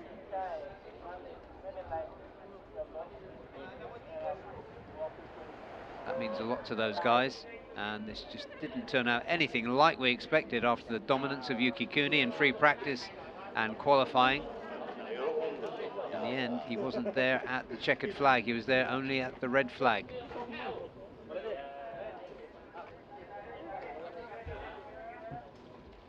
Lots of backing for this project from BMW. You can see on the back there, Alpha Racing, which is the race parts, the racing division of BMW Motorrad.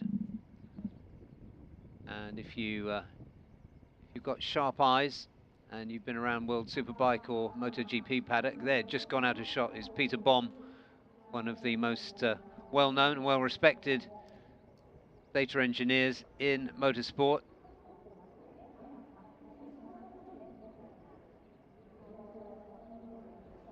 So let's go down to Daniel, who is in Parc Fermé. So Hafiz, it was a lightning start for both starts of the race, at the main start and the restart, but it was quite the battle between yourself and Sho Nishimura, and right at the end there, Sho just got the better of you in the, I think it was in turn 10, and wow, what a fight that was. Could you tell us about it? Yeah, I'm really happy. Anyway, Shukr Alhamdulillah, we try our best, even we know that we have been struggling until the qualifying with the bike issue, and we try to understand how to manage the race pace. I believe I have a race pace, but you know, when fighting, it's something a bit disturb your rhythm. But anyway, it's a good fight, and we try to come back tomorrow, and we try to improve a little bit more in the rear side, because beginning of the race, I try to understand and try to play with the electronic. I've been pushing many buttons on my left hand, because we try to understand how to ride the bike with this kind of drive, how to manage. But anyway, P3 is good for my point championship, because I think I know my rival is make a crash, especially Andy and Kuni. So I think we close the gap, and let's see tomorrow. Thank you so much, Hafiz. Good luck for tomorrow's race. Congratulations. And in P2, we have none other than Chip Nakarin. Nakarin, of course, riding after crashing out in the incident with Yuki Kuni in a repaired bike. Nakarin, what a fantastic result that was after that unfortunate incident at the first start of the race. You managed to get back on the bike, the team fixed the bike, and you're second place. Tell us about it. Amazing and unbelievable. I want to say thank you to my team to repair my bike and join the race. Okay, first start I hit with Yuki, then I so lucky like China last year.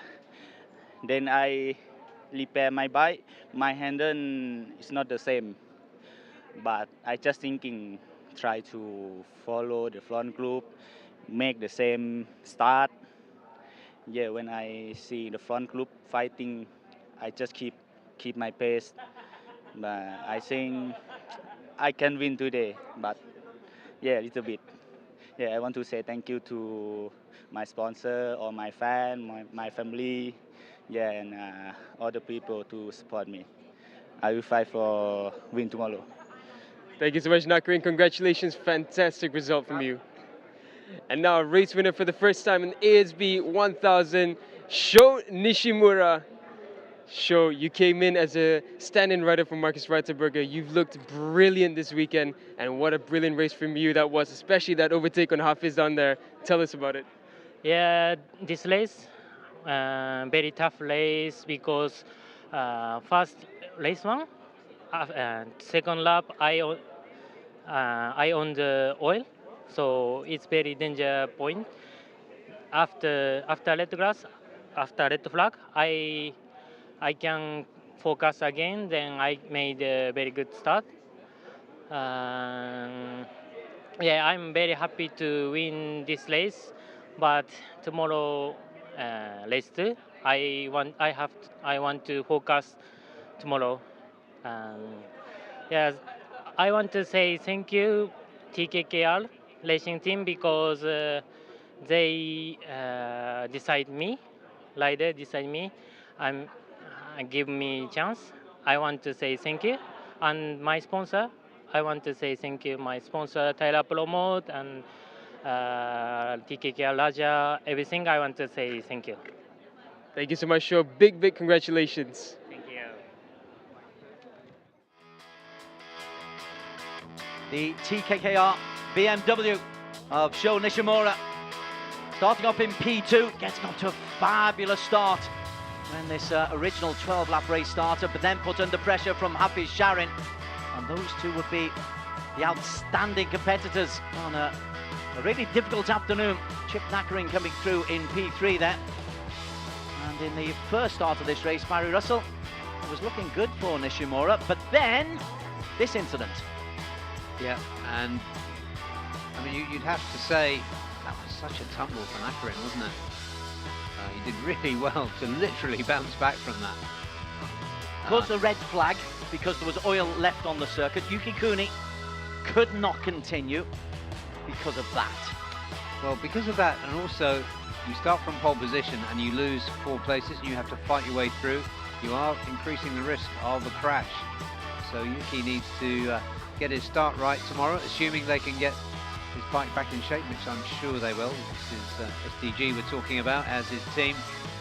After a half-hour delay, we got back on. Andy Farid couldn't take advantage. It was the same two, Nishimura and Hafiz Sharin. They were going 1-2, but all the while, somehow, bike number 41, Chip Nakarin, was making ground. They did a remarkable job to get that bike back on the circuit.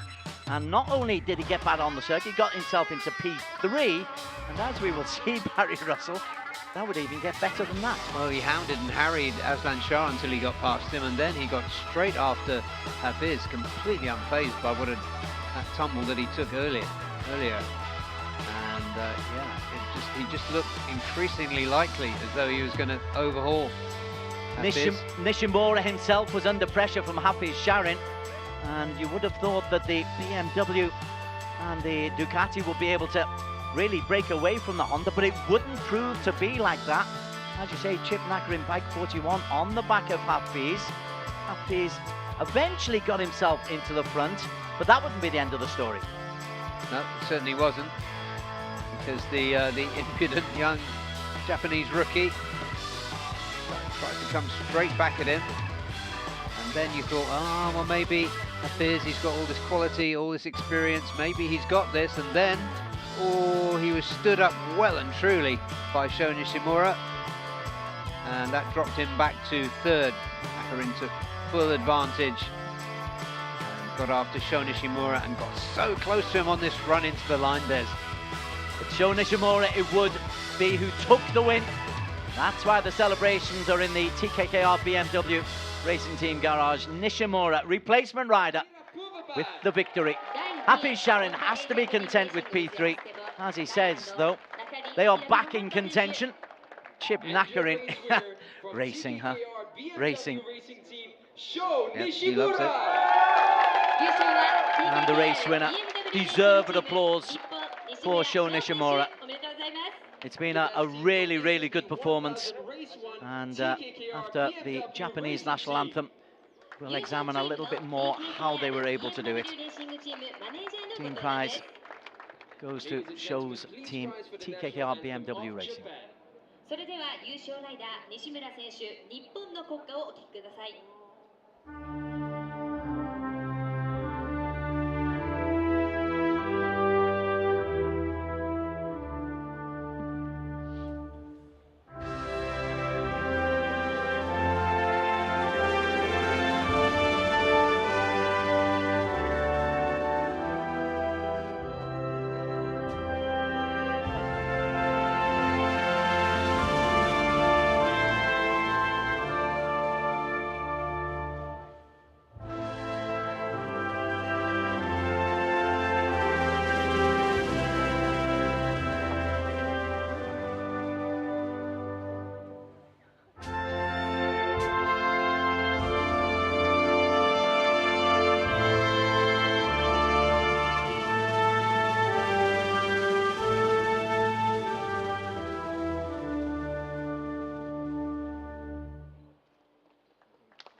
Kimi Gayo, the Japanese national anthem.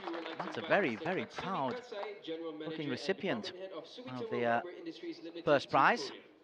Yeah, that meant a lot to him. You could see that it was going on deep inside him. Tatsumi Kasai, the general manager and department head of Sumitomo Rubber Industries Limited, to hand out the awards to Hafiz Sharin, who, remember, this is the debut season for the Ducati and JDT. Not Hafiz's debut season, but he's had a did not finish, a P3, a P2 and a P1. So not too shabby. For Chip Nakarin on the Honda Asia Dream with the Stamo team, a second podium of the season. And in just his second race at the ARC 1000cc, a victory, and it won't be the last.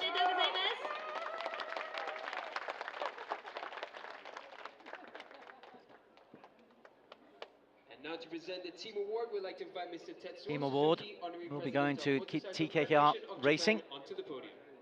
Be handed out by Tetsuo Suzuki, the honorary president of the Motorcycle Federation of Japan. And the best team award for the ASB 1000 Race 1 TKKR BMW Racing Team. I'm looking forward to tomorrow. If Yuki Kuni is able to get his bike fixed, and from what we've seen today, there's going to be an awful lot of competition in this 1000cc tomorrow as we reach the halfway stage of the season. Yeah, there certainly is. It's the speed of Sho Nishimura and the racecraft as well that he's showing.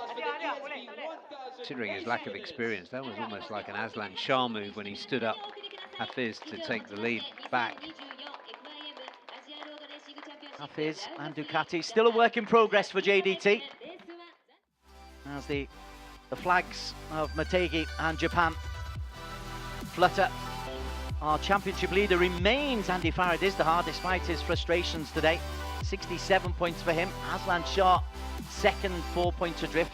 Hafiz up in third now, he's only 6 points adrift of the championship leader. Chip Nakarin only a further 3 points down on that.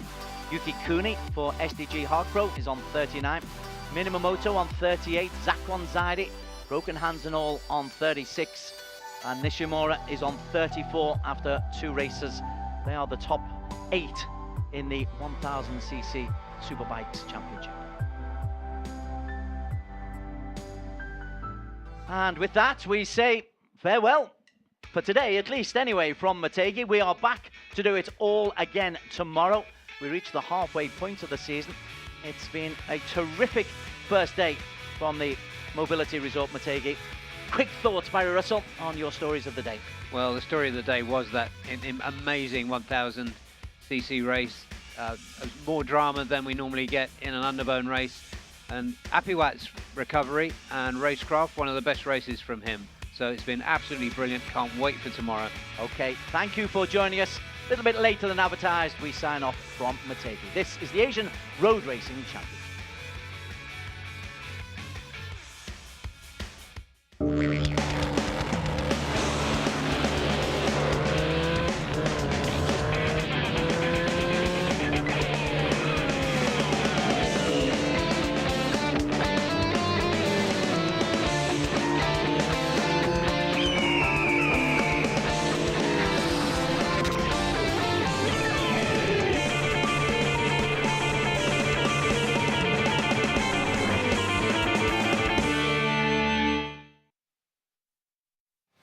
Idemitsu IFG7.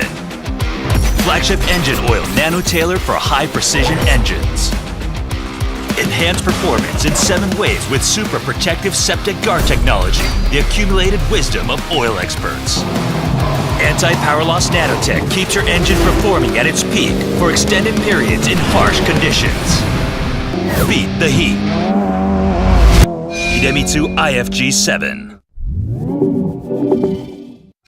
Idemitsu IRG.